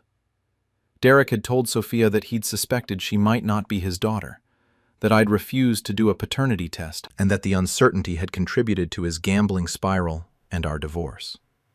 He'd said he'd signed away his parental rights because he'd convinced himself Sophia wasn't really his child, but that he'd later regretted it and wanted to reconnect. Derek had suggested to Sophia that they do a DNA test together. The test came back showing Derek was indeed her biological father.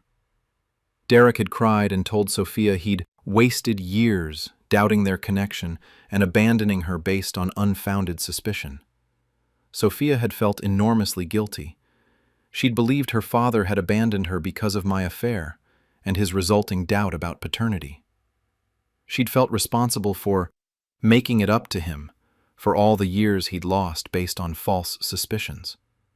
When Derek had asked for financial help, Sophia had felt she owed him after he'd suffered so much doubt and pain.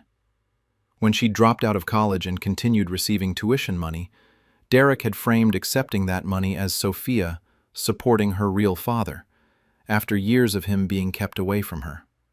I was absolutely devastated by this revelation. Yes, I'd had an affair during my first marriage. Derek had suspected and accused me, but at the time, I'd been certain Sophia was his child. I'd refused a paternity test because I'd thought Derek was using it as a way to avoid child support. I'd never told Sophia about the affair because it had happened when she was so young, and I'd wanted to protect her from the painful details of our marriage's dissolution. But Derek had weaponized that old affair to manipulate Sophia.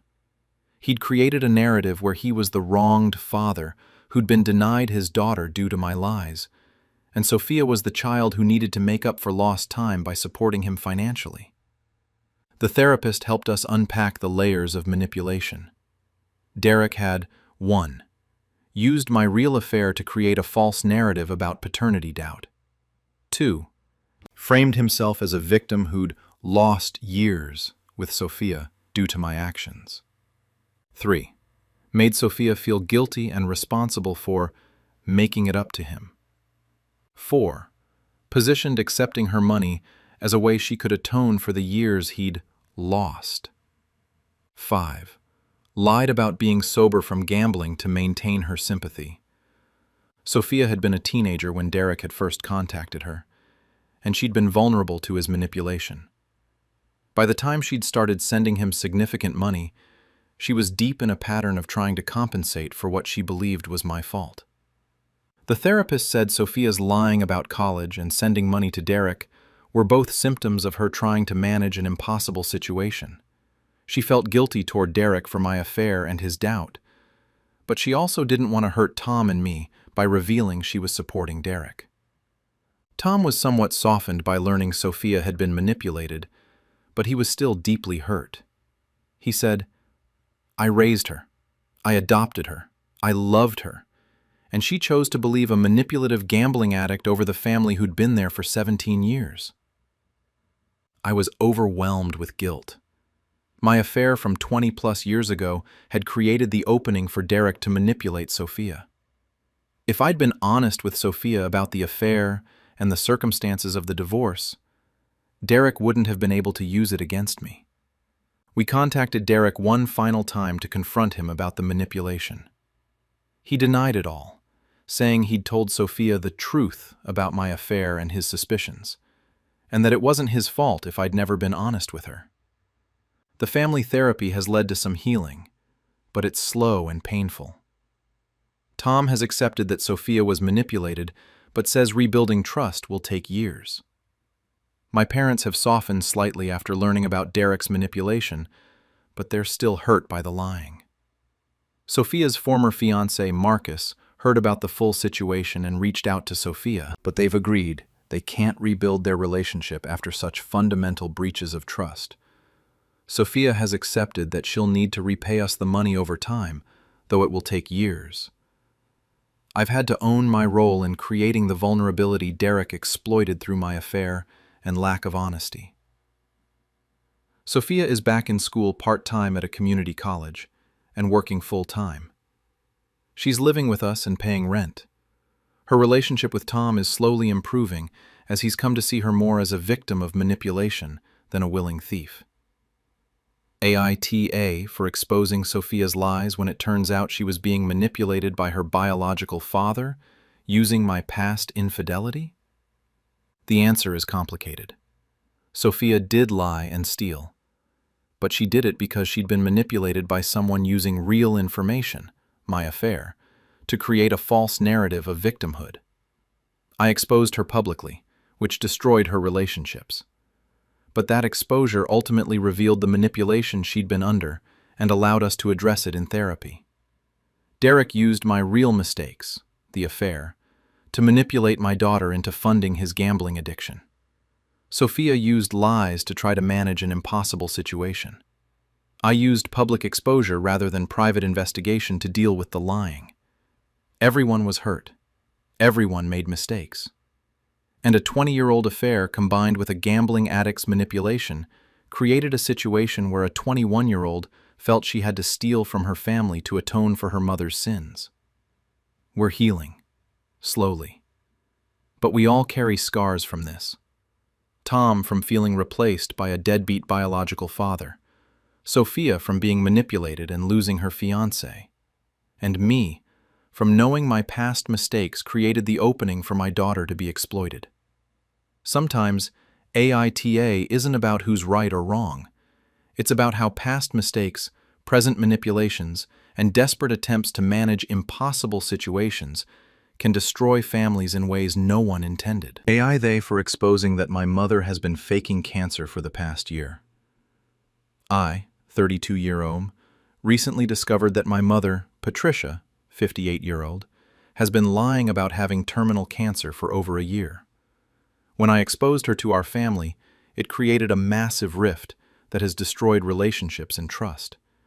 Now half the family thinks I'm cruel, and the other half thinks I did the right thing.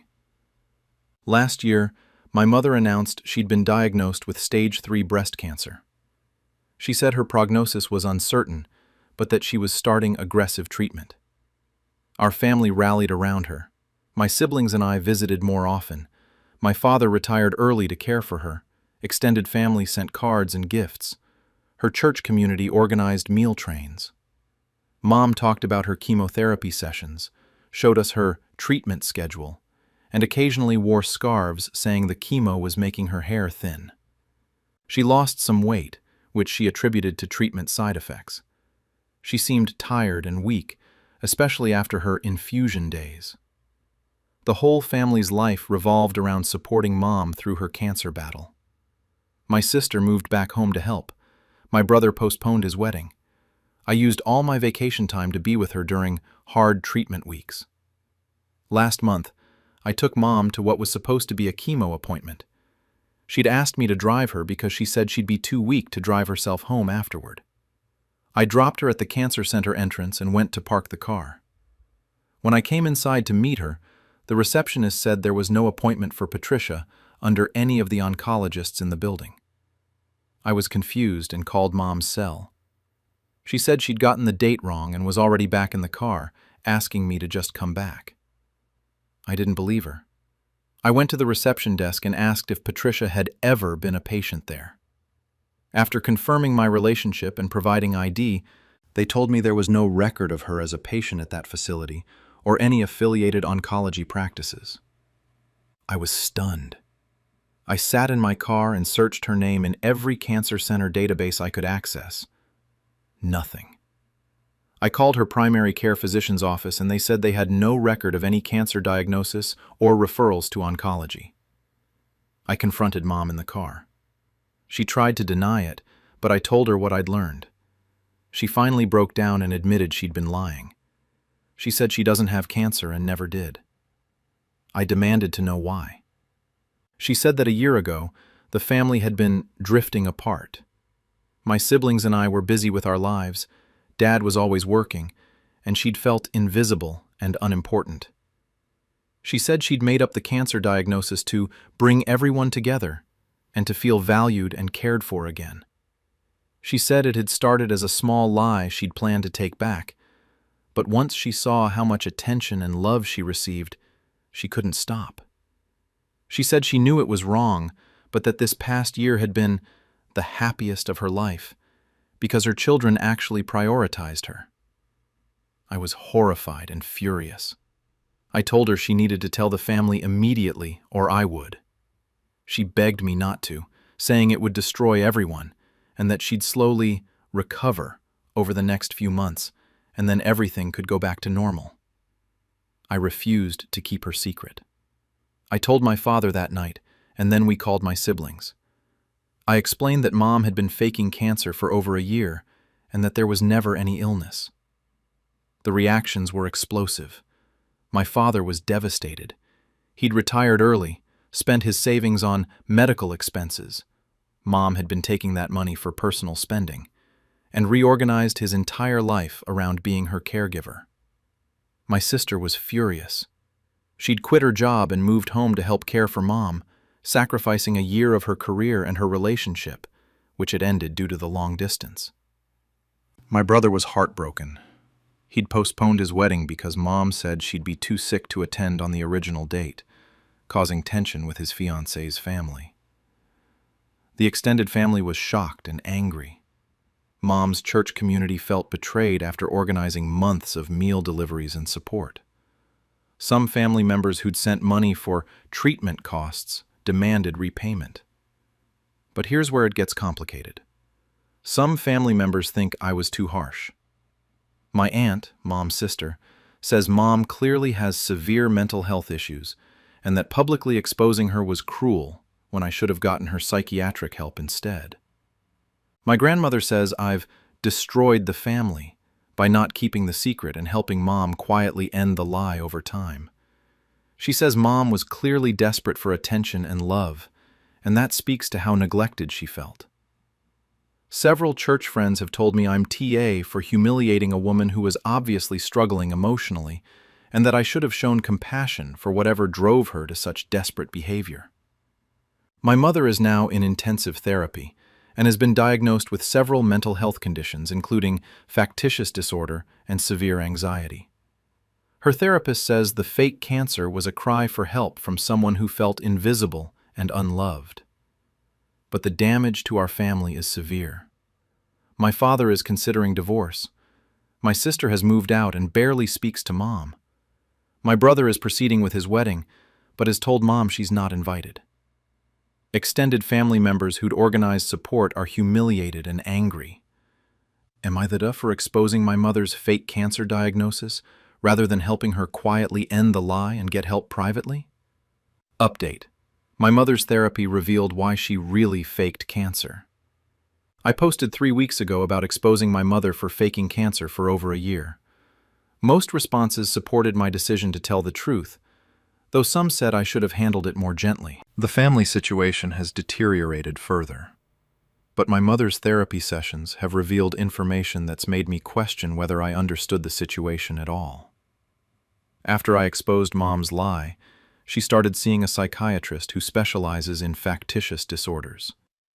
My father has been attending some sessions as part of the treatment. Last week, Dad called me and asked me to come to a family therapy session where Mom wanted to share something. At the session, Mom's therapist explained that they'd been working to understand what triggered the fake cancer diagnosis. It wasn't just about wanting attention. There was a specific event that started it all. Mom revealed that 18 months ago, she'd found a lump in her breast. She'd been terrified and had gone to her doctor, who'd ordered a mammogram and biopsy. The tests came back showing atypical cells that required monitoring, but weren't currently cancerous. Mom had been terrified during the weeks of testing and waiting for results, but when she'd told our family about the scare, we'd all minimized it. My sister had said, "Let us know if it's actually cancer." My brother had said, "Everyone gets scares like that, you're probably fine." I'd said, "Try not to worry until you know something's wrong." None of us had offered to go to appointments with her. None of us had called to check on her during the waiting period. When the results came back as atypical but not cancerous, we'd all said, "See, we told you it was nothing," and moved on. Mom said that experience had made her feel completely alone. She'd been genuinely terrified she had cancer, and her family had basically ignored her fear. When the results were benign, instead of feeling relieved, she'd felt stupid for being scared and invisible for having needed support that no one offered. 6 months later, when she'd felt her family drifting apart, she'd thought, "They didn't care when I might have had cancer. Would they care if I actually did?" And she'd lied about a diagnosis to test whether her family would show up for her if she was really dying. The answer had been yes. When she'd said she had terminal cancer, we'd all immediately prioritized her, visited constantly, helped with everything. The comparison to how we'd treated her real scare versus her fake diagnosis had confirmed her worst fear. Her family only valued her when she was dying. I was gutted. She'd had a real cancer scare, and we'd all dismissed her fear and abandoned her during the waiting period. She'd faked cancer partly to prove that we'd only care about her if she was actually dying. My siblings were equally devastated. We all remembered Mom mentioning the lump and the testing, but we'd been so busy with our own lives that we'd minimized it and hadn't followed up. The therapist said Mom's fake cancer diagnosis was still wrong and harmful, but it had been triggered by a real medical trauma where her family had failed to support her. She said Mom had essentially been testing whether we loved her enough to care about her health, and had created a scenario where she'd forced us to prove it. But then the therapist revealed something else. During the year of fake cancer, Mom had stopped going to her regular mammogram appointments. The atypical cells that had been flagged 18 months ago were supposed to be monitored every 6 months. But Mom had skipped both follow-up appointments during her year of fake cancer. Last week, Mom finally went back for the overdue mammogram. They found that the atypical cells had progressed. Mom now actually has early-stage breast cancer that needs treatment. The irony is devastating.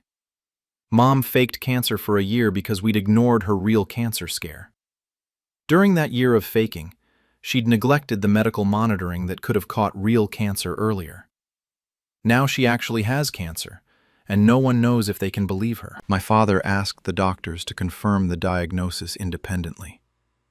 They did. Mom really has early-stage breast cancer now. It's treatable, but she needs surgery and radiation. And our family is now in an impossible position. Do we support her through real cancer after she lied about fake cancer for a year? Can we trust that she's telling the truth now? How do we know she isn't faking again? AITA for having exposed the fake cancer when it turns out she'd had a real scare we'd all ignored, and that our dismissal contributed to her lying. Final update. The cancer treatment revealed my mother's lie had an even darker origin. It's been 2 months since my last update about my mother's real cancer diagnosis following her year of faking cancer. The treatment process has revealed truths that have completely reframed everything about our family and my mother's behavior. Mom started cancer treatment. Surgery followed by radiation. My siblings and I have been cautiously supportive, but there's been an undercurrent of distrust. We've been independently verifying her appointments and treatment through her doctors to make sure she's not lying again. The suspicious verification has hurt Mom deeply. She says she understands why we don't trust her, but that having to prove she's really sick this time is adding trauma to an already terrifying experience. 3 weeks ago, during a family therapy session, the therapist asked my father if there was any history in Mom's family of attention-seeking behavior or medical deception. Dad said no, but he looked uncomfortable. The therapist pressed, and Dad finally admitted something he'd never told us kids. My maternal grandmother, who died when I was young, had also faked a serious illness when Mom was a teenager. According to Dad, my grandmother had claimed to have lupus for 2 years during Mom's high school years. The whole family had reorganized around Grandma's illness, but it had eventually been exposed as fake, and the revelation had shattered the family. Mom's father had divorced her mother over it. Mom had been 16 when her mother's fake illness was exposed. She'd watched her family fall apart, watched her father leave, and had carried shame about her mother's deception for decades. I asked Mom why she'd never told us about this. She said she'd been so ashamed of her mother's behavior that she'd never wanted to talk about it. She'd spent her whole life trying to not be like her mother. But the therapist suggested that Mom had internalized her mother's pattern. She'd learned as a teenager that faking illness was a way to get family attention and care, even if temporarily, and even if it ultimately caused destruction. Then the therapist asked another question. Why had my grandmother faked lupus? Mom broke down crying and revealed something she'd never told anyone.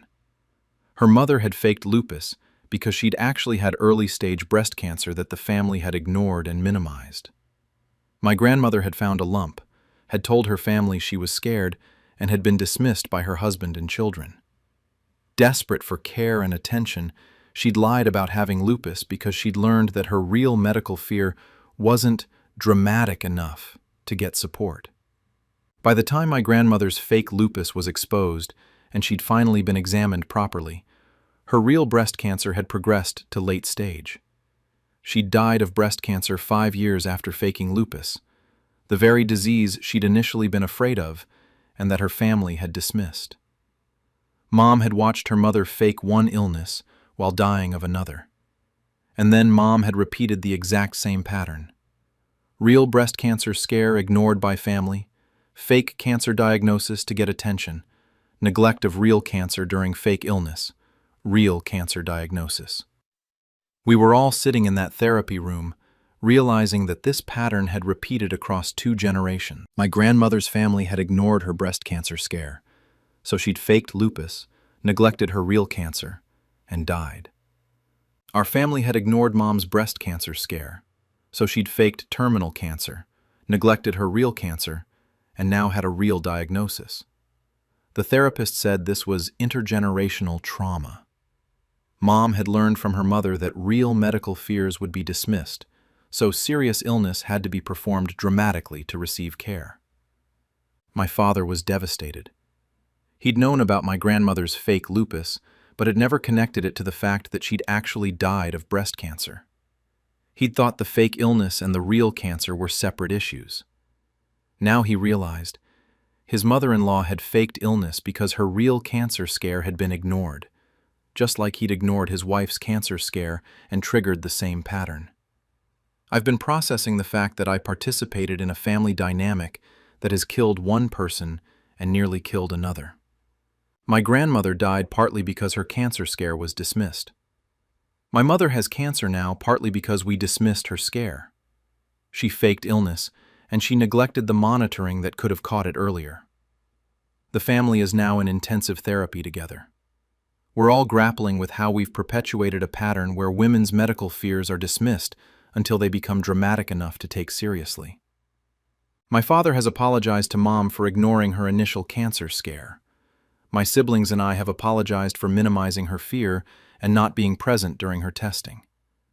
But Mom also has to take responsibility for faking illness instead of directly confronting us about feeling unsupported. Her therapist is helping her learn to ask for support directly, rather than creating crises to force care. AITA for exposing Mom's fake cancer? Looking back, I think the question is too simple for what actually happened. Mom faked cancer because we'd ignored her real cancer scare. Our dismissal came from a family pattern of not taking women's medical fears seriously until they became dramatic. My grandmother faked lupus because her family ignored her breast cancer scare. She died of that cancer. My mother faked terminal cancer because we ignored her breast cancer scare. She now has cancer that might have been caught earlier if she hadn't been faking illness instead of attending monitoring appointments. I exposed a lie that was real, but that lie was rooted in a pattern of dismissal that I participated in, and that pattern has now repeated across 2 generations with devastating consequences both times. We're supporting Mom through treatment now, real treatment, verified treatment. But the trust is broken and may never fully heal.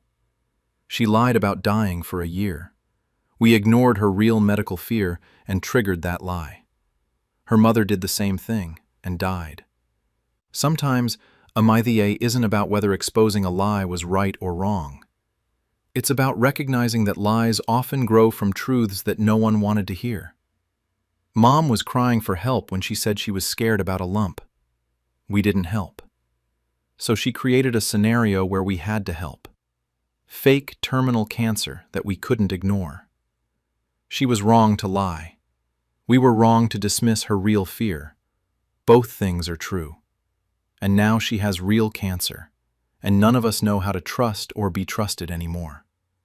The pattern my grandmother started, being ignored, faking illness, neglecting real illness, dying, has partially repeated with Mom.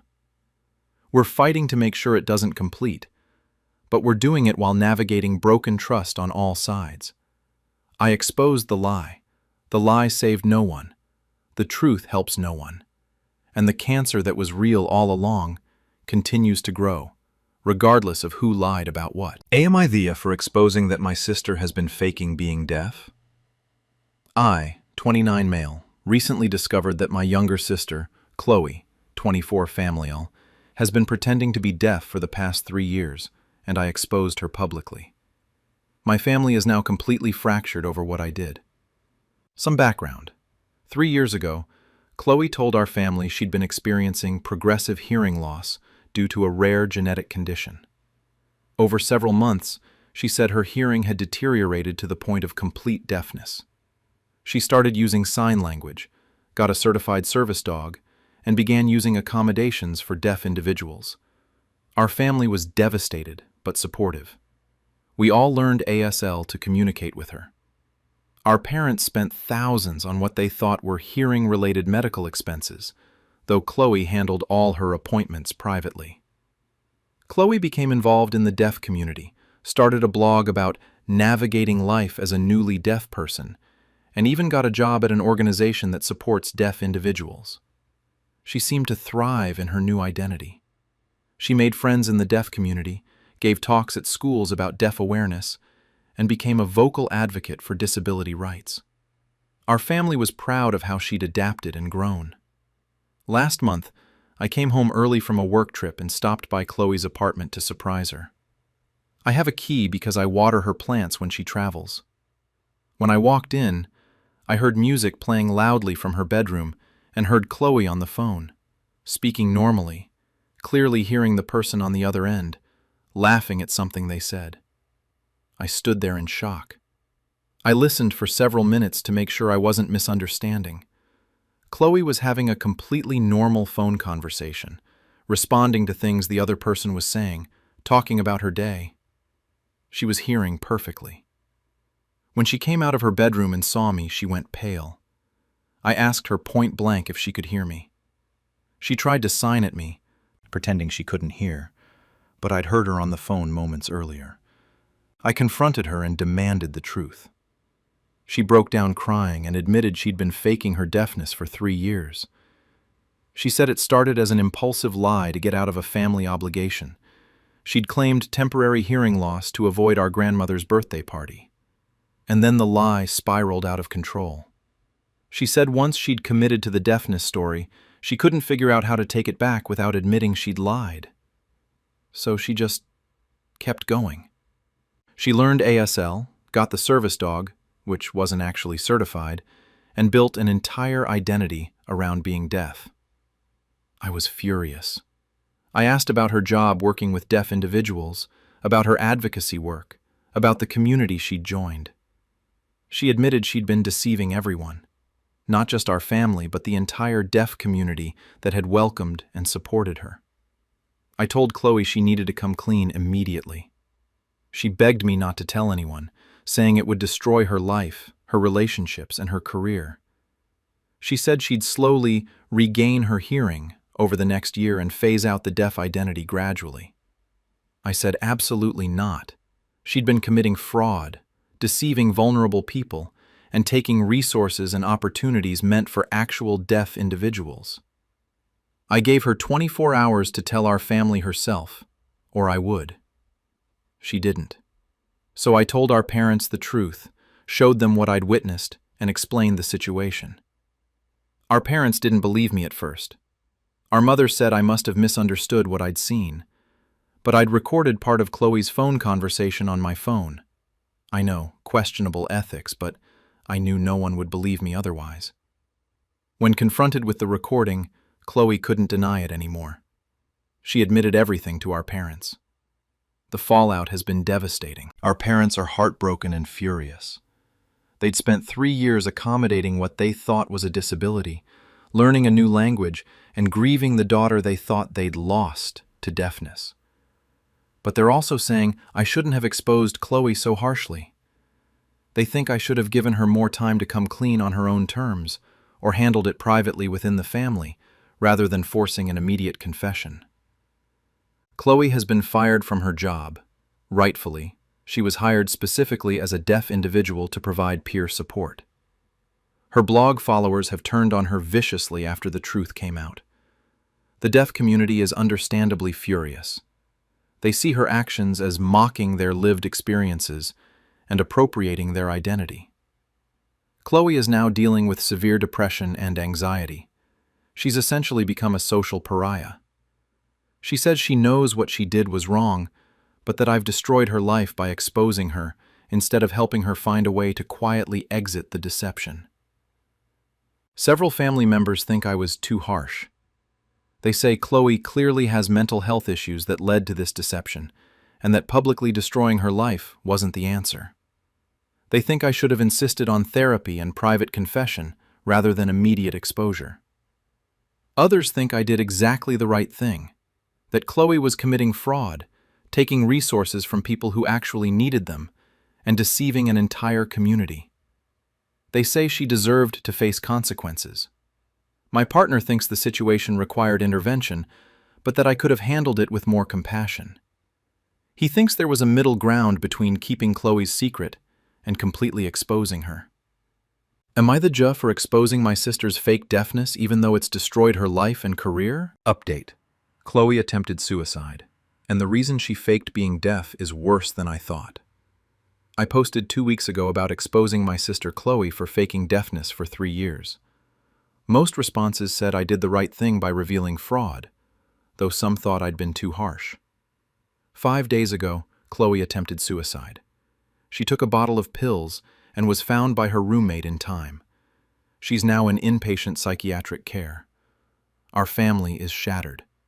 Our mother blames me directly, saying I pushed Chloe over the edge by exposing her publicly rather than giving her time to handle it privately. Several relatives have echoed this, that my decision to force immediate exposure rather than allowing a gradual exit from the deception led to Chloe's suicide attempt. I've been consumed with guilt and doubt. Did I push my sister to attempt suicide? Should I have handled it differently? But then something happened that changed my understanding of everything. Chloe's therapist at the psychiatric facility, with Chloe's permission, asked to meet with our family. In that meeting, with Chloe present, the full truth came out about why she'd faked being deaf. Chloe revealed that 3 years ago, she'd been sexually assaulted at a party. She'd reported it to the police, but the case went nowhere due to lack of evidence. She'd told a few people about what happened, but many didn't believe her, including some family members who thought she was exaggerating or misremembering a drunken hookup. The assault had left her feeling invisible and unheard, like her voice and her pain didn't matter. When she'd impulsively lied about hearing loss to avoid a family event, people's immediate concern and attention had felt like finally being heard in a way she hadn't been after the assault. She'd continued the deaf deception because being deaf gave her an identity where she felt seen, supported, and believed in ways she hadn't felt as an assault victim. The deaf community had welcomed her without question. Her advocacy work had made her feel purposeful. The accommodations and support she received as a deaf person had given her the space and grace she desperately needed, but hadn't known how to ask for. She said, "When I said I was assaulted, people questioned me. When I said I was deaf, everyone believed me immediately and wanted to help. Being deaf was the only identity where people took my struggles seriously." The therapist explained that Chloe's deception was a maladaptive coping mechanism for trauma. She'd created a disability identity to receive the support and validation she'd been denied as an assault survivor. I was devastated. My sister had been suffering from assault trauma, had been dismissed and disbelieved, and had found herself in a deception she didn't know how to escape from. And I'd exposed her in the harshest way possible without understanding the underlying trauma. But there's more. The therapist asked Chloe to share something else. Something about why certain family members hadn't believed her assault claim. Chloe revealed that one of the people who'd most aggressively dismissed her assault allegation was our Uncle Richard, our mother's brother. Richard had said Chloe was crying rape to avoid taking responsibility for her own poor choices, and several family members had echoed his skepticism. Then, Chloe dropped a bomb. Richard had actually been present at the party where she was assaulted. He'd witnessed the assault happening and had done nothing to stop it. When Chloe had later named her assailant, Richard had actively worked to discredit her story because he didn't want to be implicated in having witnessed a crime and not intervened. Our mother was shocked. She'd believed her brother when he'd said Chloe was exaggerating, and she'd let that influence her response to Chloe's assault disclosure. Chloe said that our family's failure to believe and support her after the assault was part of why she'd felt so unheard, and why being deaf and receiving unconditional support felt like the only way to get her needs met. The therapist stressed that this doesn't excuse Chloe's deception of the deaf community or the appropriation of disability identity. But it provides context for why a traumatized person might create such an elaborate false identity. Now I'm left with impossible questions. Should I have recognized that Chloe's behavior suggested deeper trauma? Should I have investigated why she might create such an elaborate deception before exposing her? My mother is now furious at Richard for lying about the assault and at herself for believing him. But she's also still angry at me for exposing Chloe's deception rather than helping her get help privately. Am I the for exposing Chloe, even though it turns out her deception was rooted in trauma from an assault that family members had dismissed? Final update. The investigation into Chloe's assault led to revelations that destroyed our family. It's been 6 weeks since my last update about my sister Chloe's suicide attempt following my exposure of her fake deafness. After learning her deception stemmed from trauma from a sexual assault that our family had dismissed, the situation has evolved in ways that have completely fractured what remained of our family. After Chloe disclosed that our Uncle Richard had witnessed her assault and then actively worked to discredit her, our mother insisted on a family meeting with Richard present. She wanted answers about what really happened at that party 3 years ago. Richard initially maintained that Chloe's assault claim had been exaggerated. He said he'd been at the party but hadn't witnessed any assault, and that Chloe had seemed willing to go upstairs with the man she later accused. But Chloe held firm. She said Richard had been standing in the hallway outside the bedroom where she was assaulted. She said he'd heard her saying, "No," and "stop," but had walked away rather than intervening. Richard denied this vehemently. The family meeting became a shouting match about whose version of events was true. Then our cousin, Maya, who was also at the party, came forward. She confirmed Chloe's version. Maya said she'd also seen Richard near that bedroom and had heard the same sounds Chloe described, sounds of someone in distress. Maya said she'd asked Richard if they should check on Chloe, and Richard had said, "She's fine, she's just drunk," and pulled Maya away from the door. With Maya's corroboration, Richard finally admitted the truth. He'd heard Chloe in distress. He'd recognized that something wrong was happening. But he'd been drunk himself, had been friends with Chloe's assailant, and had convinced himself that intervening would be making a big deal out of nothing. When Chloe had reported the assault afterward, Richard had panicked. He'd realized that if Chloe's assault claim was taken seriously, people would ask who else had been at the party and whether anyone had witnessed anything. He'd be exposed as someone who'd heard his niece being assaulted and had done nothing. So he'd actively worked to discredit Chloe's story. He'd told family members that Chloe had been flirting with her assailant all night. He'd said she'd gone upstairs willingly. He'd characterized her assault allegation as morning after regret. And our mother had believed him. Our father had believed him. Several aunts and uncles had believed him. Chloe's assault had been dismissed by much of the family based on Richard's lies. Lies told to protect himself from guilt over his inaction.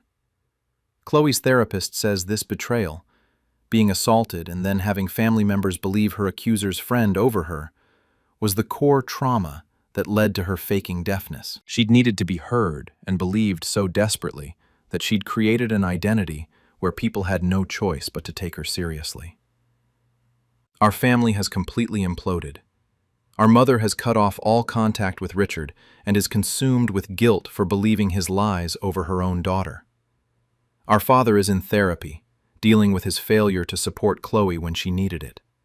Extended family members who'd echoed Richard's dismissal of Chloe are now apologizing. But Chloe isn't accepting most of their apologies. She says the damage was done 3 years ago when she needed them. Chloe has been discharged from inpatient care and is in intensive outpatient therapy. She's written public apologies to the deaf community for appropriating their identity and experiences.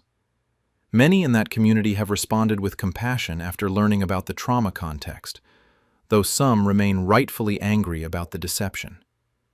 She's lost her job and her blog platform, but she's said that losing a life built on lies is actually freeing in a way.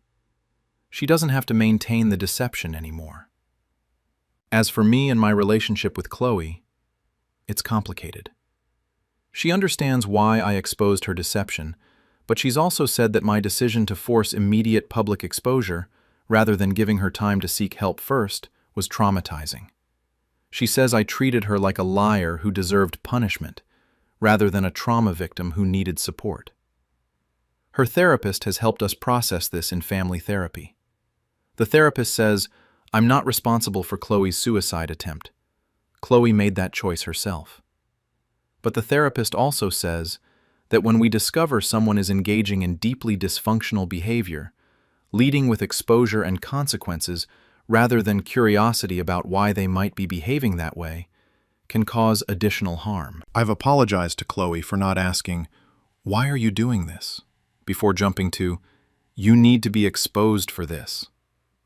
She's apologized for putting me in a position where I felt I had to choose between protecting her secret and protecting the deaf community she was deceiving.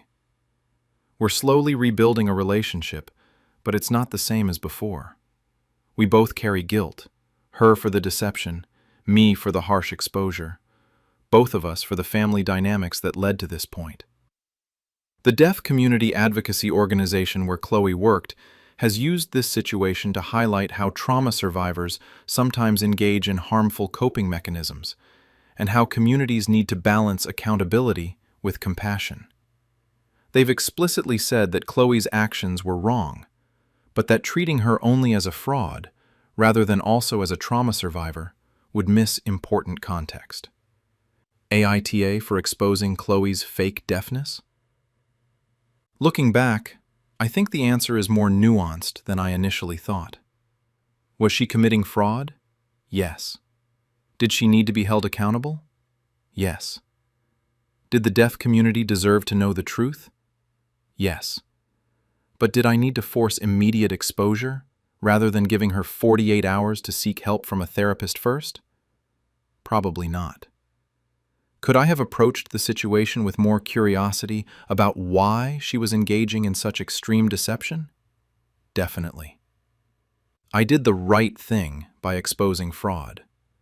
But I did it in a way that prioritized punishment over understanding, that treated my sister as a con artist rather than a struggling trauma survivor, and that pushed her to a suicide attempt. Chloe is alive. She's getting help. She's no longer living a lie. Our family is facing its own failures to protect and believe assault victims. Richard is facing consequences for his role in dismissing Chloe's assault. But we all carry scars from how this unfolded. Scars that might have been avoided if I'd led with compassion before exposure, if I'd asked questions before forcing confessions, if I'd treated my sister as someone who needed help, rather than someone who deserved to be caught.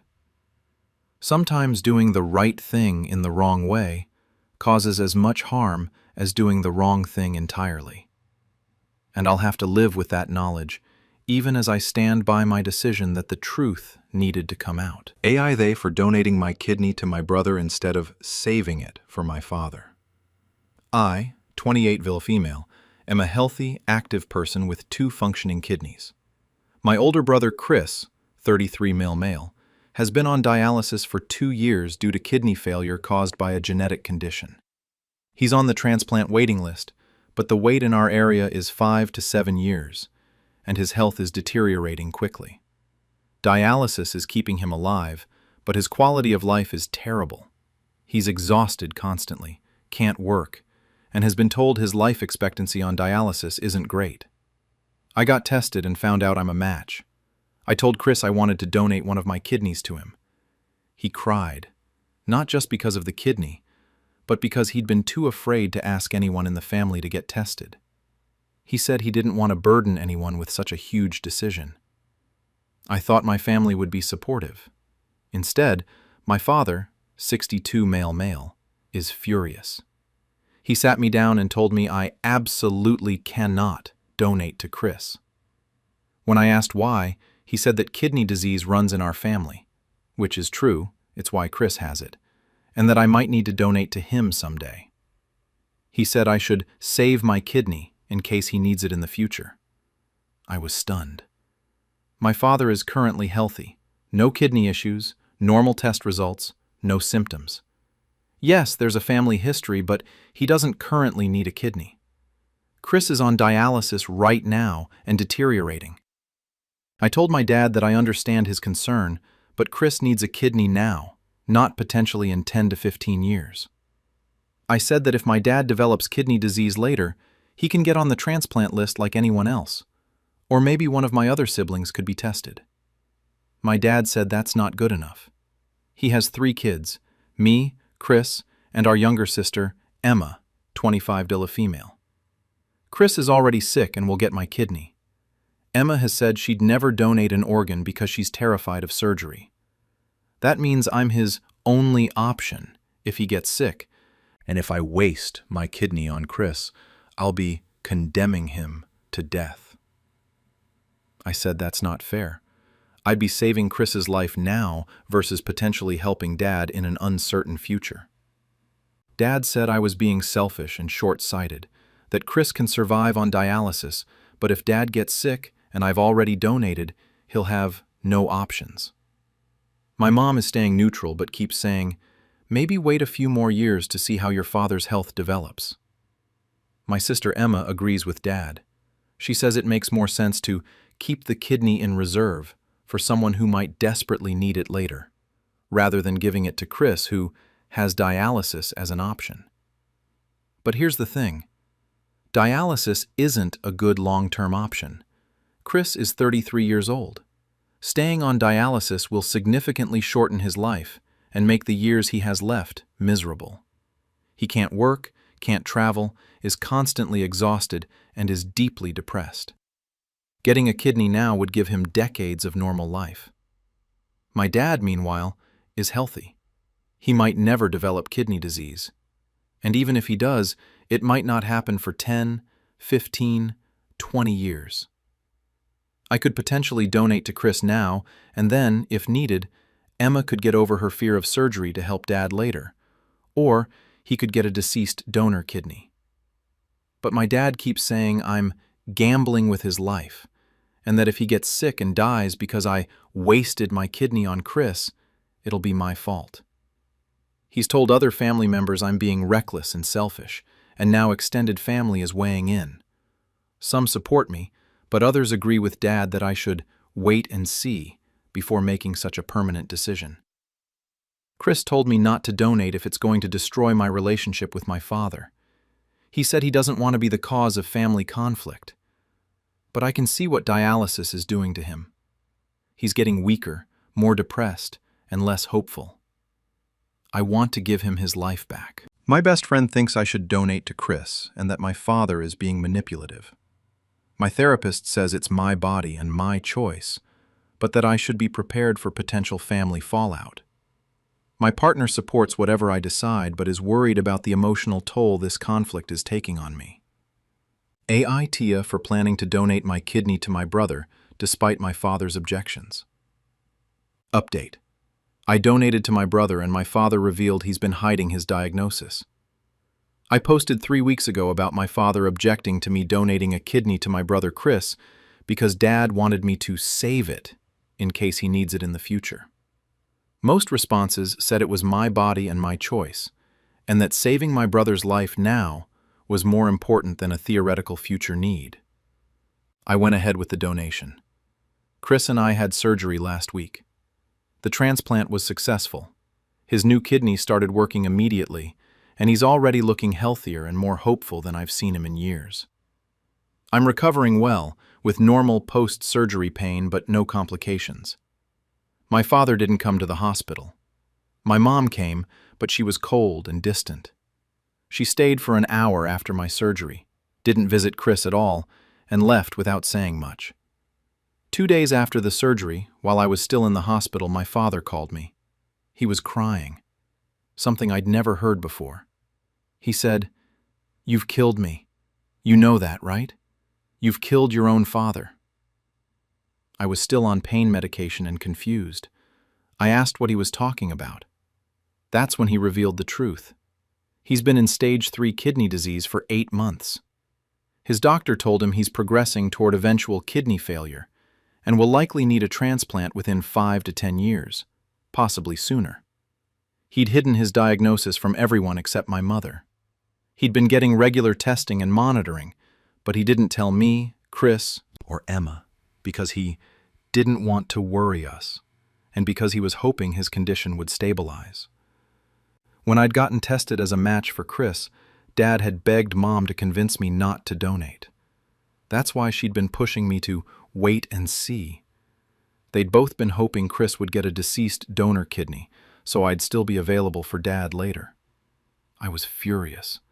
I said, "You've been lying to me for months. You've been guilt-tripping me about a hypothetical future need when you knew you actually had kidney disease. You manipulated me and made me feel selfish for wanting to save Chris, and you did it all while lying about your own diagnosis." Dad said he didn't lie. He just didn't tell me.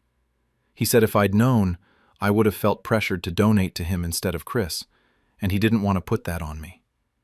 But now that I've donated to Chris, Dad says I've made my choice about which son matters more. My mom called me later and said I'm being too harsh on Dad.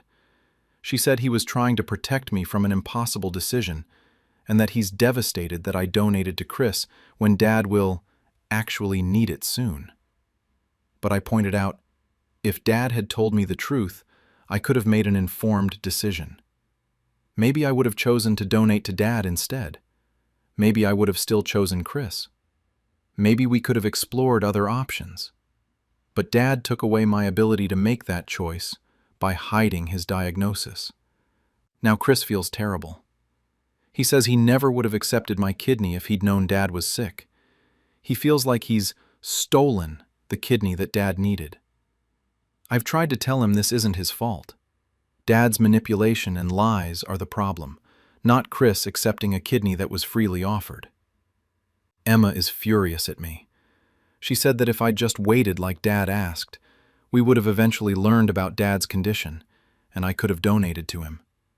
She says by rushing to donate to Chris, I've condemned Dad to death when his disease progresses. But I keep coming back to this. Dad hid his diagnosis to manipulate me. If he'd been honest, we could have had a real conversation about who needed the kidney more urgently. Chris is on dialysis now. Dad is stage 3, which means he has years before he'd need transplant. If Dad had been honest, maybe we could have coordinated. Me donating to Chris now, Emma getting over her surgery fear to potentially donate to Dad later, or Dad getting on the transplant list early. Instead, Dad lied, guilt-tripped me about a hypothetical need, and is now acting like I betrayed him when I didn't even know he was sick. My extended family is completely divided. Some say Dad was wrong to hide his diagnosis and that I made my choice with the information I had. Others say I should have listened to Dad's objections regardless of his reasons, and that I'm responsible for what happens to him now. My partner is concerned that this has permanently damaged my relationship with my parents. My therapist says Dad's behavior was manipulative and that I'm not responsible for decisions I made without complete information. But I can't stop thinking, what if Dad's disease progresses faster than expected? What if he needs a transplant in 2 to 3 years instead of 5 to 10? Emma won't donate because of her surgery fear. Chris obviously can't. If Dad dies because he can't get a kidney, will it be my fault for donating to Chris? Am I Thea for going through with the donation, even though it turns out my father really did need me to save my kidney for him? Final update. My father got worse, and the family completely imploded. It's been 6 weeks since I donated my kidney to my brother Chris, and 4 weeks since my father revealed he'd been hiding his stage 3 kidney disease. The situation has deteriorated in ways I never could have imagined. Chris is thriving. His transplanted kidney is working perfectly. He's off dialysis. His energy is back. And he's already talking about returning to work part-time. Medically, the donation was a complete success. But emotionally and family-wise, everything has fallen apart. 2 weeks ago, my father's kidney function dropped suddenly.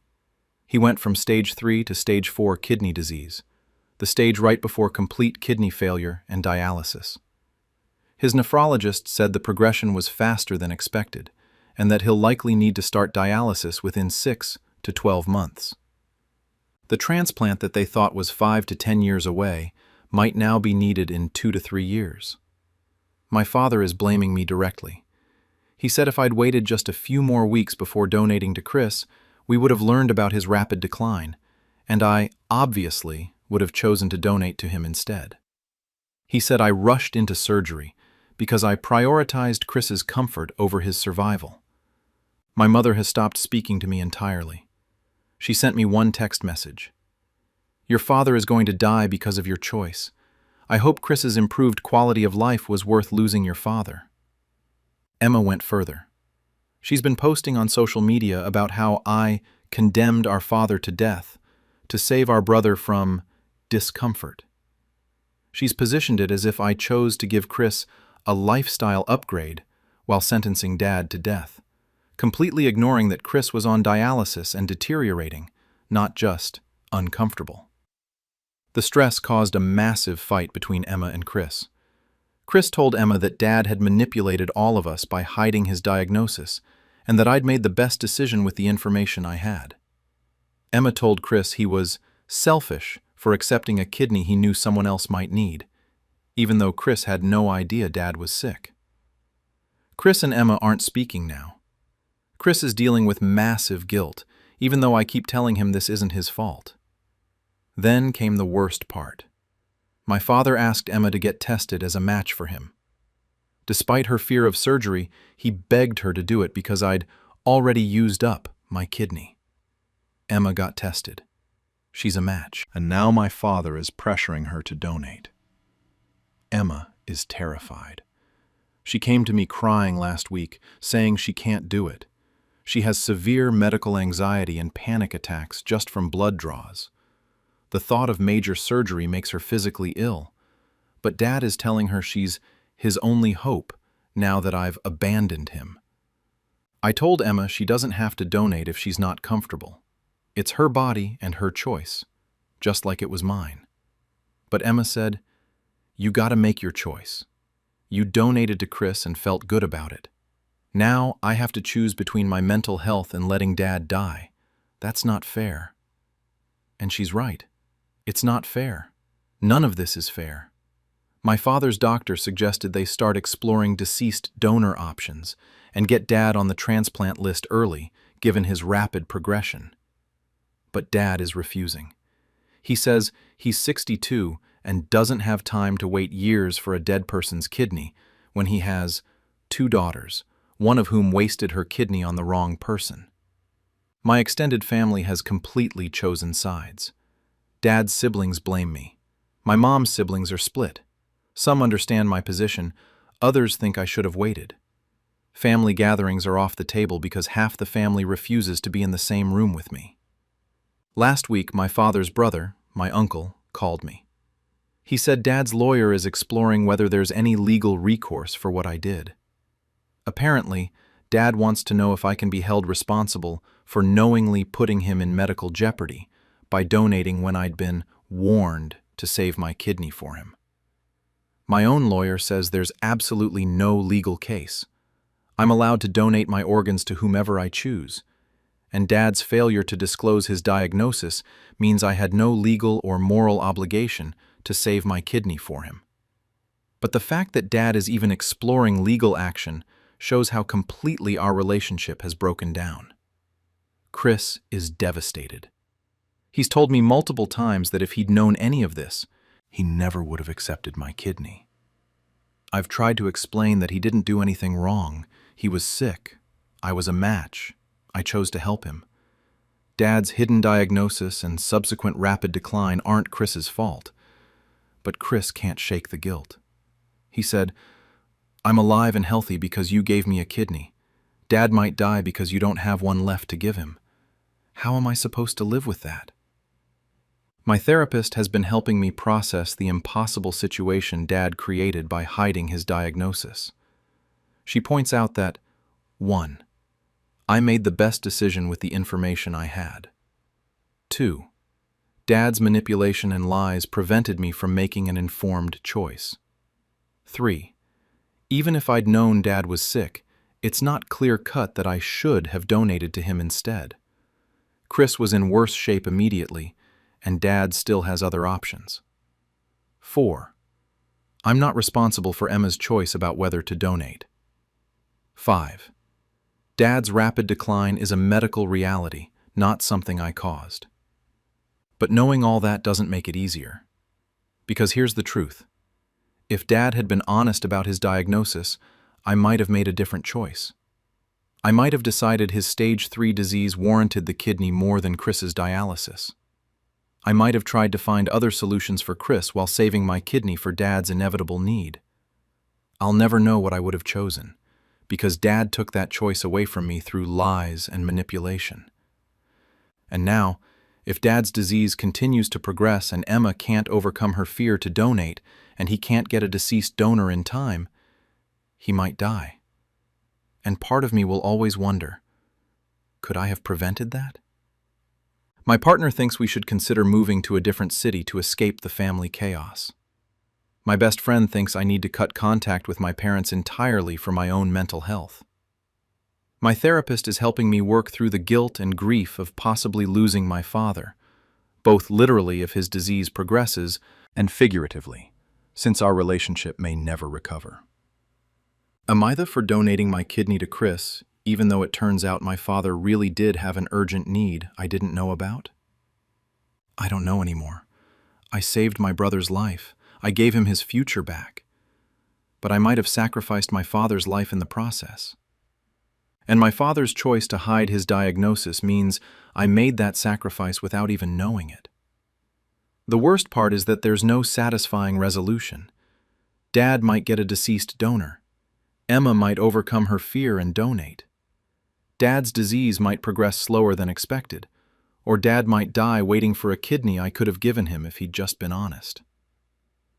I did what I thought was right with the information I had.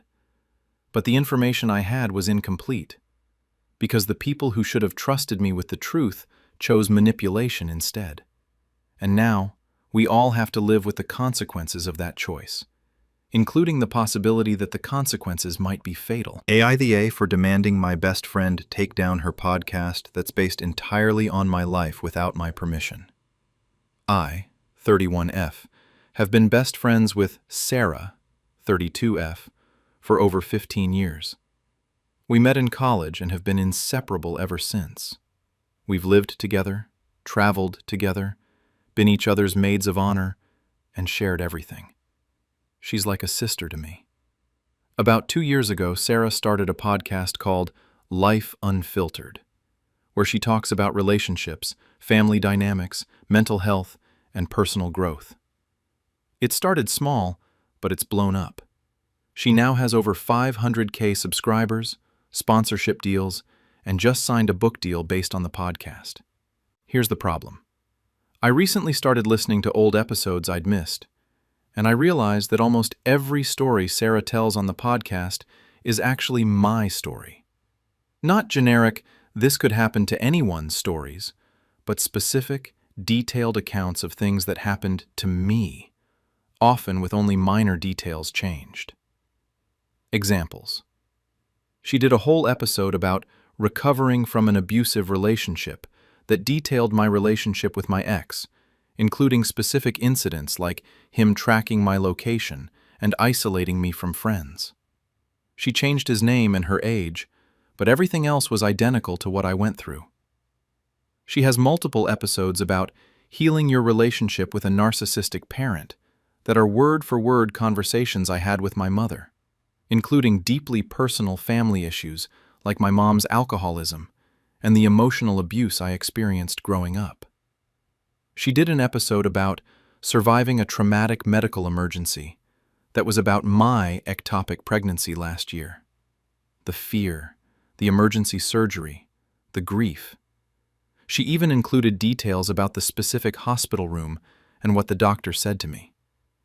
There's an episode about workplace sexual harassment that recounts my experience being harassed by a former boss, including details I'd only ever told Sarah. We're talking about 50-plus episodes over 2 years, and I'd estimate that 80% of the content is directly pulled from my life.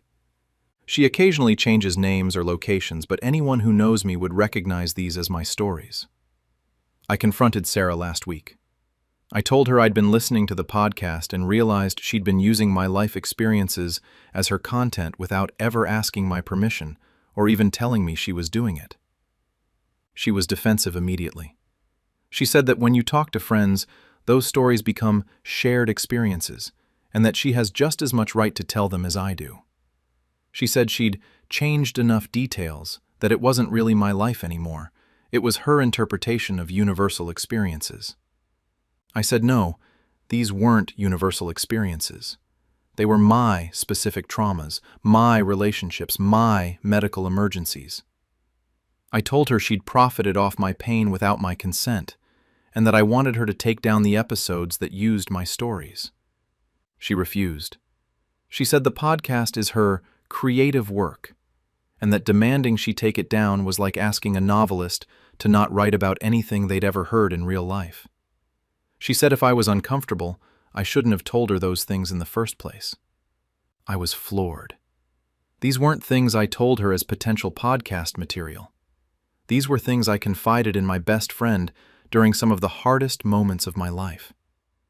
I told her that if she didn't remove the episodes, I'd make a public statement about where the content actually came from. She said that would be career sabotage, and that I'd be ruining her livelihood over something that wasn't even a big deal. Sarah's partner and several of her other friends are now calling me an asshole. They say I'm jealous of Sarah's success and trying to tear her down. They say that writers and creators draw inspiration from real life all the time, and that I should be flattered that my experiences resonated enough to help other people through Sarah's podcast. But my sister and therapist think I'm absolutely right to be furious. My sister says Sarah has exploited our friendship for profit, and my therapist says sharing someone's trauma publicly without consent is a massive violation, regardless of creative license. My husband is torn. He thinks Sarah crossed a line but worries that going public would destroy the friendship permanently and create huge drama in our friend group. Am I for demanding Sarah take down the podcast episodes and for threatening to expose where the content really came from if she refuses? Here, update. I went public, and Sarah's podcast sponsors are dropping her. I posted 2 weeks ago about my best friend Sarah using my life stories, including my trauma, medical emergencies, and abuse, as content for her successful podcast without my permission. Most responses said I had every right to be angry and that she'd violated my trust. Some said I should let it go since creators draw inspiration from life. I tried one more private conversation with Sarah. I sent her a long message explaining how violated I felt, how these were my stories to tell, or not tell, and how profiting from my trauma without consent felt like a betrayal. I offered a compromise. She could keep episodes up if she'd acknowledge they were based on someone else's experiences, give me co-creator credit, and split the revenue from those episodes. Her response? You're being ridiculous and entitled. These stories are mine now because I told them. You don't own experiences. Get therapy for your jealousy issues. That was my breaking point. I'd offered her a way to make this right, and she chose to insult me instead. So, I went public. I posted a detailed thread on Twitter explaining that a popular podcast had been using my life experiences without permission. I didn't name Sarah directly at first, but I included specific examples. The episode about my ectopic pregnancy, the one about my abusive ex, the ones about my mother's alcoholism, and the emotional abuse I endured. I explained that these weren't inspired by my experiences. They were my experiences, told almost verbatim, and that I'd confided these stories to a friend during vulnerable moments, not given permission for them to be broadcast to 500,000 people. The thread went viral.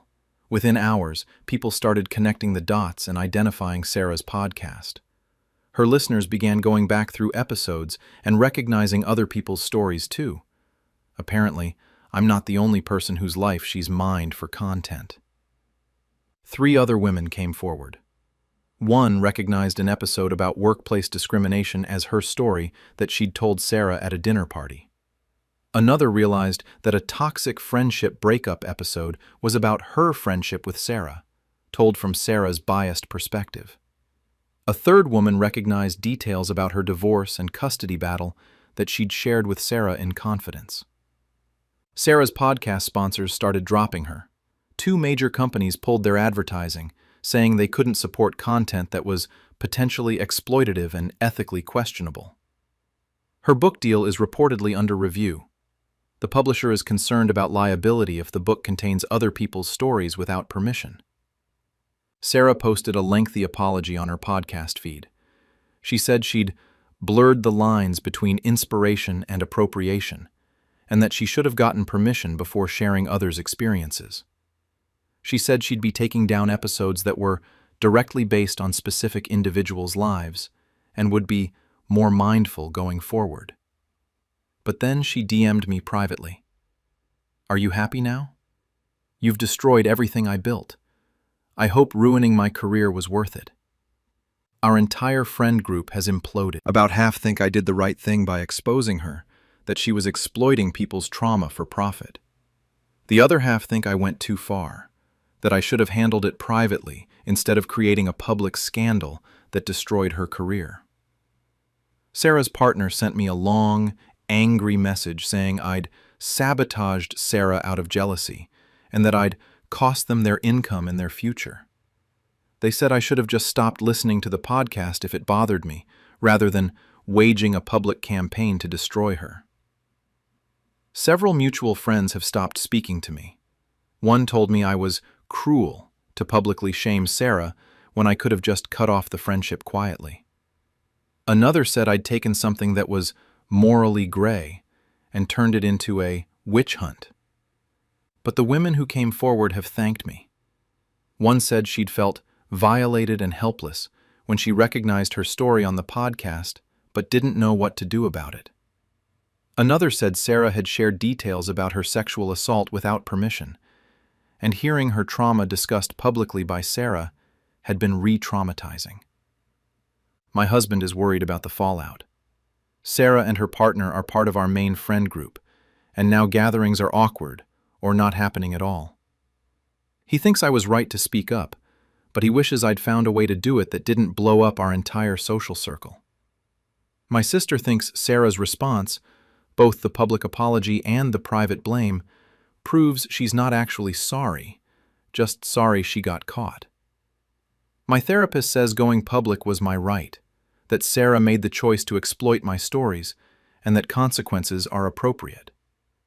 But I'm struggling. I don't regret exposing what Sarah did. She violated my trust and profited from my trauma. But I didn't expect it to become this big, and I didn't expect to lose so many friends over it. Some of Sarah's fans are defending her online, saying that all creative work draws from life, and that I'm being overly sensitive. Others are unsubscribing and leaving negative reviews, saying they feel deceived. Am I to for going public about Sarah using my stories? Should I have just walked away from the friendship quietly instead of creating this public scandal? Final update. Sarah sued me, and the legal proceedings revealed even more.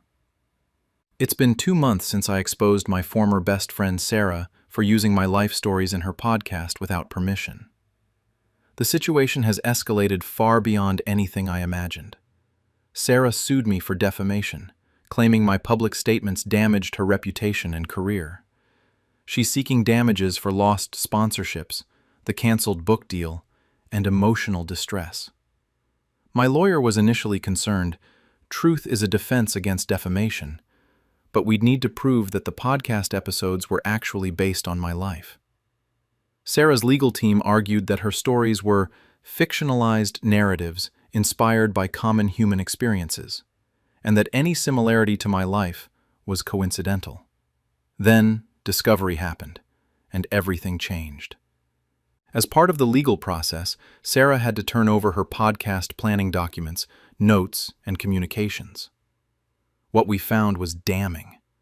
She had detailed notes about conversations with me, labeled with my name, with highlights indicating which parts would make good podcast content.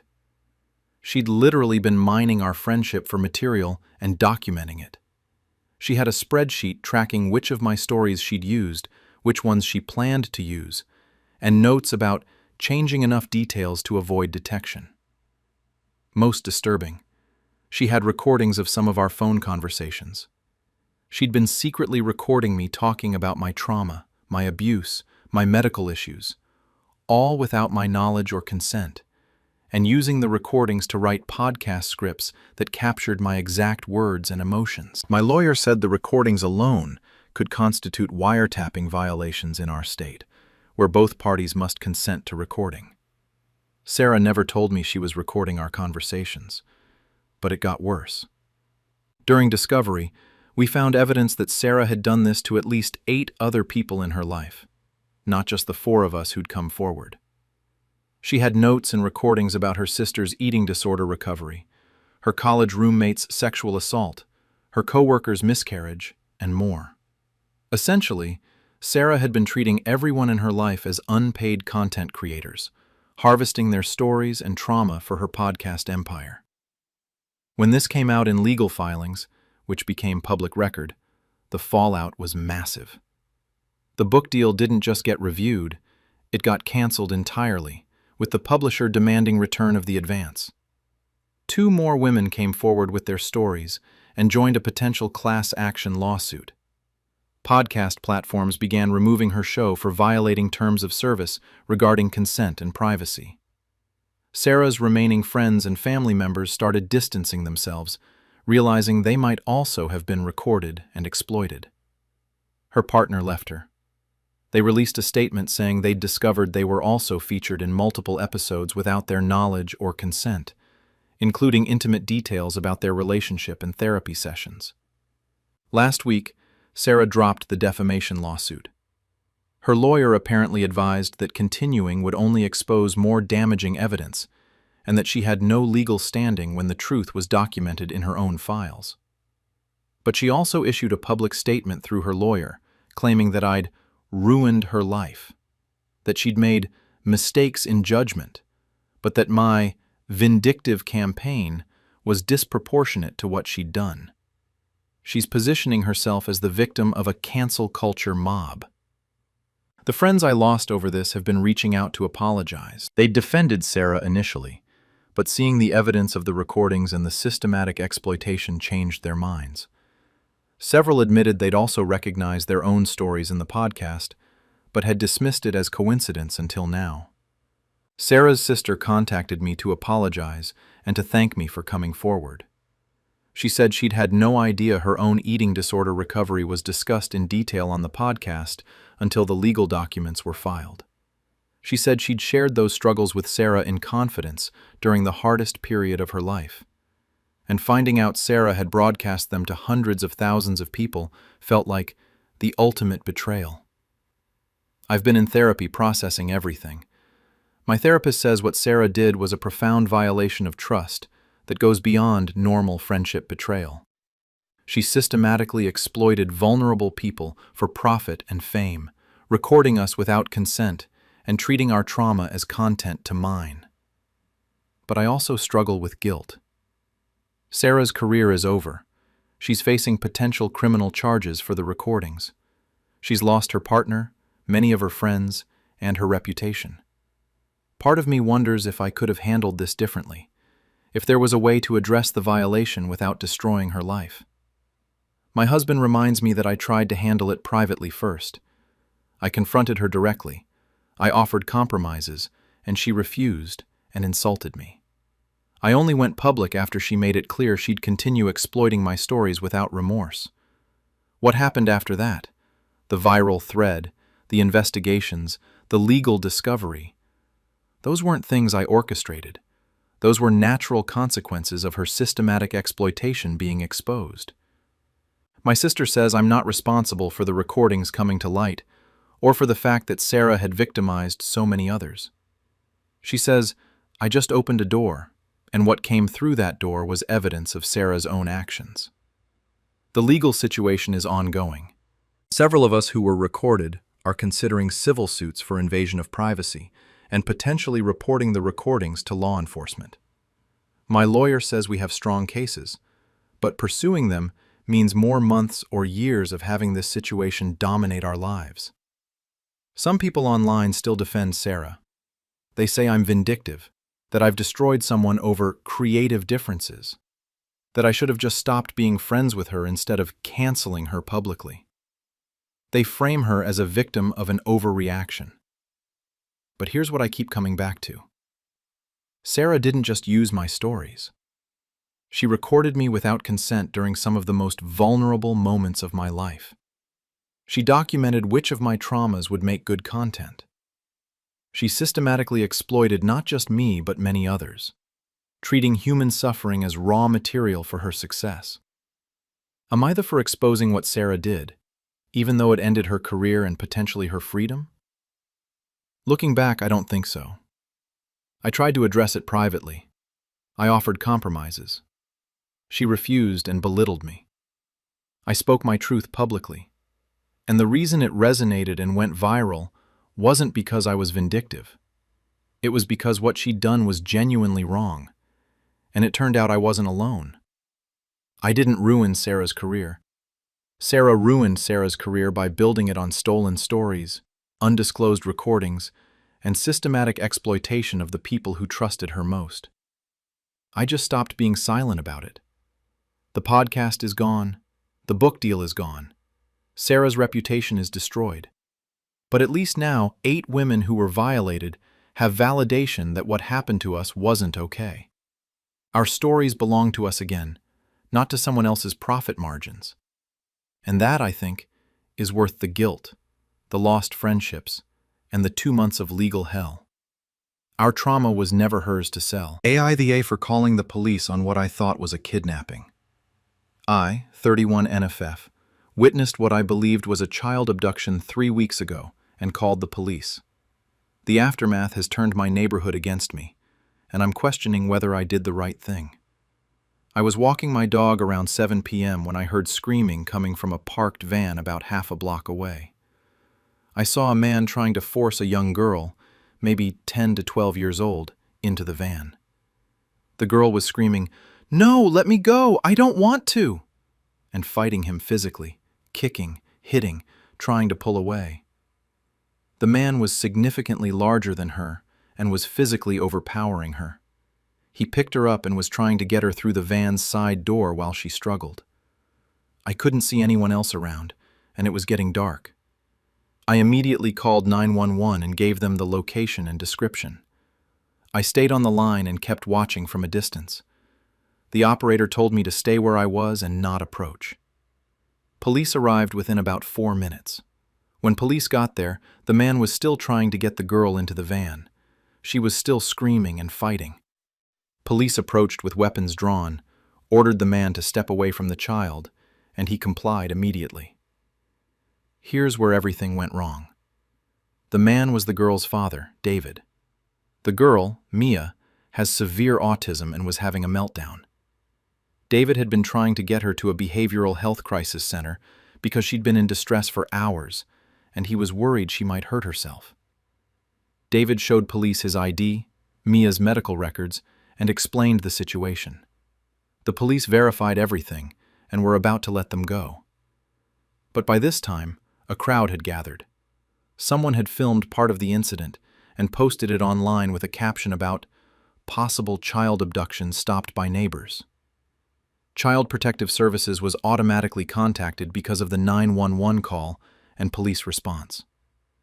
CPS arrived and had to investigate. Because of Mia's visible distress and the nature of the call, they temporarily removed her from David's custody pending investigation.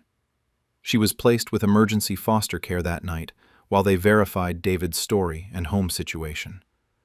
David was devastated. Mia was traumatized by being separated from her father and placed with strangers. The whole situation made her behavioral crisis much worse. The CPS investigation took 3 days. They verified David was Mia's father, that the home was safe, that Mia had diagnosed autism and a documented history of severe meltdowns, and that David had been trying to get her appropriate medical care. Mia was returned to David's custody. But those 3 days were apparently traumatic for both of them. Mia didn't understand why she'd been taken from her father. The foster placement wasn't equipped to handle her specific needs.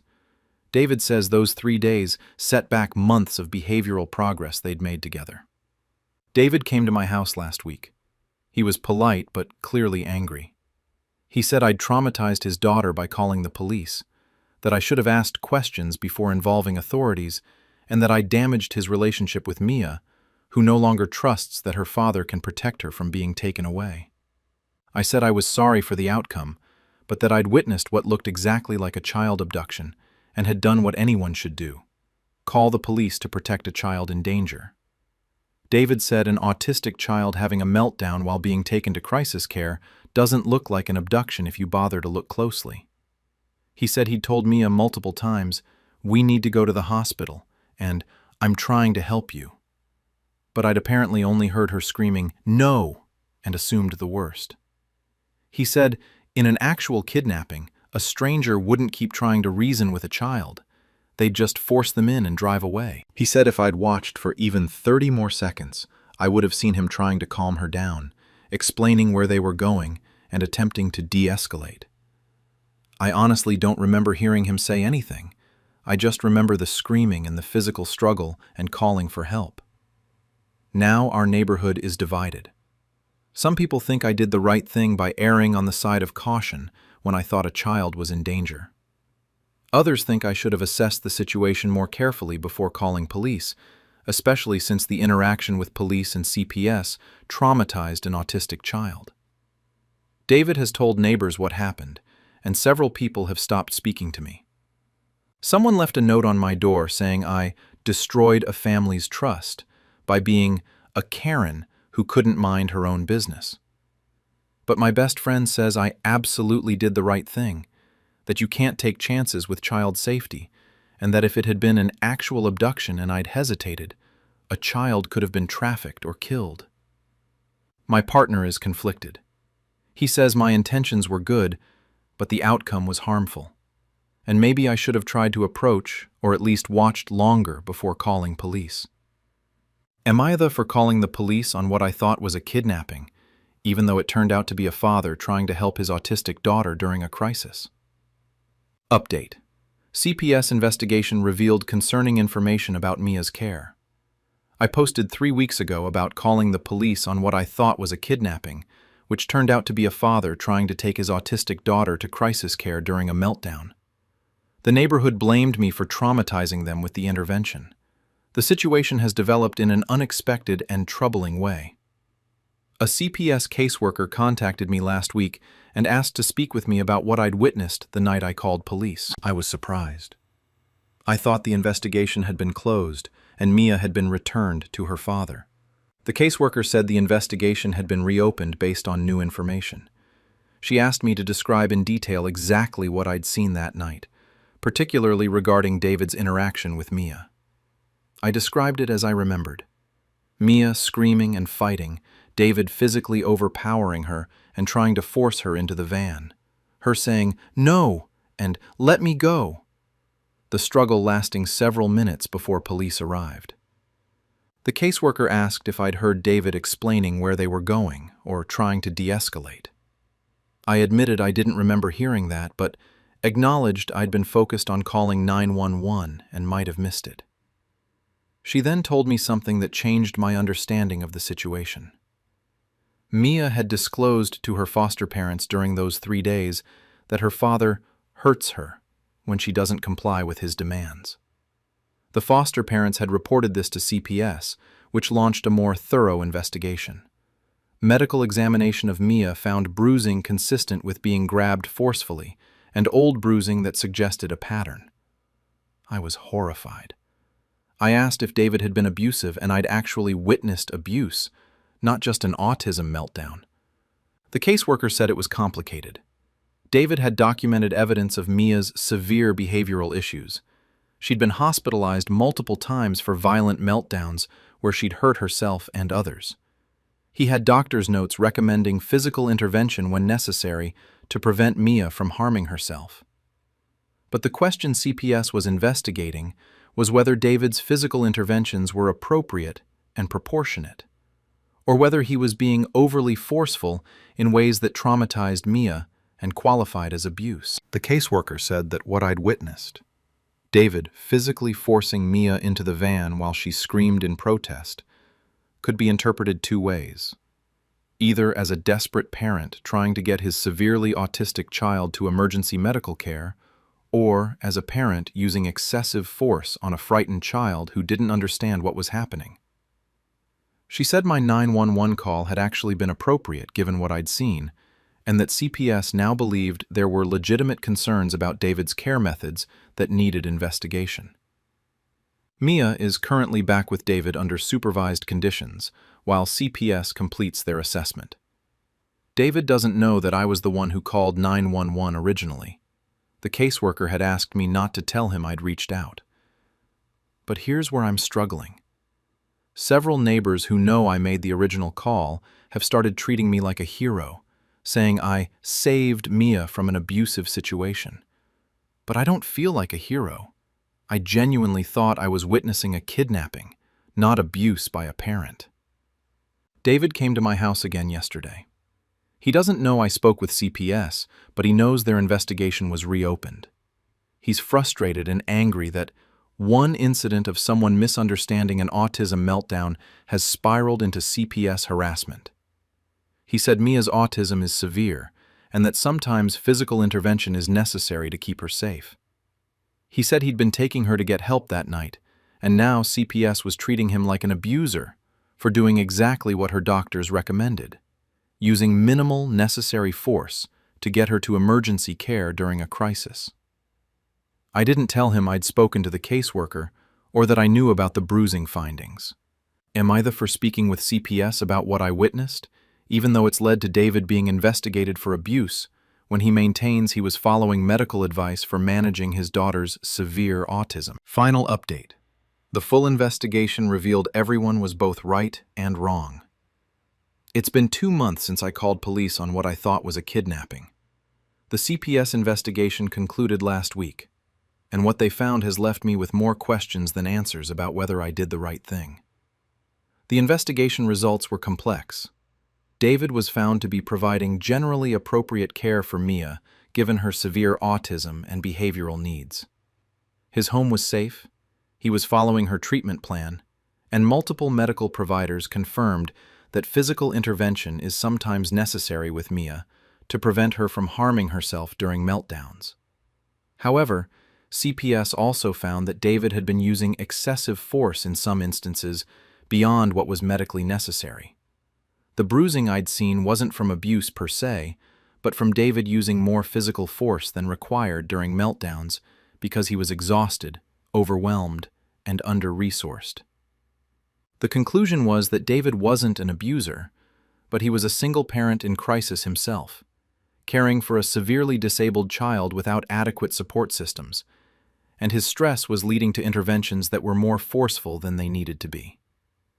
CPS didn't remove Mia, but they did mandate several changes. David must complete training on gentle physical intervention techniques. Mia must have regular respite care to give David breaks, and the family must have regular check-ins with a behavioral therapist who can help manage Mia's meltdowns more effectively. David also had to agree to never transport Mia alone during a behavioral crisis. He needs to call mobile crisis teams instead. But here's what complicated everything. During the investigation, more information came out about why David had been so desperate to transport Mia himself that night, instead of calling for help. David had called mobile crisis teams for Mia 3 times in the previous year. Each time, the crisis team had taken hours to arrive, and in one instance, they'd sent police who'd escalated the situation and traumatized Mia further. David had lost trust in the crisis response system and had been trying to handle Mia's meltdowns himself to protect her from traumatic interventions by people who didn't understand her needs. The night I'd witnessed, Mia had been in meltdown for over 4 hours. David had tried all his de-escalation techniques. He'd considered calling the mobile crisis team, but feared they'd either take too long or make things worse. He'd decided his best option was to physically get Mia to the behavioral health center himself, where specialists who knew her could help. From David's perspective, he'd been protecting his daughter from an inadequate crisis response system by transporting her himself. From CPS's perspective, he'd been using excessive force and traumatizing her in the process. From my perspective that night, it had looked like a kidnapping. Everyone was both right and wrong. David has since told neighbors the full outcome of the investigation. Some people think CPS overreacted and that I created problems for a struggling single father. Others think my call uncovered real issues with how David was handling Mia's care. David himself came to my house one final time. He said he understood why I'd called 911, given what I'd seen. He said the investigation had been painful, but had ultimately helped. He now has more support resources and better training. But he also said he'll never forgive me for the trauma of having Mia taken away for 3 days, and for triggering an investigation that made him feel like a suspected abuser when he was just trying to protect his daughter. He said, "You saw a screaming child and a struggling parent and assumed the worst instead of the most likely explanation, that a disabled child was having a crisis. You let your fear override your judgment, and my daughter paid the price." The neighborhood remains divided. Some people avoid me. Others nod approvingly and say I did the right thing. No one seems to agree on whether calling 911 was appropriate. The CPS caseworker told me that my call was justified given what I'd witnessed, and that the investigation revealed genuine areas where David needed more support. She said I shouldn't feel guilty for reporting a concerning situation. But I do feel guilty. Not for calling 911. I still believe witnessing a child screaming and being physically forced into a vehicle warrants calling for help. But for the unintended consequences, Mia being temporarily removed, David being investigated, and their trust in the community being damaged. AITA for calling 911? I think the answer is that sometimes there are no assholes, just impossible situations where everyone is doing what they think is right, and someone still gets hurt. I saw something that looked dangerous and called for help. David was trying to help his daughter in a broken system that didn't provide adequate crisis support. CPS was trying to protect a vulnerable child. Mia was just a scared kid who didn't understand any of it. The system failed David by not providing better crisis resources. David's stress led to excessive force. My fear led to an intervention that was both necessary, because it revealed David needed more support, and traumatizing, because it separated a child from her father. I would probably call 911 again if I witnessed the same scene. But I also understand why David will never forgive me. Both things can be true. Sometimes protecting someone means causing them pain in the short term. Sometimes calling for help creates new trauma. Sometimes doing the right thing still leaves everyone worse off. David and Mia are getting better support now because of the investigation, but they're also dealing with trauma from the investigation itself. The improved care came at the cost of trust and peace. I don't know if I'm TA. I just know that I saw a child who looked like she needed help. I called for that help, and everyone involved, including me, is still dealing with the complicated aftermath of that choice. AITA for continuing to maintain a stranger's grave after their family asked me to stop?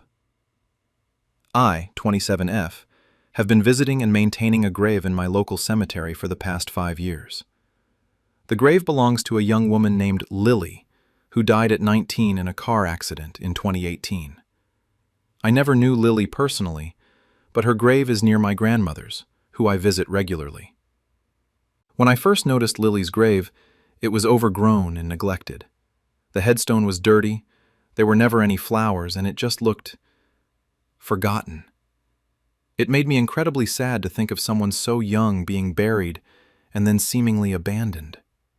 So I started doing small things, cleaning the headstone when I visited my grandmother, pulling weeds, occasionally leaving flowers. Over 5 years, this became a routine. I visit the cemetery twice a month, and I always spend time at Lily's grave too. I've planted perennials around it. I keep the area maintained. I leave seasonal decorations, and I sometimes sit and talk to her. which I know sounds odd, but it brings me comfort. I've learned about Lily through her headstone and online memorial pages. She was an artist, loved animals, and by all accounts was a kind and creative person. I feel connected to her memory even though we never met. Last month, a woman approached me at the cemetery. She introduced herself as Lily's mother and asked if I was the person who'd been interfering with her daughter's grave. I was confused by the word interfering. I thought she'd be grateful someone was caring for it since the family clearly wasn't. She wasn't grateful. She was angry. She said I had no right to touch her daughter's grave, that my decorations and flowers were invasive, and that I was playing out some sick fantasy by pretending to have a relationship with her dead daughter. I tried to explain that I meant no disrespect, that I just wanted Lily's resting place to be beautiful and cared for. I mentioned that the grave had been neglected when I first started caring for it, which was probably the wrong thing to say. Lily's mother became furious. She said how they grieve is none of my business, that some people process loss differently, and that just because they don't visit often or leave flowers doesn't mean they don't love Lily. She said my interference was a constant, painful reminder that a stranger cares for her daughter's grave more visibly than they do. She asked me to stop visiting Lily's grave entirely. She said if I want to help, I should maintain graves in the cemetery's abandoned section where people truly have no one, not steal someone else's daughter's memory. I was devastated, but I agreed to think about it. However, I've continued visiting and maintaining Lily's grave. I can't just stop. It's become an important part of my life and my own grief process. My grandmother died 2 years ago, and maintaining Lily's grave has helped me process that loss. Last week, Lily's mother was at the cemetery again. She saw fresh flowers I'd left and confronted me, saying I'd disrespected her direct request, and that if I don't stop, she'll take action. I'm not sure what that means, but it sounded like a threat. My partner thinks I should stop. He says it's Lily's mother's grief and her daughter, and that I should respect her wishes even if I disagree. He says there are other ways I can honor Lily's memory without physically visiting the grave. My best friend thinks Lily's mother is being unreasonable. She says I'm doing something beautiful, and that the mother is projecting her guilt about not visiting onto me. She says I should continue because someone needs to care for Lily's grave, and clearly the family won't. My therapist says this is complicated, that both grief and the desire to memorialize are valid, but that I should consider why maintaining a stranger's grave has become so important to me, and whether I'm using it to avoid processing my own grief. The cemetery management says I'm not breaking any rules. Anyone can visit any grave and leave appropriate decorations. But they also say if the family formally requests I stay away from a specific grave, they'd have to honor that. I feel torn. On one hand, Lily's mother has a right to decide how her daughter's memory is honored. On the other hand, I've been caring for this grave for 5 years, and it genuinely brings me peace. I'm not hurting anyone. I'm just maintaining a grave that was neglected. Am AITA for continuing to visit and maintain Lily's grave after her mother asked me to stop? Update. Lily's family held a confrontation at the cemetery and revealed why they've stayed away. I posted 3 weeks ago about continuing to maintain a stranger's grave after the deceased person's mother asked me to stop. Most responses were split. Some said I should respect the family's wishes, others said I was doing nothing wrong since the grave had been neglected. I decided to stop visiting Lily's grave. It was painful, but I accepted that her mother's request should be honored, even though I disagreed with it. I continued visiting my grandmother's grave, but I would deliberately not look toward Lily's plot, which was hard since they're only about 30 feet apart. After 2 weeks, I noticed Lily's grave was becoming overgrown again. The flowers I'd left before stopping were dead and not removed. The grass needed trimming. It was returning to the neglected state I'd found it in 5 years ago, and it broke my heart. I broke my promise to myself and walked over to at least remove the dead flowers. That's when Lily's mother and 3 other people, who I later learned were Lily's father and 2 older siblings, arrived at the cemetery and saw me there. They didn't approach me immediately. Instead, they stood about 20 feet away, and I heard Lily's mother say, "See, I told you, she's obsessed. She can't stay away." I felt humiliated and angry. I stood up and said, "I was just removing dead flowers. I haven't been maintaining the grave like before. I've respected your wishes even though watching it become neglected again has been painful." That's when Lily's father spoke. He said, "You want to know why we don't visit? You want to know why we neglect our daughter's grave?" I said I'd never judged them for that. I just wanted Lily's resting place to be cared for. He said, "Lily killed herself. She drove her car into a tree on purpose. And she did it here, in this town, after we'd tried everything to help her: therapy, medication, hospitalization, family intervention. Nothing worked. She was 19 years old and she chose to die, and we couldn't stop her." I was stunned. The online memorials had described her death as a tragic accident.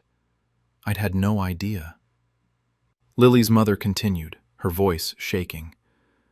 "Coming here reminds us that we failed her, that we couldn't save our own daughter, that she was in so much pain she wanted to die, and we didn't know how to help. So yes, we stay away.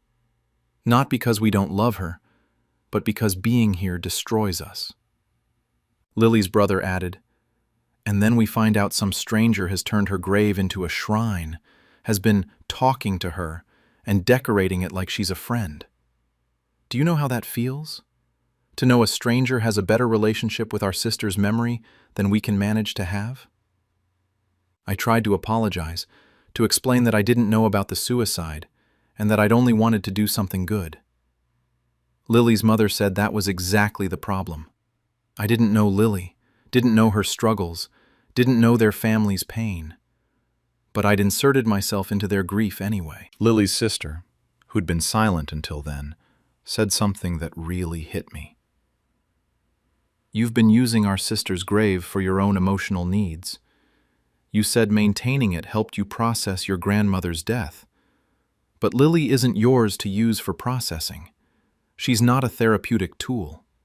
She's our sister, and her death is our tragedy, not yours." We stood there in awful silence. Finally, I said I was sorry and that I'd stop visiting Lily's grave entirely, even though it's near my grandmother's. I said I'd find a different section of the cemetery to enter from, so I wouldn't even pass by. Lily's father said, "We don't want to ban you from the cemetery. We just want you to understand that you can't insert yourself into someone else's grief, even with good intentions." I left feeling devastated and confused. I got in my car and cried for an hour. Since then, I haven't been back to the cemetery at all. I can't visit my grandmother without passing Lily's grave, and I can't handle seeing it after that confrontation. My partner says the family was harsh but right, that I'd been using Lily's grave for my own emotional needs without considering the family's pain. My best friend thinks the family was cruel, and that their inability to cope with their daughter's suicide isn't my fault. My therapist and I have been unpacking why maintaining a stranger's grave became so important to me. She thinks I was avoiding my own grief about my grandmother by focusing on Lily instead, and that the family's confrontation forced me to face that avoidance. But I'm also angry. I spent 5 years caring for a grave that no one else was caring for. I did it with love and respect. Yes, I didn't know about the suicide, but how could I have known? The online memorials said it was an accident. And while I understand the family's pain, does their pain mean Lily's grave should just sit there, neglected and forgotten? Some family friends have reached out. I guess Lily's family told people about the confrontation, saying I should leave that poor family alone and that my behavior was inappropriate and boundary crossing. Others have said the family was wrong to attack me for doing something kind, and that if they can't bear to visit, They should be grateful someone else is maintaining the grave. Am I for being upset about how Lily's family confronted me, even though I now understand why they've stayed away from the grave? Final update. I found out the real reason Lily's family asked me to stop, and everything I thought was wrong. It's been 6 weeks since Lily's family confronted me at the cemetery about maintaining their daughter's grave. I'd decided to stop visiting the cemetery entirely since I couldn't reach my grandmother's grave without passing Lily's plot, and the confrontation had been too painful. Then, 3 days ago, I received a letter in the mail from Lily's sister, Emma. She'd tracked down my address somehow, which initially felt invasive, but I later understood why. The letter explained something that changed my entire understanding of the situation. Emma wrote that she needed to tell me the full truth about why the family had been so hostile, because she felt guilty about the cemetery confrontation and thought I deserved to know the real reason they'd asked me to stop. Here's what I didn't know. I look almost identical to Lily. Emma included a photo of Lily from high school. When I saw it, I felt physically sick.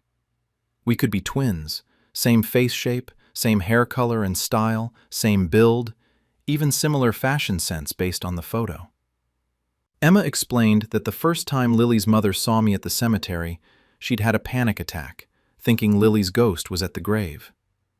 Even after realizing I was just someone who happened to look like her daughter, Lily's mother couldn't shake the disturbing feeling of seeing her dead daughter's double caring for her grave. The family had been visiting Lily's grave occasionally, not often for the painful reasons they'd explained, but they'd stopped entirely after the mother saw me there. She couldn't handle seeing someone who looked so much like Lily kneeling at her daughter's grave. Emma wrote, "Every time Mom knew you'd been there, seeing fresh flowers you'd left, seeing decorations you'd chosen, she'd picture you, who looks like Lily, doing those things. It became like haunting. She couldn't visit without imagining Lily's ghost maintaining her own grave." The family didn't tell me about the resemblance during the confrontation because they thought it would sound crazy. They'd focused on the boundary-crossing aspects instead, which were real issues, but not the full reason for their intense reaction. Emma apologized for not being honest and for letting me believe it was just about inappropriate grief boundaries. She said the truth was that my physical resemblance to Lily, combined with my attachment to her grave, had created an unbearable psychological situation for her mother. Emma wrote that she'd been the one pushing for me to stop visiting because she was worried about her mother's mental health. Mom was having nightmares about Lily. She'd wake up crying, saying she'd dreamed Lily was alive and caring for her own grave, waiting for us to join her. Your maintenance of the grave, while well-intentioned, was making Mom's grief and trauma so much worse. I sat with that letter for hours. I felt horrible. I genuinely had no idea I looked like Lily.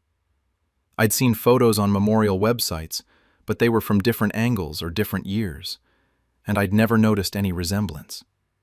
I also felt manipulated. Why hadn't they just told me this from the start? If Lily's mother had said, "You look like my daughter, and it's traumatizing to see you at her grave," I would have stopped immediately. I wrote back to Emma explaining that I wish I'd known, that I would have stopped visiting the moment I understood the resemblance issue, and that I felt terrible about unintentionally causing additional trauma. Emma responded quickly. She said the family had debated telling me about the resemblance, but worried I'd think they were exaggerating or being cruel. She said she was writing to me now because she felt guilty and thought closure might help both of us. Then she asked me something unexpected. Would I be willing to meet with her and potentially her mother, so her mother could see me in a different context, not at the cemetery, and maybe break the association between my face and Lily's grave? My partner thought this was a terrible idea. He said I'd done nothing wrong and didn't owe the family anything, especially not subjecting myself to what might be an emotionally manipulative meeting. My therapist thought it could be beneficial for everyone. It might help Lily's mother separate me as an individual from the trauma of seeing me at Lily's grave, and it might give me closure about why my well-intentioned actions had caused such pain. I agreed to meet Emma and her mother at a neutral location, a coffee shop neither of us frequented. The meeting was surreal. When Lily's mother saw me walk in, she started crying immediately. She kept saying, I'm sorry, over and over. She said seeing me in normal clothes in a coffee shop made me look less like Lily than I had at the cemetery. She explained that at the cemetery, I'd often worn flowing skirts and cardigans, Lily's preferred style. I'd knelt by the grave the way Lily used to sit when she was sketching, and my hair had been styled similarly to how Lily wore hers. The combination of resemblance plus mannerisms plus location had created an uncanny, traumatic echo of her daughter. I showed her photos of myself from different angles and settings. She admitted that I don't look as identical to Lily as she'd thought. Grief and trauma had exaggerated the resemblance in her mind. We talked for 2 hours. She apologized for the harsh confrontation and for not being honest about the resemblance issue. I apologized for not recognizing that maintaining a stranger's grave, regardless of good intentions, was a boundary violation. Then Lily's mother said something that broke my heart. I think part of why I was so angry was that you were doing for Lily what I should have been doing. You were visiting her, caring for her space, talking to her, and I couldn't do those things because the grief was too heavy. Seeing you do it made me feel like a failure as a mother. I told her that I understood now that my actions, while well-meaning, had been about my own grief and needs, rather than truly honoring Lily. I admitted I'd been using her daughter's grave as a proxy for processing my own losses. We came to an agreement. I would continue visiting my grandmother's grave, but would take a different path that doesn't pass Lily's plot. In exchange, the family would try to visit Lily more regularly now that the haunting of my presence was gone. Emma later texted me that her mother had visited Lily's grave for the first time in months and had actually cried in a releasing way rather than a traumatized way. AITA for maintaining the grave after knowing the full story? I still don't think so. I genuinely didn't know about the resemblance or the suicide or the family's specific trauma. But I do understand now that grief is complex, that good intentions don't always equal good impact, and that sometimes caring for others means stepping back, even when it hurts. I drive past the cemetery sometimes and think about Lily. I hope her family finds peace. I hope her grave stays maintained. And I hope that wherever she is, she knows that someone who never met her spent 5 years making sure she wasn't forgotten, even if that someone looked too much like her for her family to bear.